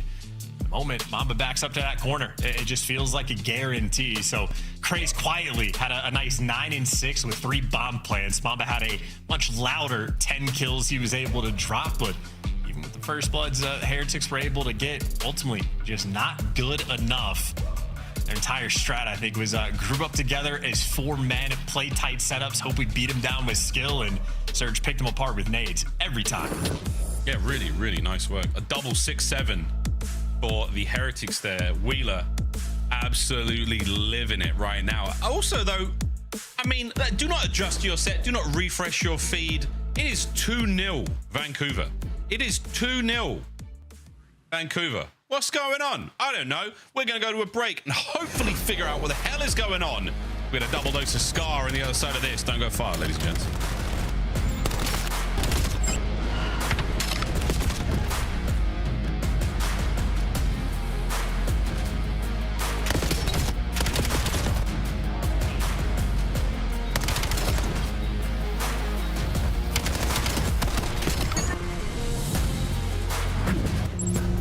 Black Ops 7 returns to the Esports World Cup this summer. Scan the QR code to get your tickets now. Scuff, official controller of the CDL.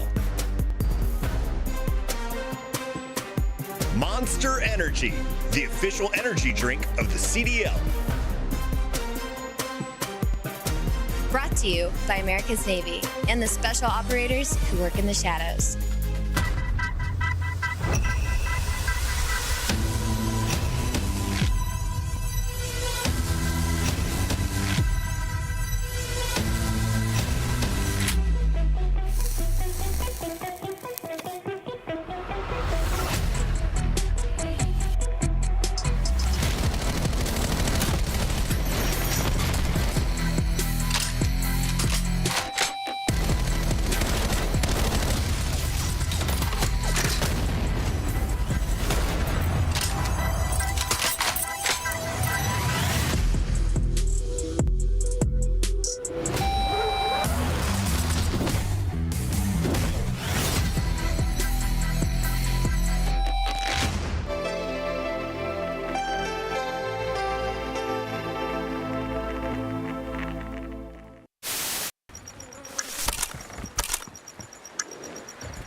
Just push you up. To your right. Oh my god. He jumped right in front of you, my boy.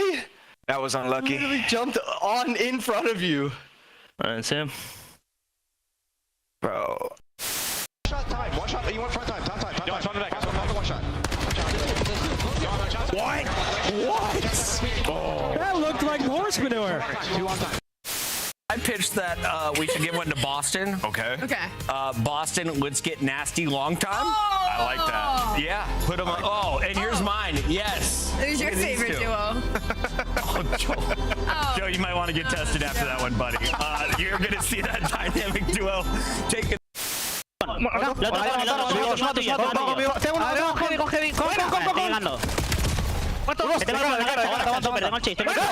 Te tengo de cara, super. Estoy dando from, mírate el medio, Nico. Te tengo de cara. De cara.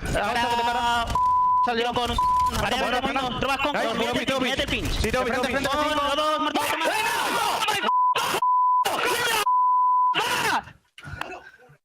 Vaya, Ice. No tienen comandante. Metal. No, Mike sale esa racha, Adri. Welcome back, ladies and gentlemen, to the Call of Duty League Miami Heretics Vancouver Surge with a 2-0 lead. I mean, really, it's spectacular work out of Vancouver. What a transformation. Craze, Mamba, Omit duo joining Lunas and Nero, and it is working out. Not so much in the stats department, but that chance was another team. That was a different world, an alternate timeline, a multiverse where cats were walked instead of dogs, where dogs were the aggressor, where dogs were far more violent than cats are. You picking up what I'm putting down? It's an entire inverse of what you understand as reality. And while we're trying to wrap our heads back to adjust to this new reality, some would call a normal place, the good news is for these two teams, someone has to win an overload. It has not been a strong point for either squad, but indeed, by the end of it, even if we have to replay the map once, twice, 3 times, doesn't matter, we will crown a victor. Someone's getting the W is what we're trying to say for those folks who aren't following what's going on right now. But getting into map number 3, Scar Overload, Scar Hardpoint on the other side of this. If the Heretics are tough enough to get us there, that's the question. Because right now, Vancouver Surge, squeaky clean. We're talking about honeymoon periods. We might be looking at a divorce for the Heretics, my lord. But either way, these boys are looking fine. This, though, is not their mode. Omit, beat the brakes off of 0-8. Minnesota beat their brakes off 6-1. Toronto 4-0. This is rough. This is rough. Like rough. Big time dog rough, Chance. What do you think? I'm thinking maybe Scrappy do for this one. Try to be the big man, get that big bar coming back. Admittedly, quite a few of these overloads, different roster, right? We're attaching these stats to a team and players that don't necessarily deserve this. And the team does currently look pretty good. I mean, nail biter there we had on the gridlock, but outside of being unable to hold a P3, Surge looked good on the map. Looked incredibly strong there on the raid. Might just be Surge's time to shine. Good luck, lads. Here we go. Nice 2 kills right off rip. Mamba, the instincts were right. Just a slight wrong place. Trey's fantastic, though. Nice 2 kills to start things off. Look for that mid-map control. Nobody there just yet. Mamba. His spree comes to an end, and most of the map is in the hands of the Heretics, and a kill or 2 would go a long way on the run to their first goal. Oh, they're forcing Real to pick up the device as well. Got all the kit. Real's not going to pick up. We'll get the device eventually. Yeah, we're going to get it eventually. Who's that on the rat back? Real. He's on it, but Nero back on the defensive posture now over towards the A goal. Nades are good. Real's going to commit. No, stopping that one. There you go, folks. He's out. 3-0 for Nero on the spree. No goal yet. Surge on the attack. And a full wrap as well. If they try to force this through P2, that'd be a little bit surprising. They lose presence top green, so already you know this isn't going to be a score, at least not in the short term. They're going to have to fight through another wave or 2. Well, your EMP carrier is the front man, and that's now gone. Mamba's going to be the next to 4. It's a clean 3. The last player left alive, Lunas. Oh, baby. Can't be anything more than another kill in the pile, and now the attack towards the B goal is on, and the attack is on, folks. Nero, unfortunately, caught in another team kill incident over by that goal. Real on the dance. He might have just opened the window, and here comes Super to put it through. 1-0. I mean, we're a minute and a half into this, and I can tell you for a few different reasons exactly why these two teams Not great at overload, but hey, Real is just going to pop off and be the difference maker on an individual level. A 5 spree he goes on to get the score. Now his teammates set up in some power positions. Need a little bit more ammo, but hey, side armor get the job done. Rancor showing presence deep into their spawn. Yeah, presence now been dealt with. On the new EMP, Nero will be the man to dig himself into the trench. Metals now fighting in there as well, buying a little bit of space for the boys to get involved. And Real and Metals, they're all in the feed, so it's a very much a Miami kill feed. Or they're looking to close it then and there. Real shut down. Now there's a chance to defend this. A huge one out of Lunars just to keep top green under control. He's going to do so again with the MPC. Good for 2. And teammates now trying to wrap this out. They're wrapping it, though, into the spawn. One guy spawns P2, and they were caught entirely unaware. And yeah, Real didn't have the route. Craig shooting him from mid-cut. Real did the smart thing. Yeah, stays alive. What a wonderful moment. Real now still keep an opportunity on goal. The final tap there just to give his boys the advantage. Nero wins a big one at range. Now some space for Vancouver Surge to get themselves forward. Oh, and another win. The B goal is still looking good. You've got presence there. Can we get the foot race on Mamba? He's hauling ass. He's sending it forward. Over the top comes Real defensively. Can Craze find the kill? He can, and it's 1-1. Great sequence as well. Nero gives you 2 there from White Wall. Great play call on where you're wrapping the device to, and hey, maybe try to get an extra knife kill. The cherry on top. But as long as Craze is alive in this situation, Heretics have a big problem they got to solve. Oh, yeah, we're on for the rally. This is still good. Craze is on a run here. This is a nice 4 spree. Here comes the pickup. Potential for the rally, but we're going towards A. Craze once again. Right place, right time. Wait, EMP's backed up. Lunas, he's taking the scenic route. What is this trickery? He's gone all over the place, man. Pick a goal. Craze out of the play, and somehow, some way, the Heretics survived that one. No. Lunars, it's 200 IQ. How will the enemy ever know what you're going to do if you yourself do not know what you want to do? Mind games taking place here in Overload.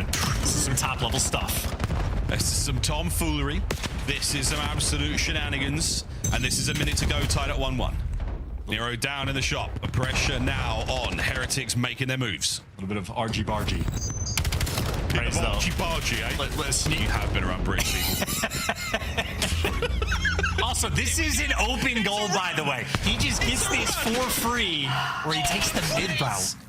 Come on, Craze! Gets it home. What an unbelievable cap. And wow, that was a near kill as well. 30 seconds to play.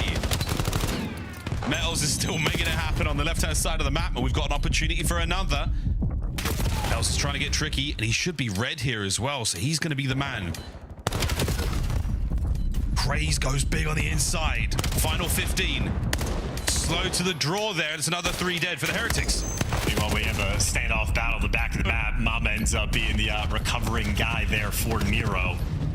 Final attempt at the score. Only Heretics ball game at this point, attempting to tie things up. And Craze, playing the distant credit. Honestly, that type of play, it might be good to break it down, but he throws away his life, so the play still active. Still active. Lunas gets some damage. Can't get the next man. There it is. Halftime whistle called. Well played by Vancouver. How we didn't get that Lunas capture. That just feels like a communication breakdown. And it really, which goal's open? Where's Craze? Where's he blocking? Where's he finding the kills? And when he finds the kill on that A goal, I'm like, surely that's going in. Something, a slight amiss there. Maybe we'll hear from a player on Twitter later on, but for the time being, a very, very close game of Scar. Yeah, I tripped up in the comms. This is absolutely where I would put my money, but you're right. Who's to say? We haven't seen a cap or not this one, but the next score coming in for Craze. I don't think I've seen one like this since February. He just wins a single gunfight over towards P2 and just has the free and open lane and cut towards mid as well. Absolute psycho. Of course, though, I can see the spawns on the minimap 100% of the time, so easier said for me. Captain Hindsight over here, loving it. Beautiful work. Beautiful work. All right, this is a nice aggressive opener. Real looking for this goal early on. Man, are we having it? Craze. Once again, he's been instrumental in the Vancouver Surge success so far. Possession still for the Heretics. Not fantastic for Surge. They've made the most of it. That sneaky goal, that single difference might be all you need in this match. Oh, Lunar's trying to give you everything you need in this match. Yeah, that's a 4 spree for him as well.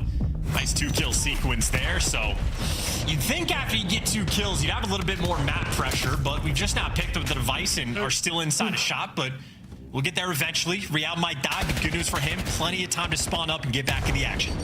We're running top, we're running for it. Nero opens the lane, another man through the window. Oh, the kill's good. And it's 3-1. Set up for the rally. Luna's on a 6. Luna's on a 7. Luna's.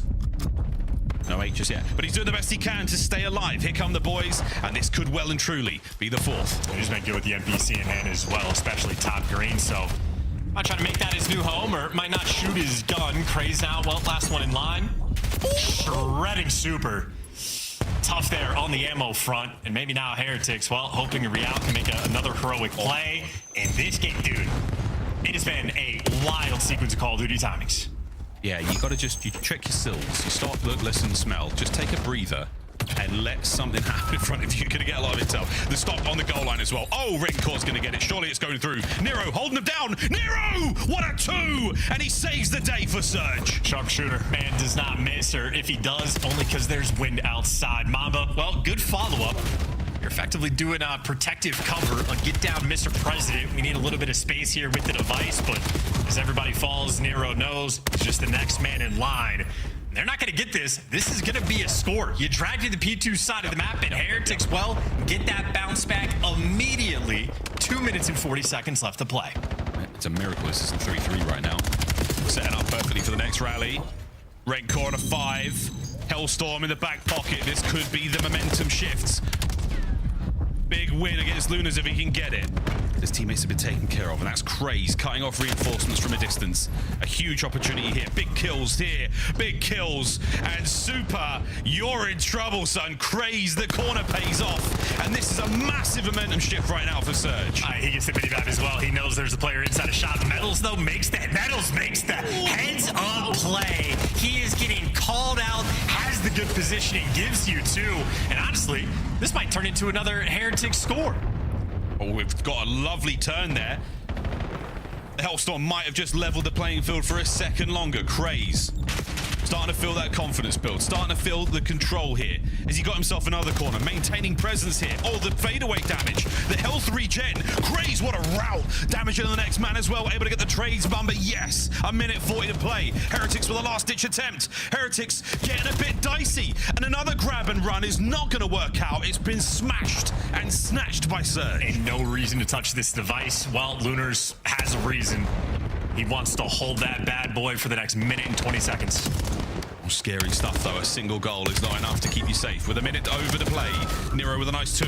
Charge through P2 now. Lunas is going to be brought down. The Metals of Rancor shows us an opportunity right now for the Heretics. Craze trying to get it done up close. Stun connects.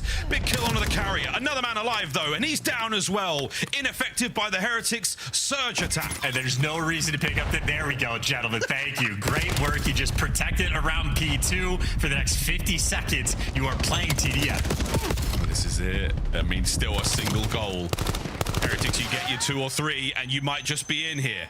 Metals setting up for the goal. His teammates have to find the success on the other side of the map. So far, Rancor, 1 part done. The next eludes him still. Nero and Craze in the feed. Metals has to leave position and try to make something happen here.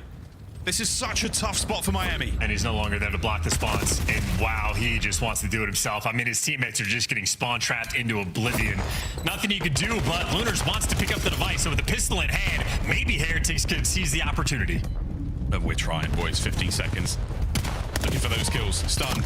It's not good enough. It's just getting a bit mixy. It's getting a bit ugly. Redcord, no. Luna's belly down. Head down. Stay alive. Don't let this get out of control. And there go the final kills. Yeehaw indeed, ladies and gentlemen. Vancouver Surge. I can scarcely believe my eyes. It's a 3-0. I mean...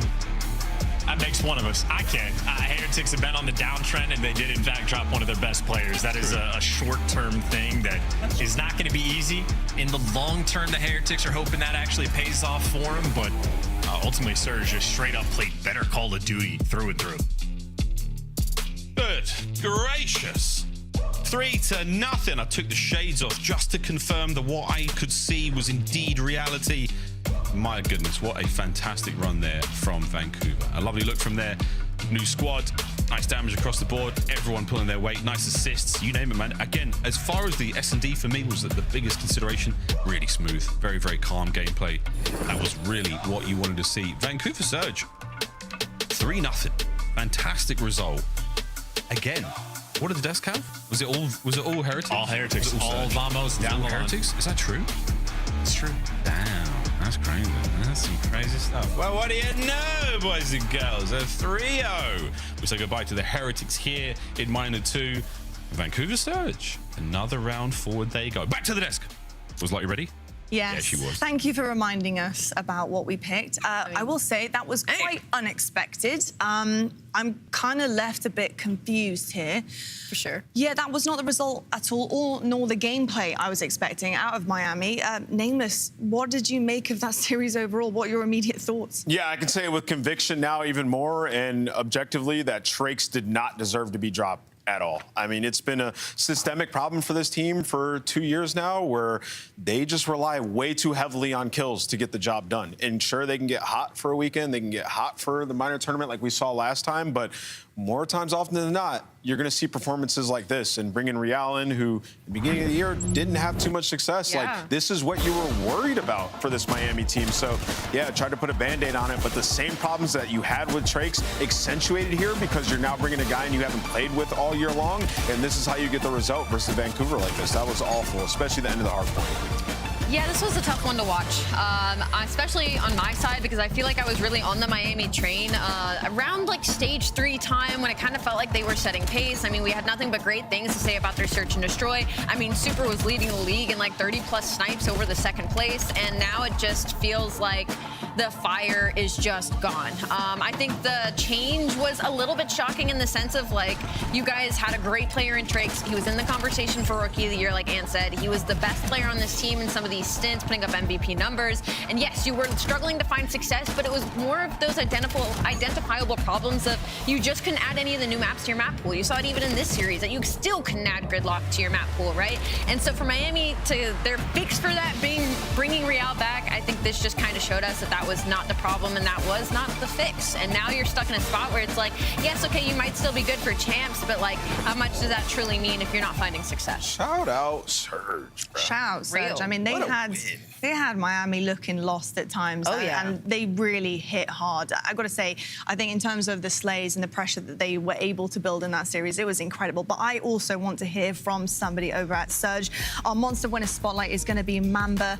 Mamba, first of all, congratulations. Hell yeah. I mean, massive upset coming through. I think a lot of people have Miami on this one. That's no disrespect to you guys and the team, but obviously, you know, in terms of where you're at in the season, you know, it's a tough spot to be in, but you guys are pushing forward. Talk to me a little bit about the approach against Miami, obviously bringing Real back in. Did you switch things up in order to get things done in that 3-0 fashion? Honestly, no. We knew kind of like that Real wasn't really gonna fix what they had going on, so we just kind of played how like they were the whole season, kind of prepped for them like how they were playing the whole season, and it wasn't really much prep for them. We just kind of focused on our game and controlling our game and just making sure we don't get we don't scam. Love it. Mamba, congrats, man. Nice to see you in the winner spotlight, yes, picking up a big 3-0. And I got to ask you, I see the ear-to-ear grin. It's got to be nice being back with your duo in Craze. What's that been like? I mean, talk to me about it. Like, even in practice, is it just like a breath of fresh air getting your duo back? I mean, yeah, I mean, I treat him like a brother. I mean, we came up together, we won together. So, I mean, he's still annoying in practice, but like, I love to deal with him. And I mean, he's great to play with and we just feed off each other. Mama, I want to ask you a little bit about just like the camp in general, like the vibes, you know, and y'all's kind of philosophy moving forward towards the major and for the next couple of weeks. And also what like your favorite thing about this squad is now, having been a part of a couple of rosters, you know, going from Challengers, now coming from here, from G2, and now over to Vancouver Surge. Talk to me about that process and your favorite thing about your current squad. Honestly, the like mentality going into like Major 4, Champs, and EWC is we know that like Champs is probably a long way out, but we want to make I mean, there's still bread on the table, and so I'm trying to chase that bread. So like, and at the end of the day, like coming Major 4, like we just want to ruin days, to be honest. Like we don't really care. Like, you know, we want to send you guys home early and just want to ruin your day. But as far as the team wise, I mean, just the grit. I mean, like obviously scrims haven't been like the best, but just like showing up every day and putting full for like effort in is just all I can ask for. So Mamba, I want to ask you, when you join that G2 team, obviously you're the rookie, right? You come in, you try to fit the mold for that team and be a good team player. What can we expect from you on the tail end of this season, now being thrust into being a star player on this team? Honestly, I'm just channeling everything. I mean, like I'm just gonna start channeling everything, like playing with full utmost confidence. I think I had a little confidence issue on the G2 team, but right now, I mean, I got nothing to lose. So at the end of the day, I'm just gonna play with as much confidence as I can and show out what really talent I have. Love that. Let me tell you, having nothing to lose makes a dangerous opponent. Oh, yeah. Keep on going, Mamba. Thank you so much for your time, and appreciate the really, really good gameplay from you guys today. Thank you. Appreciate it. Have a good one. Well, there you go. That actually was a great interview. I He's a love great guy. hearing that perspective and kind of just, what the mindset is going into. And I said, folks, I told you that they wouldn't be holding back, that they would be pushing forward with everything that they have got. And boy, did they do that. A massive upset on Friday as well. We need to talk about, though, your scuff play of the game, which is going to be the end of map 1. And it was the final 2 hills, P3 to P4, that big rotation coming in and a massive hold from Surge. And what did you love about what Surge were able to do here to lock it down and seal it? Yeah, so battling on that P3 and we get over to this rotation, you get Nero pushed all the way up. He finds the first kill, but it's enough pressure applied to where they can get inside. So you see we're doing like a tight setup here. We got 2 inside, Mamba out watching the pinch. And what I want you guys to focus on is Mamba, he gets that first pinch kill. In the very end, he finds another massive pinch kill. So for me, I think he's the MVP of this situation. Gets the 2 kills to alleviate that pressure. And then they finally get back in from the back. We clean them all up. We have positioning. This is just raw, gunny, inside, quick communication out of the Surge. Something that, honestly, I didn't expect. I thought they would be a little bit too slow in this scenario, but they were playing lightning fast and recognizing spawns almost immediately. And like I said, Mamba, MVP of this final hole. And I think an obvious, too, as well, as you look on that top right side of your screen, everybody was putting in participation, right? Like, you got kills across the board, so that's a really good look for Vancouver Surge moving forward. It certainly was indeed. I will say, in terms of the pacing, I felt like it only got faster. I think they realized the weaknesses pretty early on, especially in that map 1.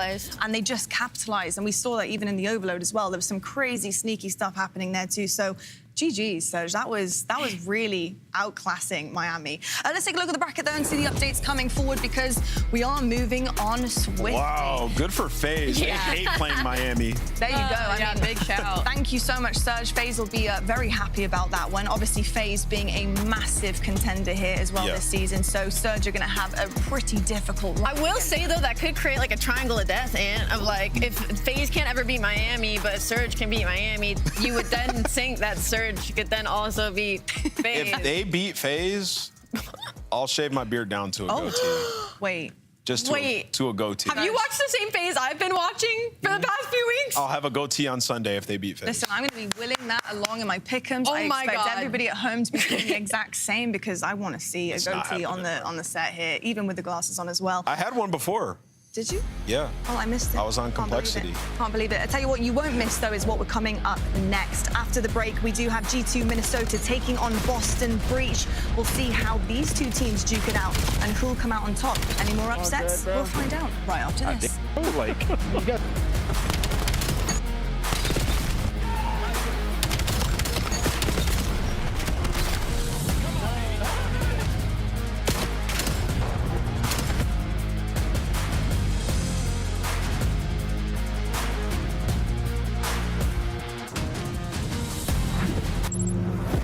Dominate the competition on main stage with the CDL Major Hunter Tracer Pack. Collect your chip by scanning the QR code or heading to the in-game store now. Start the season strong with the 2026 Call of Duty League Pack. Grab yourself the CDL operator by scanning the QR code on screen or check it out in the Call of Duty store in-game now. Monster Energy, the official energy drink of the CDL.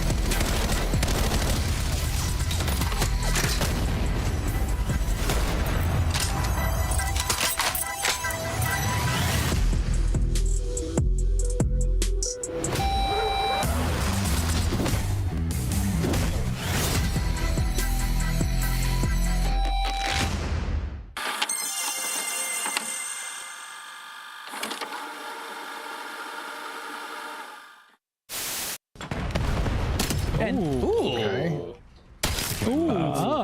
my god. Oh my god. Bro, he's literally disgusting. Bro, this guy is a sick bastard, bro. Oh my god, you can see the glint. It's so scary. The glint. Oh, what are they doing? Why do they keep challenging? He's gonna close left, close. Nice. Yeah, nice. I'm on shot. Tempus Freezer. Tempus Freezer when he killed me. Okay, I'm chilling in. Oh. TK. Go back. Hold on.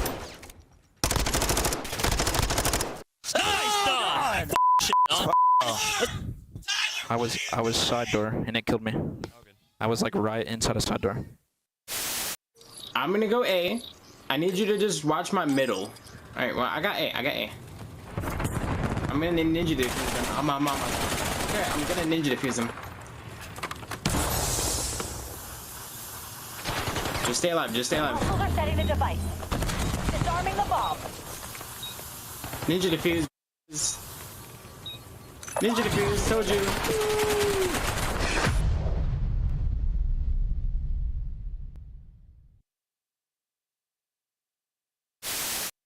He comes right behind him. Oh god. Purchase drop. Beans is the clutch god. And he's got a message. Welcome back to the Call of Duty League and welcome back to Miner 2. It is still day one. We're on the last one of the night. And today has been, honestly, quite a banger so far. We've had an upset. We've had some crazy things occurring. We've had a game 5 right at the beginning of the day as well. So hopefully you're still here with us for the ride because hopefully this will also be an absolute banger on the cards too. Yes. Joe's excited, so I hope you guys are whooping at home as well. We've got G2 Minnesota versus Boston Breach. Now I'm wondering what on earth can happen in this one because if anything Literally to go anything. by with what Miami just did on our screens or didn't do, I should say, it could be something crazy as well. But when it comes to, of course, Boston Breach, I think these guys, have honestly leveled up a little bit with TJ coming back in the mix here. Nameless, talk to me about the roster. What has TJ Halley honestly done for them? Because it has upgraded them ever so slightly. Top 10 player TJ Halley, and they're grow a little bit further as they get more reps in. Yeah, I mean, just like nothing to lose. I think these guys are playing with now. And then I don't really even think it's TJ. It's more so just like Purge has been playing well this split. They've also had 2 really easy matches, played 2 worst teams in the league. But hey, they had a really hard split last time around. They had the hardest strength of schedule. Now the easiest. They're 2-0 so far. But also the map additions, Hacienda being back in the pool, you're seeing some highlights on it right now. TJ's played that map for a while. Purge has loved it. We're going to get it maps 1 and 2 going into this series. So Boston in a good spot. Yeah, and honestly, I think this is a treat of a match in the way of both these teams are incredibly similar when you talk a little bit about strengths and weaknesses, but also just like Alati said, anything could genuinely happen. G2 has beaten teams like LA before, some of our top 4s, and on the flip side, Boston Breach technically have beat teams of Gentlemates. They just reverse sweep Vancouver Surge. So it's truly, we should be expecting a game 5. All right, a game. I'll take it. Yes, please. For the last one of the night. Yes, please. Of course, on the other side, though, we have G2 Minnesota also looking for a big dub here as well against Breach. I think something that was said, I believe, on your podcast here as well, and it was about Skies, and if he can perform to the best of his ability, stage 1. that would be unbelievable. What has been holding him back, do you think, and where can we maybe see him unlock this time around? So where he was really effective was their search and destroy, and the map pool has been a pain point for them, especially now. They don't have a winning record on any active search map. Now, this is a brand new team, so you can't really apply that to them, but they were on that search slide before this roster change. So hopefully, bringing in Envoy, that can switch up a little bit. But they just have firepower now. You look at Nasty, he's a massive upgrade coming into this team, and then also Kremp. We're doing all-stars in the year. He's a first-team all-star, for sure. The guy's #1 Slayer rating on the season. He can blitz you, and now he's finally become consistent. The kid is actually genuinely insane. So he can be the diff for them in these matchups where they play some of the bottom teams. So basically what I'm hearing is pretty much every single one of these players on this roster has the ability to be a superstar. That is basically what you Their just said ceilings are went really down the high line. across the board on the side of G2 versus the ceilings on the side of Boston, for sure. I love to hear that. And I think that's such an interesting take as well, because when you do look at a lineup, you do look at a matchup, how do they work together? Who are your superstars? This is how many Kremp superstars diff. do you have? So, you would say, in terms of kind of balancing the two, you would say G2 take that kind of pick for you? Yeah, I think just because of Kremp in general, like he's just unbelievable at this title. Some great guys. And then also like bringing a guy like Envoy, he's just gonna unlock him even further. That's true. It's exciting for G2 right now to see what this team can become. I don't think anybody knows yet. We don't know. Well, I'll tell you what, something that might help to work this out a little bit amongst ourselves is, of course, the maps and modes. Let's see what's coming our way. Starting things off, we've got Hacienda Hardpoint. Now, when you're looking across this map selection and what we have delivering to both of these teams here, who does this work out for a bit more? Well, what's interesting about it is the Hacienda is a huge question mark on both sides because we haven't seen it, and that's something. Whoa. Purge's Hasi GOAT.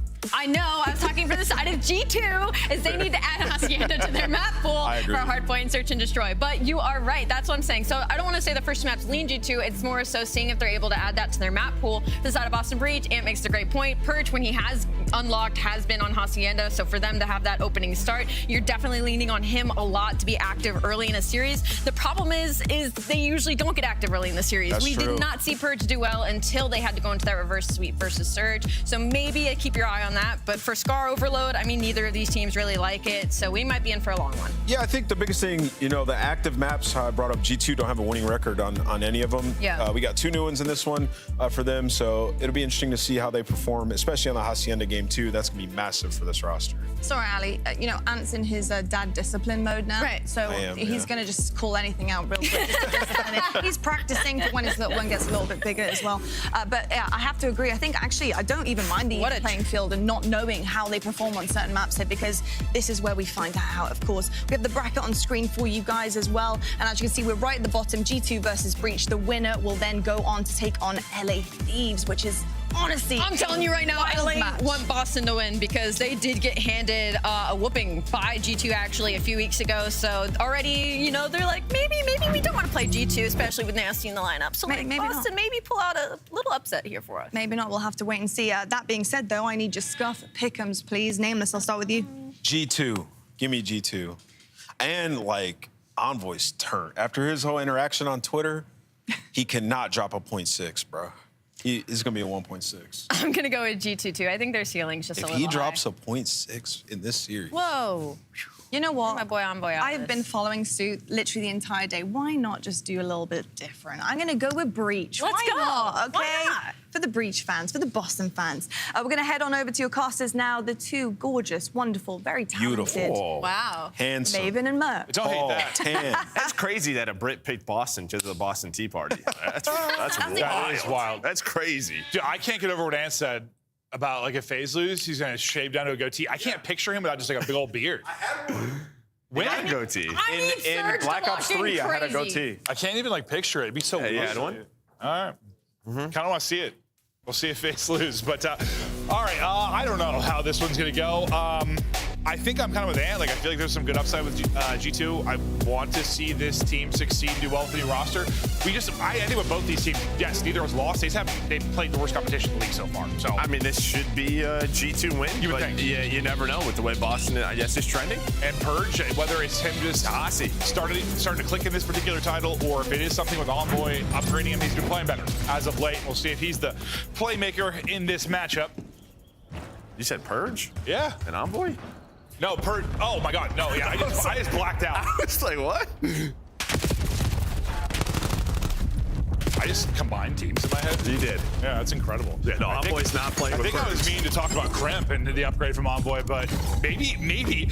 No, it's because if Envoy drops 0.6, upgrades Purge. That means Purge is fine. Also, just telling Breach used to upset LA Thieves, and Envoy was on that team, and a lot of the times, map 1 was Hacienda. That's true. That's true. My brain needs to wake up. Lordy. I pulled a Lottie, dude. TJ will get into the point. Well, it's a scary point. Picked out almost immediately. Zapper takes her out. Hipfire connects up over the top. Purge able to finish that with him. If you look at the mini-map, G2 in some good spots here now for the P2, but pressure coming in from everywhere. One's going to spawn out on G2. That's Envoy trying to get back in on the action. Yeah, didn't they read that? I was going to say, he's going to, well, he gets the trade. Well, if you are TJ, so you should still have spawns. That could have got a little bit weird where he gets 1 or 2 and then his teammates spawn up next to him. You mean Envoy? Yeah, Envoy's teammates right there. But now you have another break attempt right away. Sky's just gonna play his life, try to wait for the help to get on it. TJ getting involved and staying up, trying to apply pressure back towards the point, but Spartan has won it on the other side, so you've got some breathing room now. Breach will soak up this time. Spart will fall, but he's layer 1 and he's pretty deep. That spawn for Kremp, that is a tough one, and he takes down 2. I gotta see that again. I just don't think they were fully blocking. Yeah, I guess. Not to what they thought was blocked, so just, I mean, new map, gonna be some mistakes. I guess, yeah. I thought it should have been blocked, but hey, I didn't know. I was looking at the map, you said, whoa, I looked down, I'm like, how the hell? I'm not sure. No, they had full control. I really have no clue. Definitely one I'll have to review again.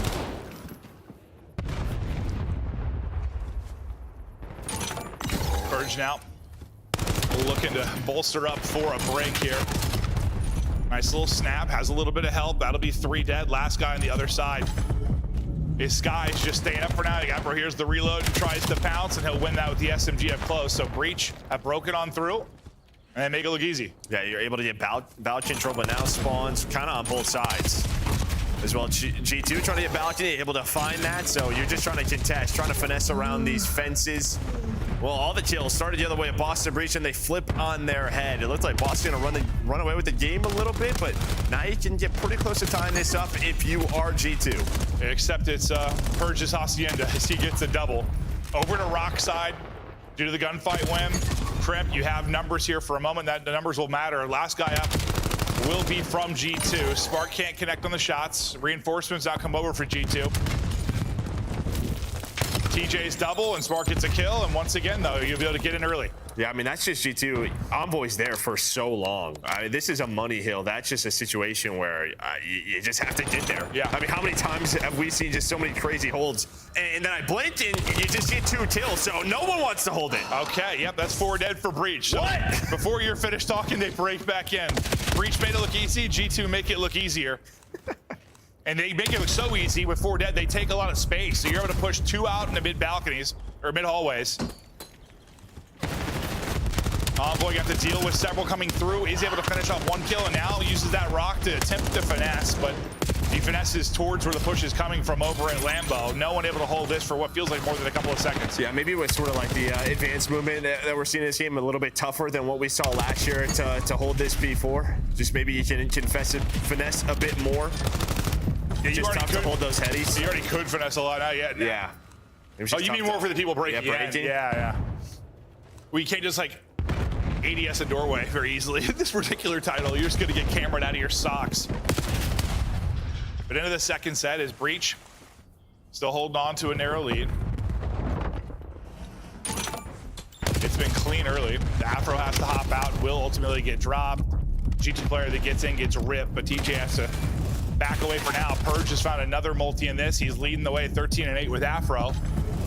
And this map seemingly rejuvenized him. He's been playing well. Again, I'm a bit surprised just based on vetoes and how I just feel like anytime there was a Boston upset last year, I know it's a different game, but it was through 2 Hasis. It's still the same map. Yeah. Purge just being sneaky or fishing. One of the two. Sneaky it is. Well, not sneaky. No. Not sneaky. Yeah, well, guess who reads that? It's Envoy. Yeah, holding the window hop up. The vet makes the play. Gonna rely on his teammates or just himself to now hold the front. His corner works out, finishes it with the pistol, finds another. Envoy doing everything here at the second P2. Yeah, able to find Purge and turn into a couple more. Almost finds Purge again. He's gonna go hunting for that fish now 5 in a row. But the thing is, they're still down 25 points, but 40 seconds to go. Or sorry, down 30 seconds. Boston Breach had the lead. Let's go to the comms of Boston. They're already in front of me. I hear you. I'm trying to help you front. Out of right.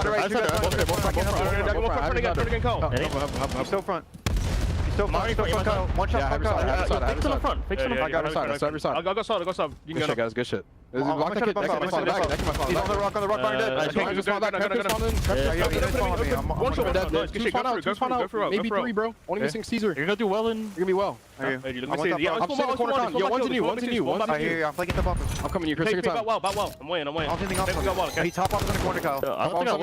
Follow me. Top off down. I'm one shot. He hit me. Top off. I'm living. On the back. He's funny low. Dark and flat. close. One shot close. You're good. Absolute close. One shot close. I'll get. Go office. Yeah, go office. Yeah, someone take a route through low far, okay? Yeah. I got low. Lay down office. Nice. Plant envoy. Weak plant envoy. I can cut spawners. I have two cut. Only two time. Not flanking back 10. I think I'll mid. I'll be confident. He's back 10. Let's go. He's blocking wild. I'm top dark. One more. Boat. On the hedge. I'm top mid. Guys weak on the hedge. Open weak. Guys out of play. Only one mid. They spawn office on you. I hear. Take time. We should go for mid to help him. In you. Comms are fired up. Afro and Purge making plays. And up to 60-point advantage now. G2, a big moment. You have an early rock setup. Last time we were here, it traded hands over and over again. Can someone solidify a hold here in one of your money hills? So far, so good. Everyone back to the drawing board for Boston Breach. G2 get a big hold early. Yeah, but the key for Boston is that, yeah, they found some of those breaks, right? Even at P2. I mean, as soon as we got to that listening, there was like 25 seconds left, and somehow they were able to get back in, then able to break P3, did a great job. Here, Purge cut off the spawners, calling them out, but here you go. Here's maybe your chance, but it's Purge again who finds a double. Spark will clean things up. Breach gonna hang on. No, I swear half of Purge's kills are doubles. He's had a bunch of multis in this. And a big part of why they have the lead. I just heard him and Afro dead. They were fired up with the multi. Yeah, Afro was shooting during the listen-ins. Yeah, no, that little snap by Boathouse was gross. Didn't get the kill, but still, it was clean. To Envoy we go. As he gets set up early, TJ, I think, sees a little bit of a shoulder there, and he'll find an easy one. Yeah, I mean, there was like a ledge there in the last title. You could like get into a shelf. I remember players would like prone and dive into there. Yeah, a little bit different. Not able to get into that spot. So Boston to be on this hill. And now pressure kind of on here for G2 to get them off of this time. Because all these seconds starting to count closer and closer to 250. Skies and Nasty were struggling early, but can get some redemption here late in the game. Lost all of his teammates, and now really just going to be Skies. Good. Well, I was about to say good reads, and then he got fried. I think with this team change for Boston, you can see just running these 3 NPCs. I mean, you have 3 guys more than capable of doing it with Purge, Afro, and TJ, and they've been keeping up the pressure. Doing a great job, but here's maybe a chance you're gonna break and flip this P2 right as it spawns, but TJ just gonna hang out, play his life. He's gonna chill. When is he gonna go? I mean, Crimp he's been terrific. No idea. Well, I was saying Crimp got 4 to get them set up, but now TJ's play might be the difference. He gets 2, teammates winning it from the other side as well, and that G2 early setup is broken. Boston can't win it here, but that feels like a dagger. I mean, this has been the problem for G2. I mean, they've had early setups on some of these money hills, just not able to hold on. Well, I mean, similar, yeah. Envoy got like 4 kills, and they lost it immediately. Crimp there gets like 4 kills, they lose it immediately. I'm not sure if it was maybe like reading the spawns off of that or where it's going wrong. We're just losing a couple of key gunfights. Well, I don't know how TJ got there, if he was there the whole time or spawned there again. But, yeah, he was able to make that count. Might make it count for the map. One more big play from Boston. This one's over. Looks like it's going to be kind of a 2-on-2 on the other side for the P3. G2, I think, have done enough to get early control again, but Boston Breach's breaks have been the difference. A break here seals it. I mean, both players from that gunfight, a bullet. Afro tries to sweep in, but the player weak is gone. Envoy gets you 2. It's just going to be Envoy, I think, still. Sorry, Sky's still around the point trying to battle. He's got a finesse, and he's been doing a great job. But you see the spawners. TJ knows where they're coming through. He's just cutting them off. This is how they broke P3 last time. He's going to find the double the last couple of seconds going their way. And Breach doing what they do on Hasi. Afro with a terrific map. I think Purge puts up like 30 as well.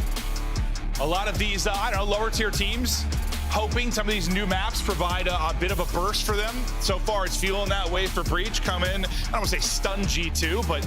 Well, I mean, if you're Nasty, you kind of left this team. Yeah. This is a match you want to win. Yeah, I mean, I think, Nasty said last week in the interview, right, like they didn't really have any time to scrim. They kind of got thrown into that match and what is versus Cloud9, they really didn't look great, but I kind of took it as, you know, what he said. They hadn't really played much, but now you get another week of practice under your belt. You're hoping to be a bit cleaner.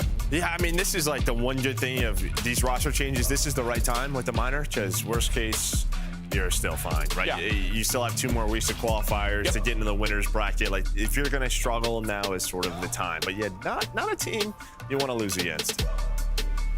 Skies has a rough one. And really, yeah, the 3 subs you were talking about leading the way. And, well, I mean, Spart's right there with him. You saw him zapping, but so many multi-kills, making so many breaks look easy. It's like, I mean, it just felt like it was such a winnable game for G2 because they got broken so many times.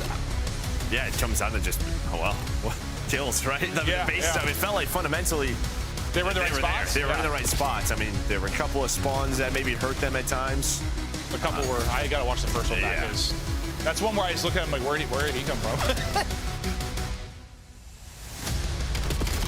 Purge, spectacular throughout this. I think he's been one of the confusing ones for me this year. You know, yes, this title is different and all, but, you know, he started so slow in his career.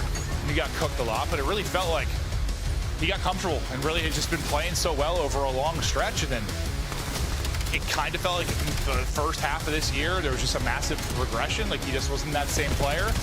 And it doesn't just, like, I don't know, go away overnight. Sometimes title to title can be a little bit different, but I think we've been just sort of waiting for Purge to come back. Yeah, just be a little bit more consistent. Yeah. Like, he's always had a bit of a pop-off moments, but he's just had some really inconsistent maps throughout the year. But maybe it's just this map that gets him back in the flow. Maybe it's a team change. I don't know. Sometimes we've seen TJ kind of do this. Dude, he goes to a new team for a couple of weeks, and they look great. Every time you think TJ might just be out of the league, he starts playing well. I swear, he's literally like that player on a last year of a contract. Vet minimum? Yeah.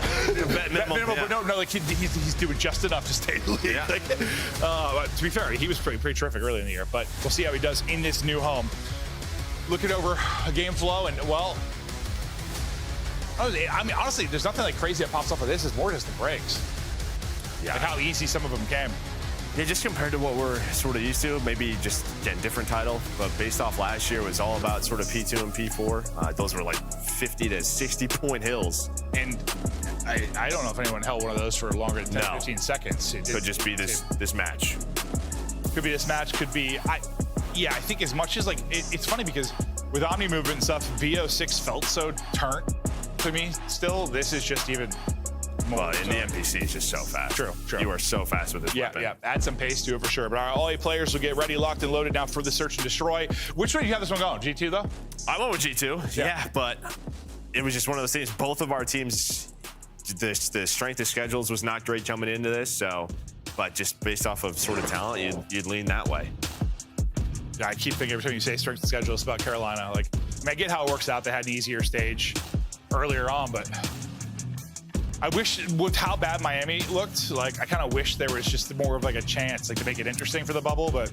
Yeah, I mean, there was discussion around, like, why were there minors early last year, and now minors are later in the year this year, and a big part of it is, like, all right, we wanted, if there is a race for champs for the top 8, the 8th, 9th seeds, like, these are opportunities to earn points to create some of that entertainment value towards the end of the year, some chances for teams to catch up. Unfortunately, our top 8 is just really solidified. Yeah, exactly. We haven't had it quite like this. We'll see if it gets interesting, but G2, they've had some decent land finishes. What, top 4, a couple top 6s. New roster, hoping to maybe even improve upon that. I don't know if this is a team, I'm not convinced of anything yet, but what would be better? I mean, he's trying to get back to another Sunday. I mean, I think a top 4 is probably their ceiling if they can do it. Then again, I mean, I think about the Boston Breach roster last year, and they had top 3 at champs. So what winners final. What the hell do I know? What do I know? Sometimes they'll surprise us. We stay on Hossie now for the search. We'll see if Boston can do a bomb early. Envoy's going to get caught because, yep, there's still a window here. TJ's got the angle, and they'll put him down. Shots at range. TJ finds a second, and they are just running through them. Breach, getting everything they want and more in that opening round. Yeah, I mean, Envoy's just trying to find a lurk spot, maybe get a freebie instead. Yeah, he just gets spotted. Nobody's top hallways. Nobody's in that window, so he's just a free kill, and then everything else collapses after that. This is the map where keeping track of Purge is already going to be difficult. He finds his openings and lanes. You lose a man early, and that's going to be even more difficult. But yeah, I mean, all smiles from Breach. Can't be surprised at how this is going so far, but I like the vibe I'm seeing on the team so far. I don't know, it seems like this fun. is the 4, yeah.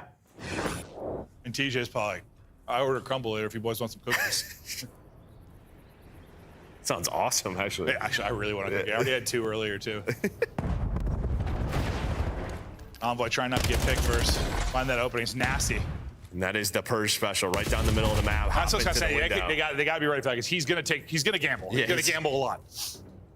They do go 1 for 1 after that first blood. Kremp going to give the Tom, hey boys, A bomb site is open. Let's start to rotate, but Breach are quick on this one. Nice shots from Kremp. Wow. That is insane. Not the easiest gunfight. Kremp makes it look easy. That TJ. Crazy snap.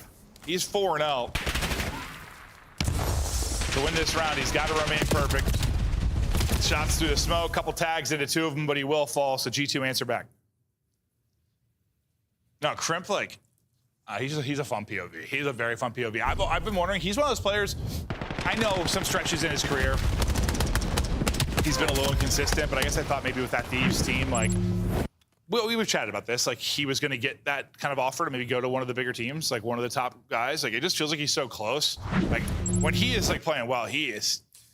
Yeah, what's tough is after the Thieves team is like they kind of thought they put together a bit of a roster going into BO6. It's just that roster wasn't turning out great, right? Just that was with Sib and I guess I'm just waiting to see if he'll elevates get a shot with. I think you will. Not this G2 team can't be great, but you know what I mean. Like, well, it's almost the same combo with Ezreal, right? It's been sort of middle of the pack. Well, sort of like I guess I think about like Surge last year, right? Like 2 of them get a shot on phase, like something like that happening. Well, TJ not finding anything. Envoy gets a bit of revenge and finds the blood here to give them numbers.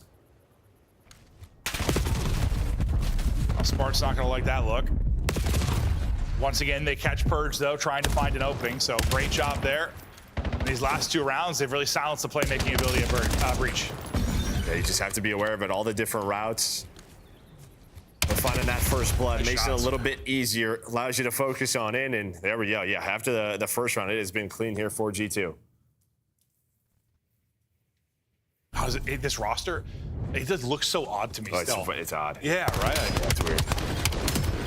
I think it's just gotten so used to certain people in certain places, maybe, but just seeing those 4 on camera, I'm like, huh?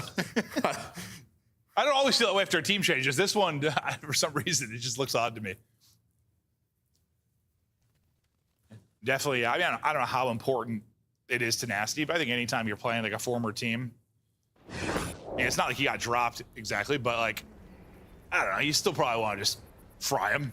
Well, I mean, just the conversation was like, did Nasty out of hell? Yeah. So, yeah, you want to win this match. It's a pride thing, yeah. Well, bomb over at A. Kremp's taking a lot of space. Over towards B, maybe a little too much space. And Afro is just hammering you. When it felt like they were kind of just playing for them to overcommit to something, and then he just takes a step too far in the hallways, ends up getting caught, then it turns into 2. That second player just felt like they had to get the trade onto Afro, but yeah, he's not missing. Yeah, I don't even think he took much damage that first gunfight. If any, like he just shotgunned both. Skies goes for a dip and is gonna try and pull off the 1 versus 3. He's gonna have a chance to make a play after the bomb plant. Everybody else on the other side of the map, but he's gonna, I was just about to say, in this position, he's gonna run into an NPC eventually with the AR out, and well, he does pretty much instantly. TJ showing down his window shooting skills. Yeah, it's just one of those rounds. I think they'll probably go back and talk about if you're G2, because I just don't think you're necessarily on the same page there. Just it's tough to go through that connecting door. You have like no help from top hallway. Just kind of going for it, and then this is it's just a pure solo chow. Oh, he's got no help. He took a couple bullets, but I think Envoy's like, all right, I have to trade this, and 9 HP. He took 2 bullets from both. But don't think you want to be running top halls by yourself.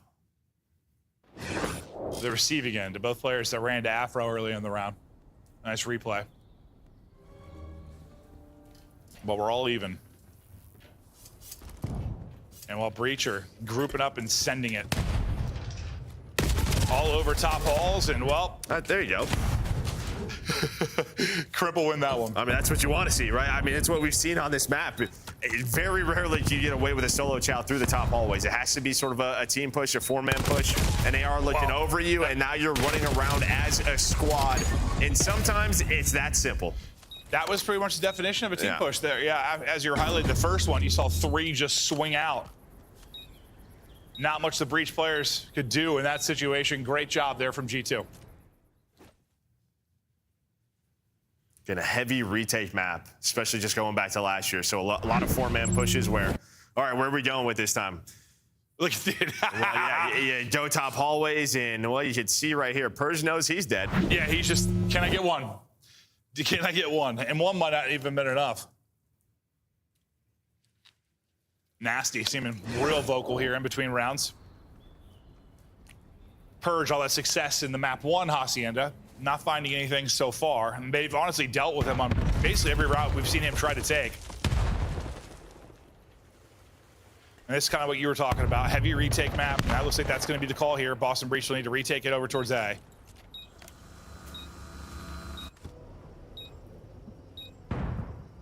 Trent will be the first fight. And I think he thinks he should have won that probably, but TJ torches him. Yeah, Boy's got it straight though this time. Knows TJ's gonna be nearby, just trying to finesse. Only 2 bullets in though.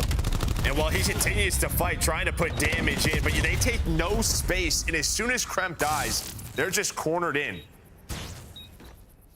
I thought that was a psycho chow in the second one, but the player didn't expect it at all. He can get the kill, but like, he's sprinting forward. I think he has him weak. Just take more space after that plant?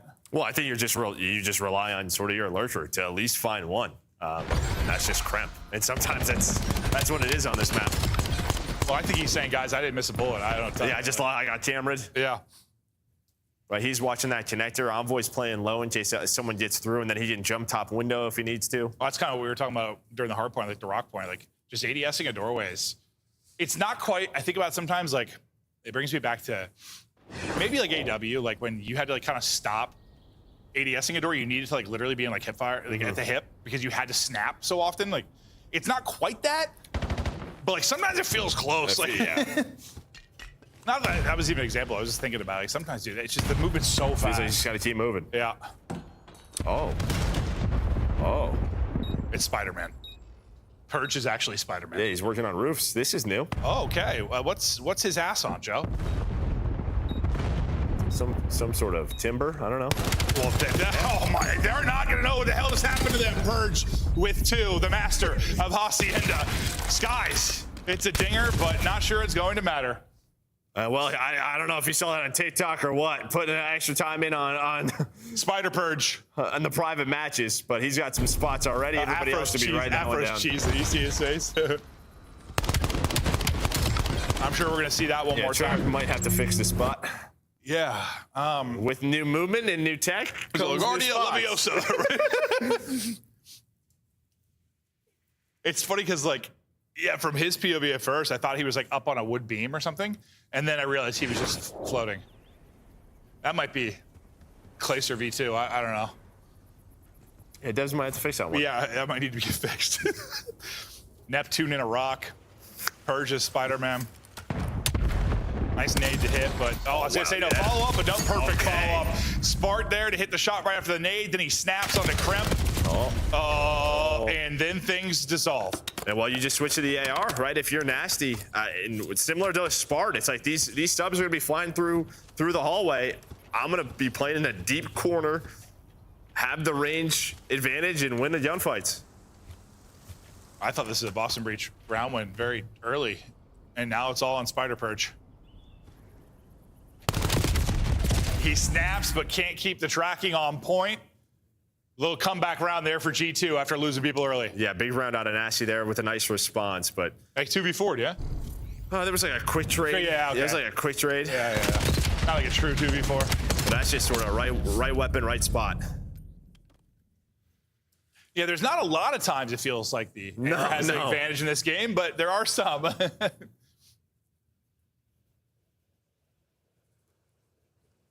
G2 bring it back within a round.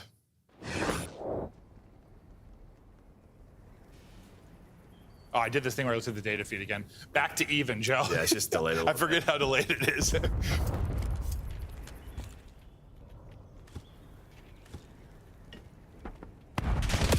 Well, yeah, Purge leading the way and nearly leads the way to an early grave, but manages to stay up. And he's trapped now. I would assume they saw him go down low. So now it's just a question of, do we leave him? Yeah, well, Envoy's just going to go all the way through and almost has 3. I was going to say, like, it's been a long time. Is anyone going to turn? He just took the long route and caught 3. Really, we really haven't had too many late long flanks. So Envoy just continues to run. And they don't challenge Purge. They say, all right, let's just wait for Envoy. Nice patience there from G2. Yeah, I mean, he caught 3 with his pants down. I almost got all of them. With their pants down or with his pants down? What was he doing? Check this out. I think I meant there. Did I called a helicopter. Did I say he didn't have any pants? That didn't make sense, Joe. But maybe he didn't have pants on. I don't know. Pantsless Envoy, Spider Purge, making plays. But yeah, I mean, he's got a chance to get all 3 there. That just completely breaks up the round. And now G2. Back out in front. Chance to close out the map here and even up the series at 1-1.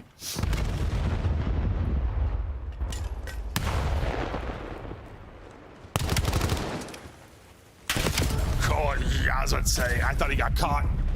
But he finishes the kill. You had a very spread setup there for Boston Breach. So you go quickly, but when we reconvene, somehow they have the man advantage. Oh, and Crypt now 1v2 to avoid the round 11.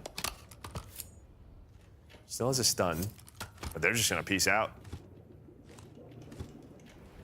A couple rounds where I think the team has won it very early, and it's, yeah, it changes. Yeah, it looks like the timing was good because it was such a split setup for Boston, but they all kind of just sort of reconvened. He had a chance there before the second player was able to chow, but couldn't quite finish the kill.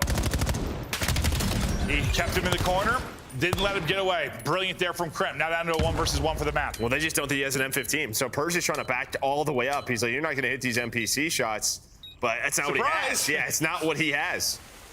My range is longer than you think. Spark first, Kremp.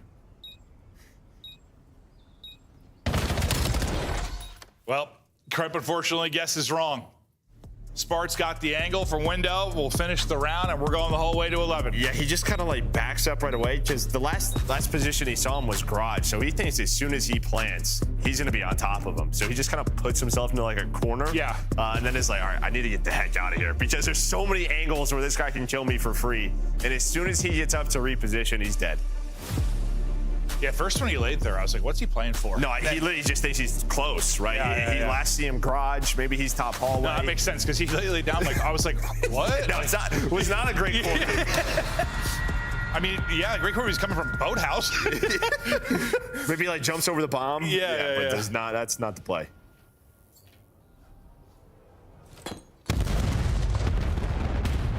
Nothing home. The opening Envoy name. This is similar to last round, very spread. And if you were to pick quickly here, if you're G2, you're gonna have an advantage in the trades, but the longer they're sort of waiting, you're gonna see all the white arrows just kind of back up to each other. And there we go, so they can't catch Afro.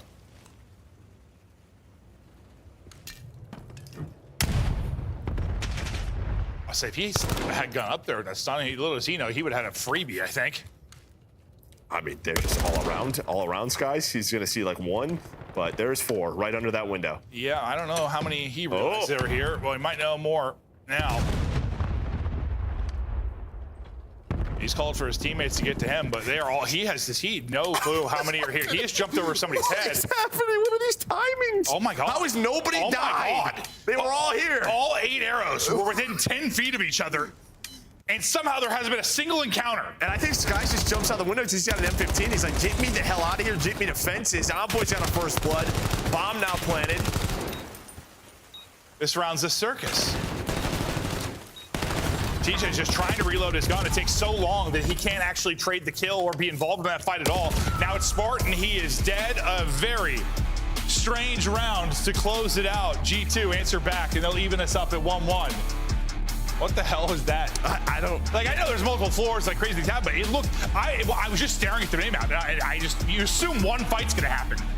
Yeah, because they also push through balcony side. Yeah. Like I thought, yeah, it's something. They literally all just like swap positions without seeing each other. You know, when you said like Sky's like, you know, he saw one or whatever, like I figured after the nade, he's gonna think it's multiple, but like he just sensed out the window. He had no clue. Yeah, we're gonna watch this. So where does everybody go? So they just go like 2 connector and 2 full flank? Is that what happens? The timing was 3 insane. connector, 1 full flank. The timing was insane. Yeah, because Skies is like, I don't like this spot. Yeah. I'm gonna get NPC'd and be pissed. I'm jumping out of this window. But the second they all get there, it's the exact moment they all rotate through mid. That was okay. A wild one there. Envoy puts up 10 in a big map to win. Yeah, 3 first bloods on top of that. And I mean, considering it maybe didn't start the best early, he got caught a couple of times, but found some success then in the early round. We'll take a look at the rest of our best of 5 as we're going to get off of Hacienda into a couple of gridlocks and a fringe. Yeah, well, G2 actually picked that first map, Hacienda, so. All right. I mean, now if you're Boston, you took their hard point, you have yours coming up in map 4. Have it coming up. We'll see if they'll be able to close out the series. Both teams trying to move on in this minor. You know, I came in today, like I was thinking it was league matches. It's a minor. We got the minor, Joe. My brain's a special place, let me tell you. A very, very special place. One day I'll invite you in. We had to do a break before the match 3.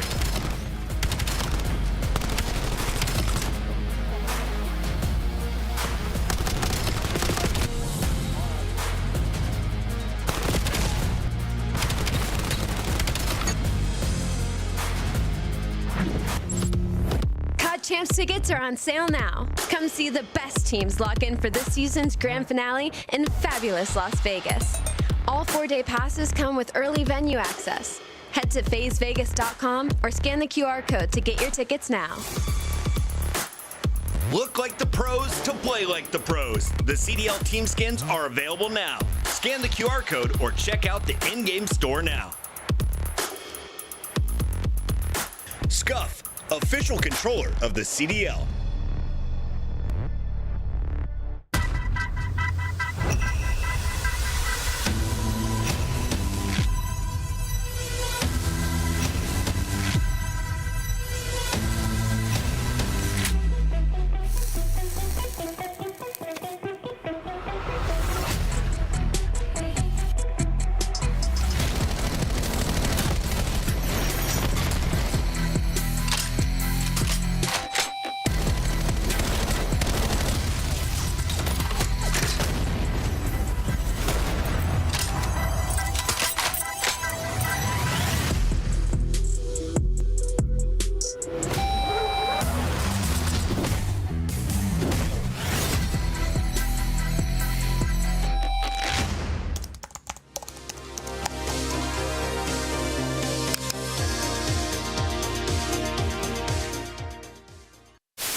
Oh.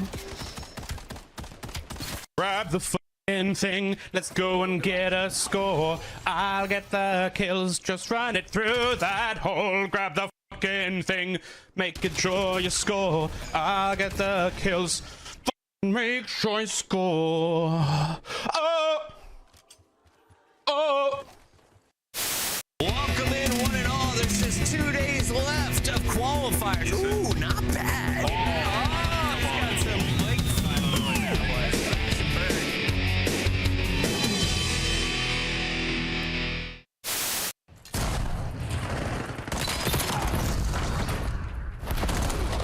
Sur 2. Encore il est mort.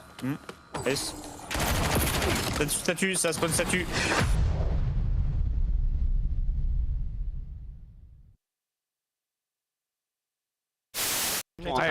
No trophy.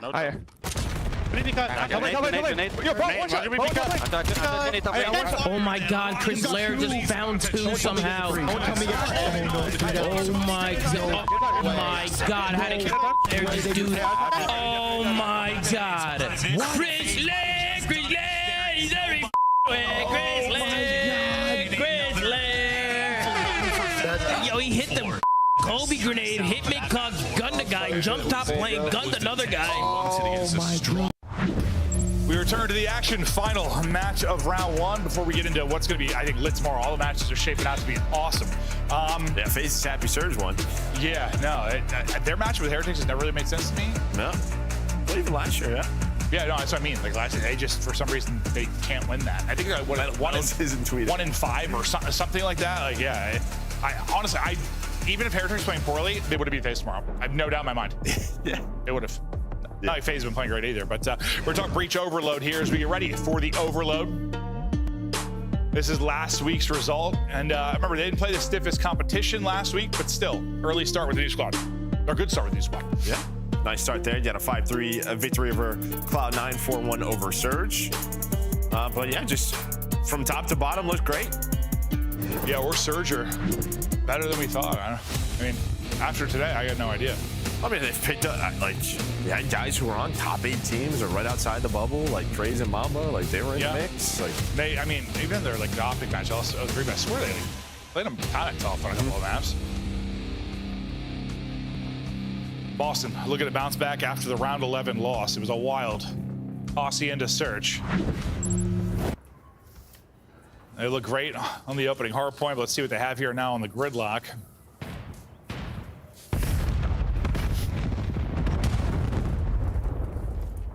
As Afro gets right up towards the fray on EMP. Route from TJ's picked up. They deal with that top side. Now Envoy will try to get loose. Afro's gonna get swung by everybody. Envoy does in fact get loose as he'll win that fight on TJ, and that's immediate pressure to the back line up Boston Breach. Yeah, I'm wondering when are we going if we're G2? Yeah, as soon as Envoy wins that gunfight, it feels like you should be moving that EMP, but he's gonna stay alive, give his team a chance, and there we go. And it all starts with Envoy. Yeah, I think he won Dojo, and I'm like, go! Yeah. Got 3 top middle. You've gotten literally everything done that you need to. Turn this into a score. Even if it was a little delay, they still make it count. You still have Nasty in a position towards B, so well, I was gonna say Purge's 2 kills might slow it down, but they never kill EMP. The route is not good enough from Envoy. I thought he did enough to wiggle free of bullets. Yeah, and now a counter chance. Yeah, Purge just overextends. He's able to find that flank through underpass and get that double. And if they don't, he doesn't get that, that's absolutely another goal. They'd be up 2-0. Got that damage in on Envoy, and now you have a counter. They'll lose a player, though. Kremp will pick up EMP carrier, so this will be stalled out for a second. Walt Build has cleaned it up completely, so good little defensive hold from G2 after that opening score. Probably frustrated they didn't get the rally they thought they had. It's heavy-handed, top side of the map. Afro's gonna have to deal with a lot, but boy, doesn't deal with anything. He gets swung on. That's an unfortunate teammate from G2. And it may end up costing the score. Yeah, another one just right at the goal line. So yeah, you've had 2. Yeah, I mean, obviously it's a great nade by Skies, but whatever it is, the Tom doesn't jump through, or even if it does, Envoy was already committed. Yeah, might have been a great nade like a second earlier. And now look at that as well. This could be 3-0, but just like that, it's 1-1. Nice shots from Teach. 4 straight for him. And yeah, I know it's like crazy. It's tied 1-1 considering how this has gone. At least it's fell out of the opening. And now you have a Hellstorm on TJ, so you have that to work with. Which you would think on a map like Gridlock should turn into a score. Or a bailout. Yeah. To save you from one. Or giving up one. Nasty winning fights top mid. They got mid control again. They don't let Afro sneak through, and now there should be a bit of offense again for G2. Purge is gonna get ripped. Big one-on-one. The other side, TJ just barely able to win it. He is quickly traded out. You still have a force here for G2 to get this forward. All the defense is here, though, so they're gonna wait for everyone to get back to the battle. And by everyone, I mean wait on Envoy. Unfortunately, you lose Skies, and now this is just gonna be a bit staggered. So yeah, I think it's got back out. Let's rethink this. Yeah, not like this, because I think on a map like Gridlock, as soon as you go 3 or 4 dead, no matter where that EMP is, it's just like an immediate counter chance. Like we just saw a couple of pushes ago. So Nasty doesn't try to overcommit, but now he's got to run. He has to run as fast as he can and get to his teammates off spawn. Well, we have the comms from Breach. Now we're going to go to G2. It's just Nasty running away for his life. Let's hear the listen. One shot. Keep coming. Keep going. One shot here, bro. One shot to play deep. Shoot me dead. Play kills, Kyle. Play kills. Right yourself. Dead. I'll sit up. I'll kill him. Pitching him. He's not picking me. I'm going middle. One's in front of me. I think I'm middle. You first. Ambulance on me. I'm waiting. Yeah, Ambi and Sushi. Reset. I stream one shot. After week. Ambi still. Nice shot. Wrap left off. Yeah. I'm staying right for a second. Yeah, pitching right again. Purge. One shot. Nice. One's going right. They're gonna be both there. Right. Yeah, probably both in. I can have right. I'm behind him. Street weak. There's too close. One shot. Nice. Three. Let's go. I'm getting house alley. I'm ready on mid-cave. Back alley. One shot. Yeah, I have your ice can pinch. Berg's on A, one shot. They're all playing through house. Hey, I have your back alley. Too far. Three fire. Three dead as fire. One house. Three fire. One house. You guys go. Come on. Dead. Hey, give me back alley. Give me a sec. I have your top house chase. I'm one shot. Top house chasing. Nothing else. He went out. I'm gonna go top. 20 seconds to go. One last chance for G2 to take the lead into the half. They've got numbers here. They did for a second. Nice shots from Envoy. But rotations come in. They do actually get through. I was going to say, they had one player towards mid. Breach did. One player up towards B. You had a 3-on-2 there for a moment. I thought they lost a player. They were in trouble, but they're still able to capitalize. They just able to find that cross. I don't know. Sky just found a timing. Envoy, he finds the M15. Was able to turn his kill into a double. And that just gave Skies enough breathing room. They had to take down Envoy first. But this felt like this could have been like a 3-4-0 G2. And Breach is just happy they're only down one. Oh, like you said, like the potential here for quick counters is like every single time you're trying to score. I mean, to be fair, it even could have been like 2-1 towards Breach. Like they had a chance on that first defensive stop. And I think that's only true when like you get a true, I don't know, like 3-4 dead on that stop, obviously. Yeah, but it feels like attacking the right side, sort of where G2 was. Like once you get past a certain point, there's just like cover near the portals where you can score. Oh, so you can just get across gaps and avoid nades. Yeah. We'll see if 2-1 will be enough for him. Smart is going to carry over a 4 spray. Like once you like the B point up top, like as soon as you're kind of in that square, it just feels like probably a goal. Similar to the first time, Envoy is going to get pushed up pretty quickly here. Doesn't find the same success he did on the other half. Kremp is beaming. No, I literally said to Joe during the listen, I'm like, did they change some of the NPC? I swear to God, like I'm watching people kill the AR range just in that. I was like, am I faded? There's been a couple where I'm like, holy. This thing he is still going. 5 in a row. Just guns, TJ. He's going to do it again. Dude. He's off a spawn. The guy is doing it all, and this is what the Dex was talking about. At times, it could just be a Kremp diff. That's exactly what I think that was, Joe. Yeah. Put that whole team in his bag. Just beautiful there out of Kremp. He's on 18. No one's really even close. Someone's going to step it up on the Burt side. Maybe it'll be Teej.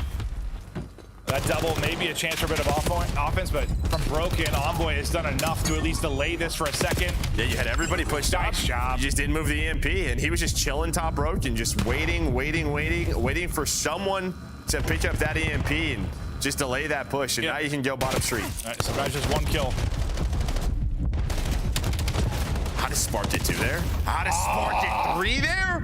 I thought Kremp made the play, just playing his life. Envoy was in front of him, knifes 1, and I'm thinking you're gonna get the trade and you're gonna go, and I don't know what that was. Well, I said someone had to step it up to match Kremp. You gotta trade that kill. Apparently, it's Spark, because he just goes nuclear. No one has EMP, though. Well, it's Envoy who finds 1 again. Just delaying. 1 clutch kill, the difference, but is it enough? It is. Envoy's kill. Gets time for his teammates to get off spawn. I said it is, but it's still hot here finally. Is that enough? Okay, everybody's dead. That felt relentless for Breach for a moment, but good defensive hold from G2. They did it to Envoy. Did it the last time his teammates were 3 dead. Does it there again. Just finding the important kill onto the objective. TJ still has that Hellstorm, so we'll see when that comes into play, but you are on the attack. You're waiting for Kremp on the pinch. It's 2 for 2 so far, and it is Spark again playing great defense. Yeah, Kremp for Spark. Apparently right now, well, Kremp wins that one. Jesus. Dude, this guy is melting. Are we playing at his apartment or wherever he is? Honestly, is he host? Dude. I said, it's a fun POV to watch. The guy's been insane. Still, hold on to that 2-point lead. Top middle is controlled by G2. TJ, chance to play spoiler to any kind of ramp up, but he'll get gunned. Now you're just kind of wasting the time. Again, just controlling top street, controlling broken. If you are G2, just pretty much saying, hey, you guys cannot touch this EMP without getting taken down with it spawning up top. So yeah, that's where Skies is, just in that power position. Well, just waiting for, who is it? Envoy again, just sort of lurking there, and that's going to be 3 dead. 4 dead. Envoy gets the last, and this should be a score, or real close to one, barring these kind of nades. It's kind of what you talked about, getting in this position. You're usually good to go. Yeah. Hellstorm is going to be in. Looks like they'll hold the line. Spark's going to get another multi for you.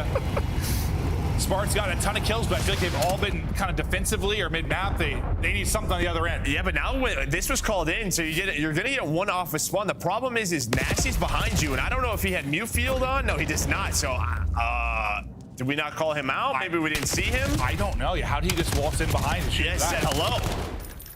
Another scoring chance, but again, the defense, enough for Breach, but they have a minute to score too. Yeah, it doesn't really matter about the defense now. You need some offense.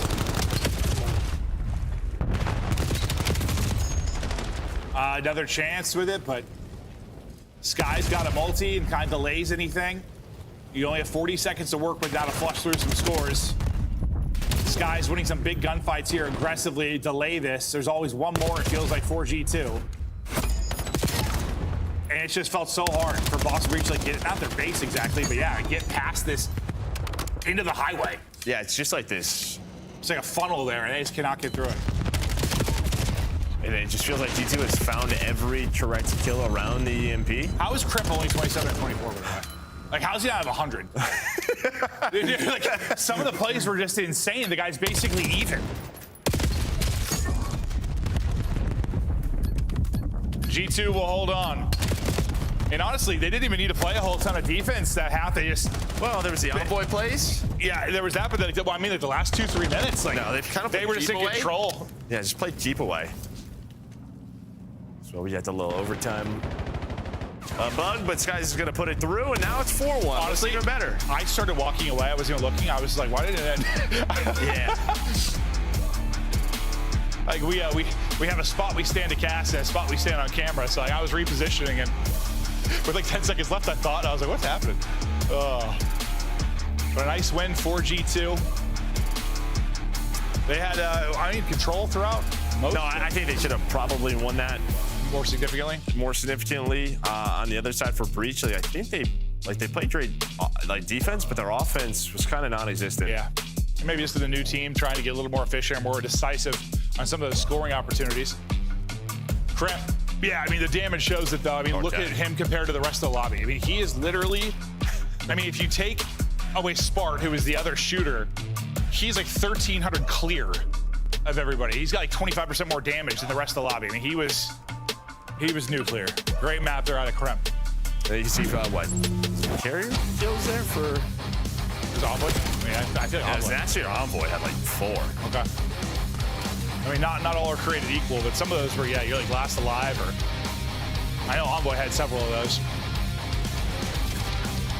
Some insane plays from Cramp. This is probably... Oh, I thought that was going to be the one where he went nuts there by the backside of the highway, but... I think that was just right before it. Nasty's got to be happy in this spot. Okay, so Envoy was just so weak. He just ran. Okay. This is how he got the 3. Sometimes depending on what POV you're on, so tough to tell you. Well, how the hell did that happen? Well, because Envoy just like ran through and knifed the guy, but I guess that guy must have got a couple of shots into him before he knifed him. And then what you said map for is Breach's pick? Yeah.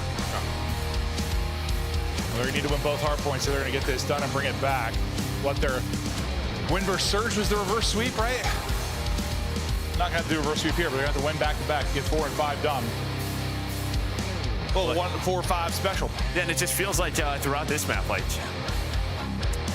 I mean, going back to the respawn, like map 1, it just felt like G2 weren't getting a lot of the crucial kills they needed, right? There was just so many breaks. Just felt like, I don't know, the guns weren't warm. Felt like that one. Yes, Crump was going nuts, but everyone else was participating a bit more. You said back to the map 1, you mean? Mm-hmm. Yeah.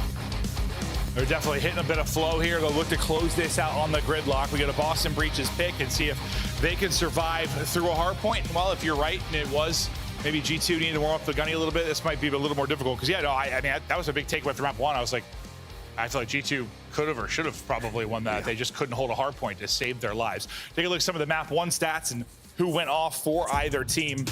Was Purge, I believe, on one side. That was terrific. Oh, I'm so used to that like 1v1 matchup that we're showing 2 because they were so good. The duo here on Breach, Afro and Purge. Yeah, Hasi. A little bit different for these two, but we're not doing it, Hasi. We're staying on Gridlock. And I mean, you're coming off a map like that. If you're Trem, I think you're just kind of happy you're staying on the same map. You have some of the same gunfights, play around the same positions, get right back to that flow. Imagine you have the same hard point. Like, winner's advantage in a grand final is get to pick, you play the same hard point twice. Like, because you're saying, like, we're not going back to Hacienda. Yeah, no, we're not, but that would be interesting. And teams prep now for the hard point. Both teams trying to remain perfect, only a couple matches under their belt. And again, they both played Cloud9, and what was the other one? Played Surge. Well, winner of this will play Thieves, so. Good luck. Yeah. Good luck. Thieves in fine form after a recent tournament win.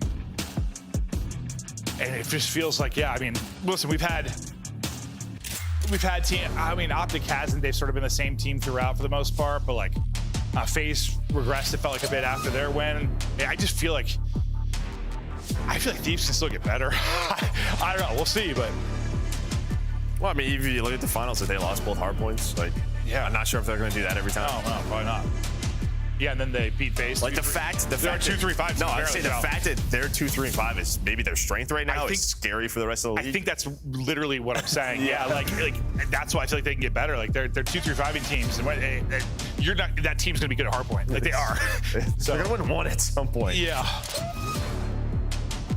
I think that's what we were waiting for them to like elevate their game. Like early in the year was just the Surge. Once the Surge clicked, they should be a force the rest of the year. But who knows? But we stay on Gridlock, and while Crimp was certainly the hot hand in the last map, we'll see if he can go takeover mode here to close the series. I don't think Envoy ever expects sort of a double chow through showers right off the break. So early 14, the way of G2. But then Afro's going to come back towards the middle of the map, and in G2, Purge now is on the pinch. Map is flipped. I was going to say, name a better deal than Sky's sending it out a window and jumping over somebody. I thought he did it again. Purge looking at the same impact as that map 1. TJ, almost a lovely snap onto the second player, but the trade does come through.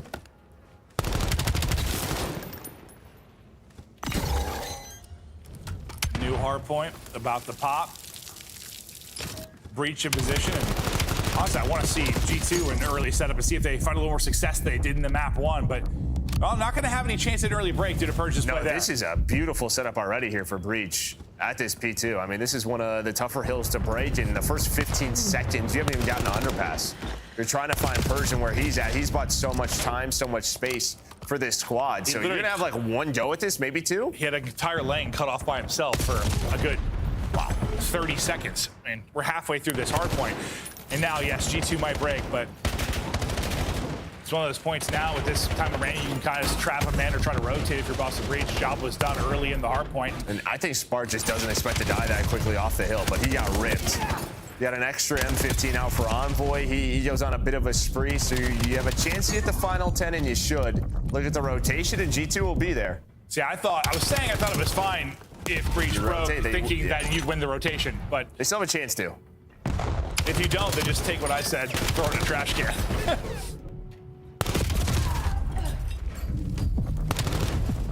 A nice stretch here from G2, now trying to hold. 2 players should Breach off spawn or trying to get back, and with Purge's death, this is going to be staggered a little bit for Boston Breach, just trying not to go one by one, but Spart's itching to go.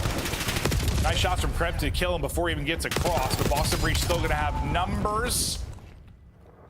I mean, I don't think there's anybody left alive. Well, and I thought maybe with TJ's kill top middle, someone has to worry about the pinch then, right? So you're thinking like this is going to be a break. The 2 players from the front should be able to trade it out. But it comes down to a 1 versus 1, so you're still on this hill and you flip the spawns. So even if you get broken here, if you are G2, you're going to be in a great spot for P4. Well, yeah, I mean, you think about P1 into P2, like that opening 90 seconds was so good for Breach. Since then, I mean, since G2 broke, it has been terrific. Not going to quite cleanly transition this over, but as you said, spawns flip, so they'll have some pretty good numbers back here. They'll lose Skies towards the hard point. Envoy's going to check low, and he's got opposition high, so he's trying to stay up as his teammates get there, and they're trying to deal with mid-map, and that's going to be Spart. Spart is dealt with, but he got his job done. Afro 1-1 towards the point. Now Kremp, I mean, he's going to be the entry for you, and probably someone you rely to do that. Yeah, what's so tough with this hill is obviously you have those like kind of lurkers or cutoff players around the map. You got to deal with them first, but sometimes just breaking into that hill is just so difficult. But this guy continues to fry another multi-kill for him. There's the 3-piece, 20 seconds towards G2. It's just one of those POVs that sometimes it looks like he's playing a pub and not other pro players. You know, like, it's like the biggest gas I can give someone when you're just watching and it's like, are they in a pro match or are they just at home vibing? Like, the guy is absolutely twisted. Or he's just using Envoy as a meat shield. Like that. Plenty of players have done that. That's not a problem at all. He's used to it. Oh, Envoy, yeah, he's pretty used to be the meat shield. Yeah, he's cool with it. He's like, Kremp, if you get the kill, I don't care. I don't care. That just looks so funny because we're gassing him. He's just like standing directly behind him. That was amazing. You go first. That was awesome. You know, despite the fact that it feels like G2 had a really nice stretch, Boston's opening, and while the answer there at 4 is enough to keep this close to a tie game. All a breach should be dealt with. Afro, that car just kept him alive long enough for the help to get there. Yeah, pistol shots look good. Maybe just a little bit off there from Envoy. Yeah, a little high. But it doesn't matter because you get on the hill. And now you can see what Breach want to do. They kind of want to already get into their P2 setup. TJ's going to spawn out, though, so now you're relying on these guys to kind of hold before this hill even pops. Well, he's spawning out and waiting to spawn in, Joe. He's 5 and 12. So, okay. Yeah. I thought he had, like, the penalty for team kills. No. You just said, I was staring. I was actually just looking at the kills when you said spawn out. I'm like, well, I'm waiting for him to spawn in. We'll see if he'll get more involved in this tight one. Sky. How does he have this in 7 and 8? Yeah, 7 and 8 is a stat line. He's been chilling in the hill? Yeah. He's got a minute, Joe. And he's got a missile. No, that's always like, I love when you see somebody have a streak, you're like, what? You're 4 and 10. Soaking it up, I guess. He finds a kill once he's out of the streak. Envoy will stay alive. They'll try to get these final 15. Kremp will be ahead on rotation, and honestly, the guy's been a one-man army, so why not? Nasty will join him. He wins that first, gets damaged in the second. Nasty trying to trade it, but can't quite get the angle. It's that two-man game. I mean, that's just, it's not really a big deal. You were getting the tail at a time. You're just trying to hope. It's not like lucky, but it's just maybe someone can make a play, and we suddenly win rotation as well, but I don't think you expect to win those situations. Yeah, if Nasty plays life there, maybe it allows Envoy to sort of work this pinch, but now they have a chance. You go 2 for 2 to try to find the break. Envoy is healthy. Now it's a 1 versus 1. Close spawns, though, are in, really, for both sides, so it's going to be another battle. I thought Envoy was dead to rights and then just hit all headshots. All headies, yeah. Sky's even got an NPC out as we get into this particular point. Nice slide and chow from Kremp. Guy's playing from NASA headquarters. Dude, he is just obliterating. This reminds me of like the net POV though, and then we're just like, oh, he's 15. That's the same thing I was thinking of when I said that, like that conversation we had. Like, you watch it and it's the most cracked player in the world. He can't lose a gunfight, then he's even. I don't get it. 6 straight over this stretch. TJ's through though. I don't think they're gonna know this. He's the one player that's spawned behind them. And well, he could be the one that kills Kremp and doesn't allow him to get this Hellstorm. Does he even know he can get a Hellstorm? Because he probably should have got the rest of the time, but he doesn't care. He's like, I'm a walking Hellstorm. You know, he has been, Joe. Like, yeah. But it would be really nice to have for the next P1. Sure would, Joe. But he'll probably kill 3. I feel like you just have to play for it. Honestly, I don't even know if I want Kremp in a streak. I want that guy moving at all times. Okay. I don't want him to pause for the 15 seconds, you know? Okay. I wish he could trade it with another player. Give Skies the streak. Well, I mean, it's Kremp, and that was just ridiculous. The pistol shots hit that time, and that gets Kremp in. I'm kind of vibing with this sub duo. I'm liking it so far. I mean, there's no reason this couldn't be a very good sub duo. Solid, Just thinking of like the type of play style and how Envoy wants to play and how Kremp wants to play. Well, it could be great for Kremp's development. Yeah. Lord, it's good for his stats. Yeah, which go also development. Breach have done enough. I mean, I feel like I've been saying it the whole map, done enough to just keep hanging around. Yeah, somehow. No, it felt lopsided at times, right? Like, I feel like the lead should probably be more significant for G2, but the fact is it's not. And it takes one good hold for Breach, and they're right back in this. Trying to find Spark. Is Envoy. He's been hunting him for about 15 seconds. There we go. Final one, find him. Will control top broken. And now maybe he can kind of go towards the hill, and that's exactly what's going to happen. A nice little wall bounce there off the vehicle for Nasty. Beautiful nades, though, from Boston Breach. No trophy in for coverage of the players on the point, but you still have a Kremp. And his 400th multi-kill in this particular best of 5. Yeah, you got a Kremp and some insane headies on P1. Or if you're Afro, you're just running up the hill and yeah, you're gonna get gunned. I feel like there was like one heady before, now there's like 7. But that, honestly, that's some incredible time for G2 considering the scoreline. They'll get up to right around 220. This is the Breach. This is the hold probably for the map for Breach. They can't win it, but you gotta hold this. You had early rotation. You got players in positions. You have to capitalize. So far, they are. That's a problem, though. I feel like every time they've kind of lost that back ambulance spot, and that's what G2's playing for, so they can get that close spawn. As soon as they get that close spawn, then they can go again. And now Skies is pinching them, and this is the problem. You're going to spawn all the way out. So you can see every time G2 has played around this P2, it's to control that. Well, and I think Breach were thinking that because all their focus was there is Skies' route. It's almost like you got to put 2 people back there, though. Yeah. You really do. And that break might have sealed it. I know. Not the time here to finish it, but Breach had to hold. And the Skies play, well, gets them in. He's got almost 2 minutes in the harbor. Honestly, everyone kind of putting up time. It's an objective by committee as they look to shut this one down and win it 3-1 after dropping the map 1. Unless Breach can do something crazy. Hold your horses. This is we've seen it on this map. This is one they can obviously turn into a full 60. But they got to do that plus win Roto. And this guy, well, he could be an entry demon, and here we go. And this is why. Yep, there's 2 for him. Let him get all 3. It's an assist. But that's Breach wiped off the board. Breach wiped out of the series.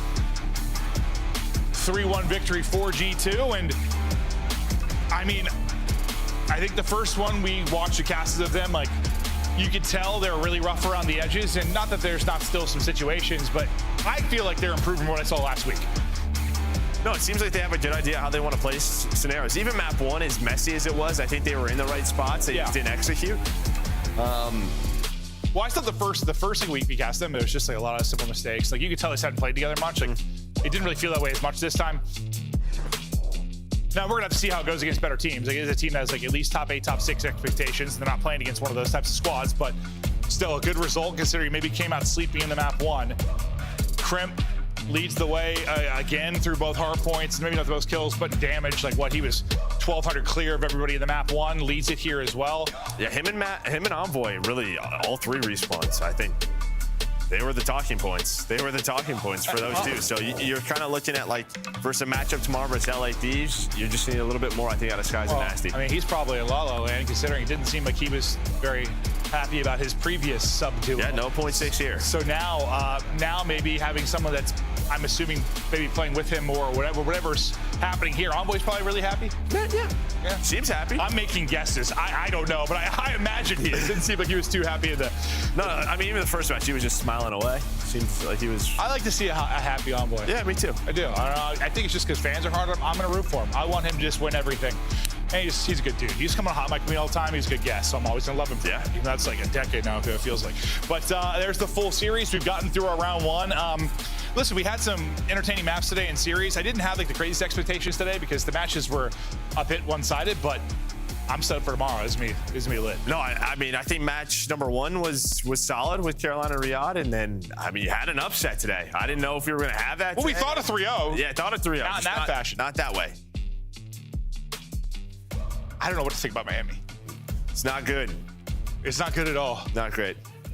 Des, give us your thoughts. You How do you better get on Miami? wear the Speedo tomorrow, Clint. Oh, yeah. Oh. It's going to be Please bulging. don't. Maybe not.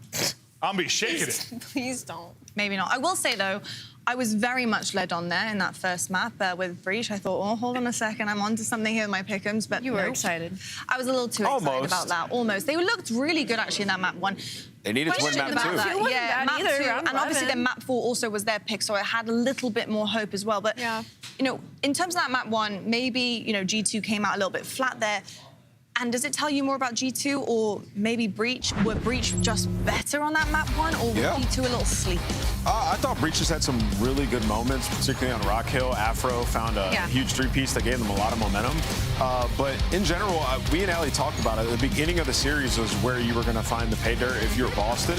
And, you know, they blew the game, too. They came out, you know, with the Purge, you know, the spot he had to get them a nice round. A couple of rounds where they had man advantage, where they got way too aggressive, sending players through Hall. I think it was nasty, two-piece them from the stairs. Just like, they blew that map if you're Boston. And then all you need to do is blow a map like that. G2 are going to run away with it. Clearly the better Overload team. Then we get to this one. Just the sub-duo is too strong. Yeah, and unfortunately for the side of Boston Breach, it's funny because we were talking about this match kind of being unpredictable, but it kind of almost followed exactly what we were setting up. So as Ant pointed on the Hacienda maps and stuff, even when you get to Gridlock, so Boston Breach hasn't been able to put any of the new maps under their belt other than Hacienda when it got added to the map pool. And so they get put on some of the new maps, they're going to find some losses there. So not a lot of comfortability on the side of Boston Breach. And the ceiling, again, for G2 Minnesota, I mean, you just got an insane series out of Kremp, and you got a lot of participation out of Envoy after He that plays map so number 1. good. Yeah, I was going to say, I saw exactly what you're talking about when it comes to Krem. I mean, he is the truth, apparently, because that guy, he is frying, but he's also just doing absolutely everything that you could want out of a teammate and a player. So, yeah, unbelievable stuff, and G2 looking really strong at the end of that series as well. But, of course, we also need to speak to somebody pretty special as well. He was on the balling. side of G2, of course, here, and we have our Monster Spotlight. Envoy. First of all, congratulations. Great stuff from you guys. Obviously, you know, coming into last week, you know, a little bit of a regroup, a new roster to get some reps in and, you know, a couple under your belt now. How are you guys feeling? Are you settling down a little bit? Has gameplay been a little bit more kind of natural when it comes to the team and how you're adjusting? Yeah, we've been doing really well. Obviously, we're lacking on the reps still. We've been, you know, trying to put in as much as possible, but it's a little different for me. I've never been in this situation before, and we're also combining, you know, 3 teams' ideology going into the back end of the year. So it's trying to get on the same page as quick as possible, and I think so far it's been good. Love it. Man, Envoy, congrats, man. Always a strategic exit out of you, my boy. Always find yourself back into a thanks, good man. spot. I wanted to ask you, you know, you've had a ton of sub-duos in the past. What's it like working with Kremp? You know, this guy's been insane so far this year statistically, but I want to know what it's like in-game playing alongside a guy like that. Yeah, it's great. I mean, map 2 or map 3, map 4. I mean, guys, a 2-piece, 3-piece machine. So that was really great during the Overload for sure. And yeah, it's cool because Byron and Kremp actually got coached by Cap as well too. So I think we think about the game really similar, and it's been helping us so far. That's great to hear because it did seem like it's been kind of seamless so far, which is good. And going on that, talking about 3 teams' ideologies, what is something y'all hope to have by the end of like this split heading into Major 4? Like, do you want your hard point on point? Do you want your comms on point? Like, is there something on the top of the priority list? I think Search and Overload is what's going to make us stand out for sure. But just, you know, the generic answer is expanding the map pool. Right now, we've been trying to just figure out what we're best at, and every match you play, it tells us more. So I'd say map pool and then, you know, making sure Search is on point. Can I ask you, have you ever seen that spot that Purge used against you guys here in the minor match 1, bracket match 1? Well, I haven't. It hasn't been used against me, but you know, Aston Dillon, you know, he's got those damn videos. You know, Byron swore that he was in the right corner, and I was like, "Yo, he's not in the right corner." And yeah, he was in the right corner, just, you know, the one above it. So Yeah. You gotta check it going forward, man, I guess. I will be checking it. You lose track of people. It happens, you know. Envoy, of course, coming up next, you're going to be facing the Thieves. How are you feeling about that matchup? Obviously, they are a powerhouse team. You guys have honestly just got together, and like you said, you're feeling a little bit more comfortable, but that one's going to put you in an uncomfortable situation. Do you feel like you guys are ready for it? Yeah, I think we are ready for it. I mean, those are the major 3 champs, some of my old boys, but yeah, I think it's going to be a good test for us. I mean, our split this, back in the qualifier matches is actually pretty hard this stage, so we got a lot of good matches coming up, so we're going to make the most of it. Well, listen, you're heating up. You're looking really, really good out there. Thank you so much for your time, Envoy, and best of luck tomorrow. Thank you, guys. All right, that was our last Monster winner spotlight of the day. Quick day. Not of the weekend. I know, it was such a quick day, actually. I was having such a good time up here. I'm not ready to go home, but luckily we do, of course, have tomorrow. Heck yeah. But we need to talk a little bit about what happened today because there were some mad matches that occurred. But before we do that, Scuff Player of the Game, actually, while we're still here on this one, is going to be map 2, that S&D, and Envoy was looking phenomenal in this as well. The round 11, Ali. I just remember sitting here and looking at the clock and being like, there's 20 seconds on the clock, guys. Like, bomb still got to go down. It's not often that we see a situation like this where it's 4v4 up, bomb still needs to get planted, and it's a retake situation, and there's literally 20 seconds on the clock. Bro, if you're sitting there and you're a G2, you're just like, they just gave up the bottom middle of the map. We took their side and we took their barn. Just plant it, they're all going to be window and like bottom connectors. So yeah, just an absolutely horrible decision on the side of Boston. But yeah, G2 just kind of played with no fear. Like, all right, we're just going to take your base, clear as much space as we can, and we'll plant the bombs, you'll give us it. And that's what happened. Well, here we go. We have our recaps for you guys. At the beginning of the day, we saw Falcons versus Royal Ravens. And honestly, I mean, Falcons just looking really good. And individually, I was seeing so many skill levels just on our screen constantly throughout the entirety of the series.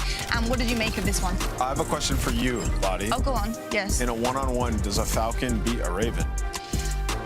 Do you know what? I'll leave that one in the skies because I'm not entirely sure. A Falcon Oh, that was a really good bar, too. Thank you very much. Leave that in the skies. Isn't a Falcon bigger than a Raven? Yeah, and Pred's Pred was a pterodactyl today. Oh, Pred was a pterodactyl today. That's a dinosaur, he not a was bird. definitely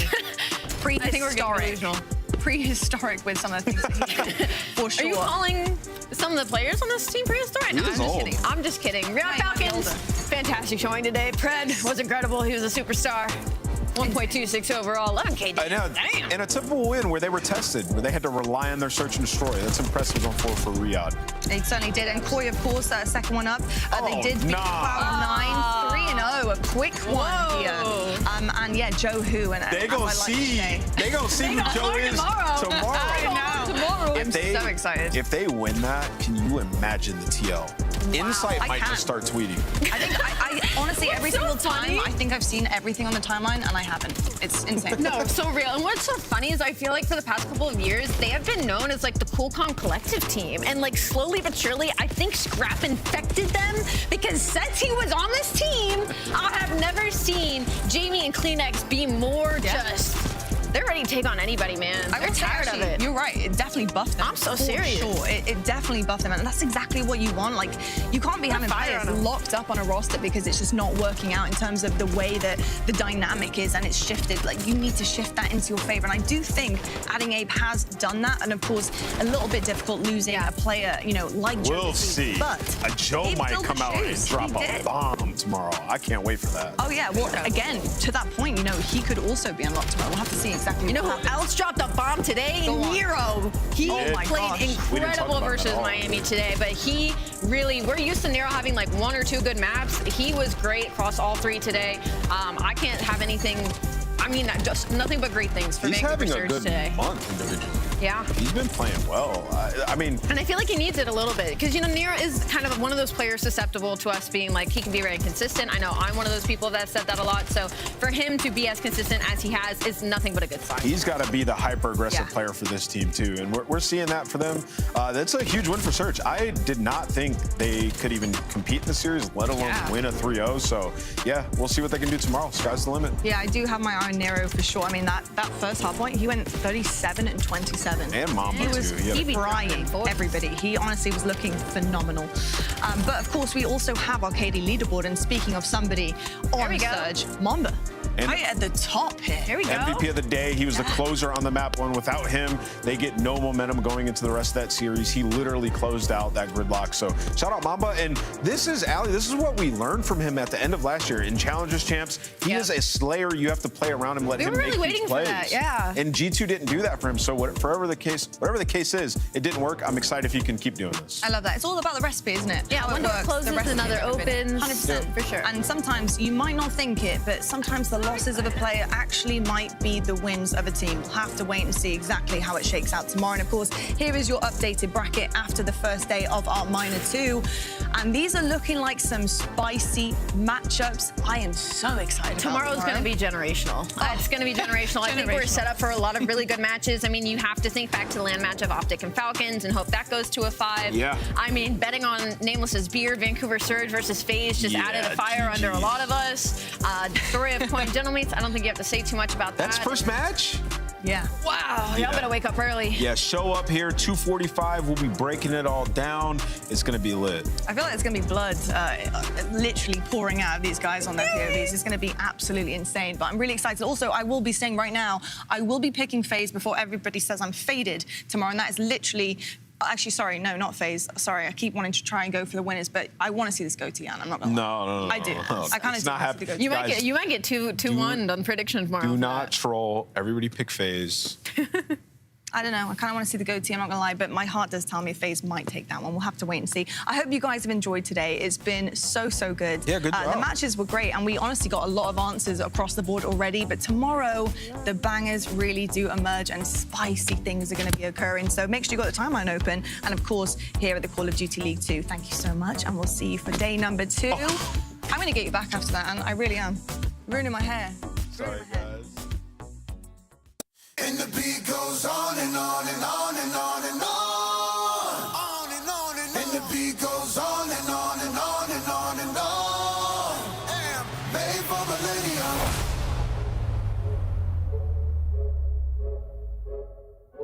I am made for millennium. G-O-G-O-G-O-G. Time we don't need you. We the greatest of all, and time you'll believe it. Greatest don't evolve. Happens in the fetus. See my pretty jaws. Oh, no. Hungry to win, hard pressed to beat us. Hundreds and teams, hard fresh to beat us. Thought I knew men, most of them was divas. I'm more than man, I'm a natural born genius. I don't pedal back, I'm too smart to meddle with the fellows get the metal at. They pedal for the stacks. I'm making benefactors, landlords, grab the box to call the kettle black. Hello, I know you feeling mellow. You thinking life is gonna be cinematic as these cellos, but that's just the rumble for the build up like a bellow. If they gon' hear me pour, time to let go.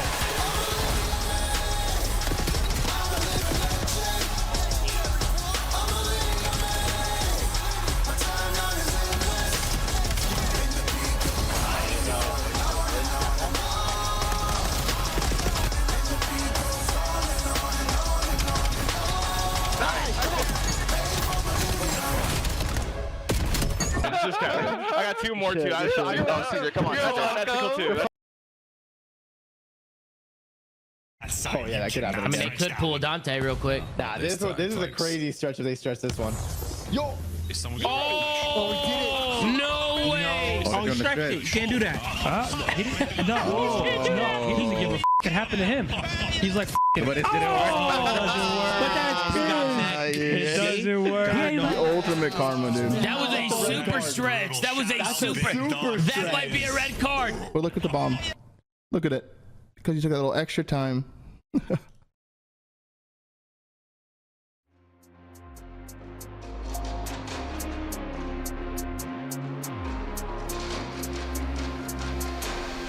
My price went up, you can't afford me. I'm everywhere out there, I know you can't ignore me.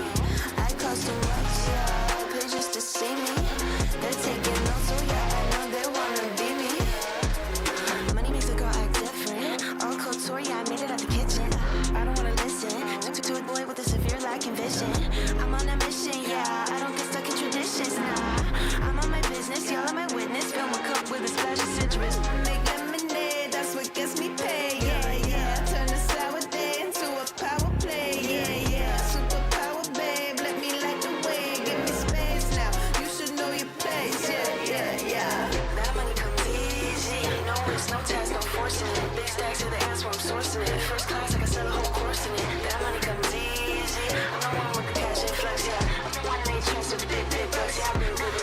price went up. You can't afford me. I'm everywhere, I'm where I know you can't ignore me. I cost too much, yeah, I pay just to see me. They're taking notes, oh yeah, I know they wanna be me. My price went up, speak to my people. Yes, there's a fee to see me, oh, I'm way too regal. Just look, don't touch, stay off my aura. Oh, I know when the energy, they all need more of. Upgrade, made an upgrade.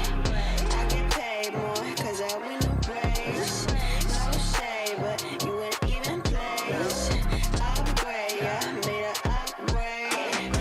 Upgrade, made an upgrade. No fake, yeah, I did an upgrade. You could try, but it won't be the same. I'm a Wendy Y, yeah, I put it on my name. That money comes easy, no risk, no tax, no forcing it. Big stacks, yeah, they ask where I'm sourcing it. First class, I got so whole course in it. That money comes easy. I'm the one with the cash influx, yeah. I'm the one they trust with the big bucks, yeah. I bring good luck. My price went up. You can't afford me. I'm everywhere. I'm where I know you can't ignore me. I cost too much, yeah. I pay just to see me. They're taking notes, oh yeah. I know they wanna be me. My price went up. Speak to my people. Yes, there's a fee to see me. Oh, I'm way too regal. Just look, don't touch. Stay off my aura. Oh, I'm the one, the energy. They all need more of, yeah.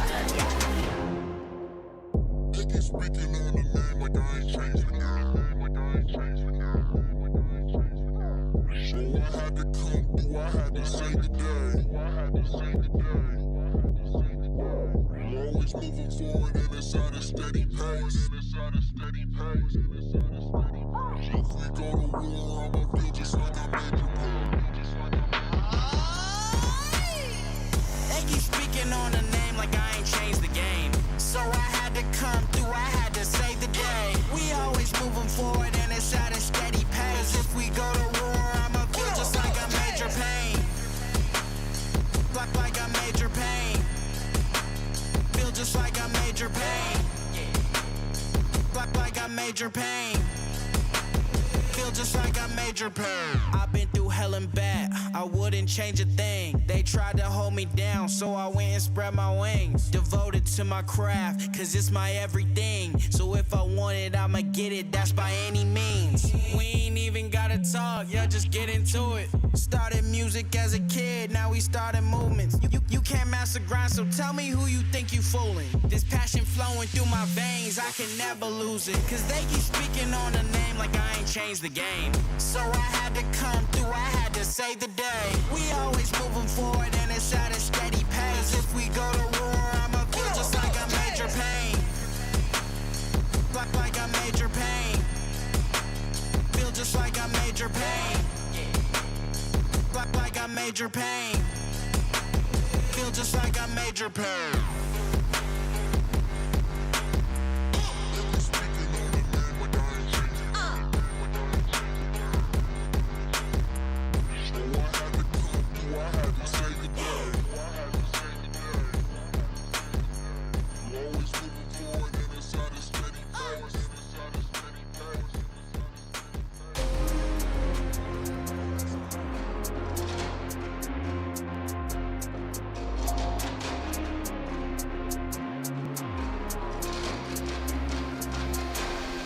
My price went up.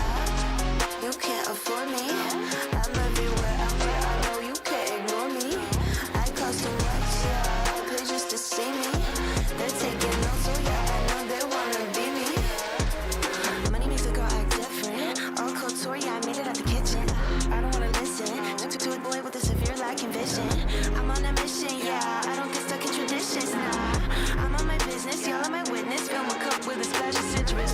Make lemonade, that's what gets me paid, yeah, yeah. Turn a sour day into a power play, yeah, yeah. Superpower, babe, let me light the way. Give me space now, you should know your place, yeah, yeah, yeah. That money comes easy, no risk, no tax, no forcing it. Big stacks to the ass where I'm sourcing it. First class, I can sell a whole course in it. That money comes easy, I'm the one with the cash influx, yeah. I'm the one they trust with the big bucks, yeah. I bring good luck. My price went up, you can't afford me. I'm everywhere, I'm where I know you can't ignore me.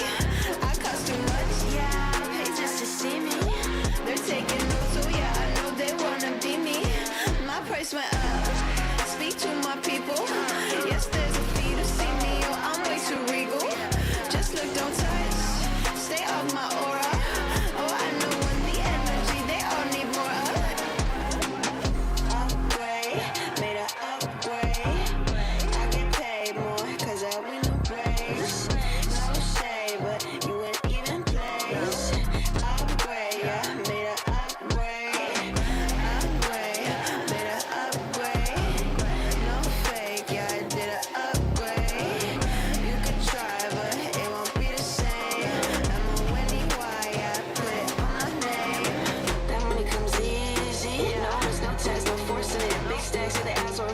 yeah. First class, I got so course in it. That money comes easy. I'm the one with the cash influx, yeah.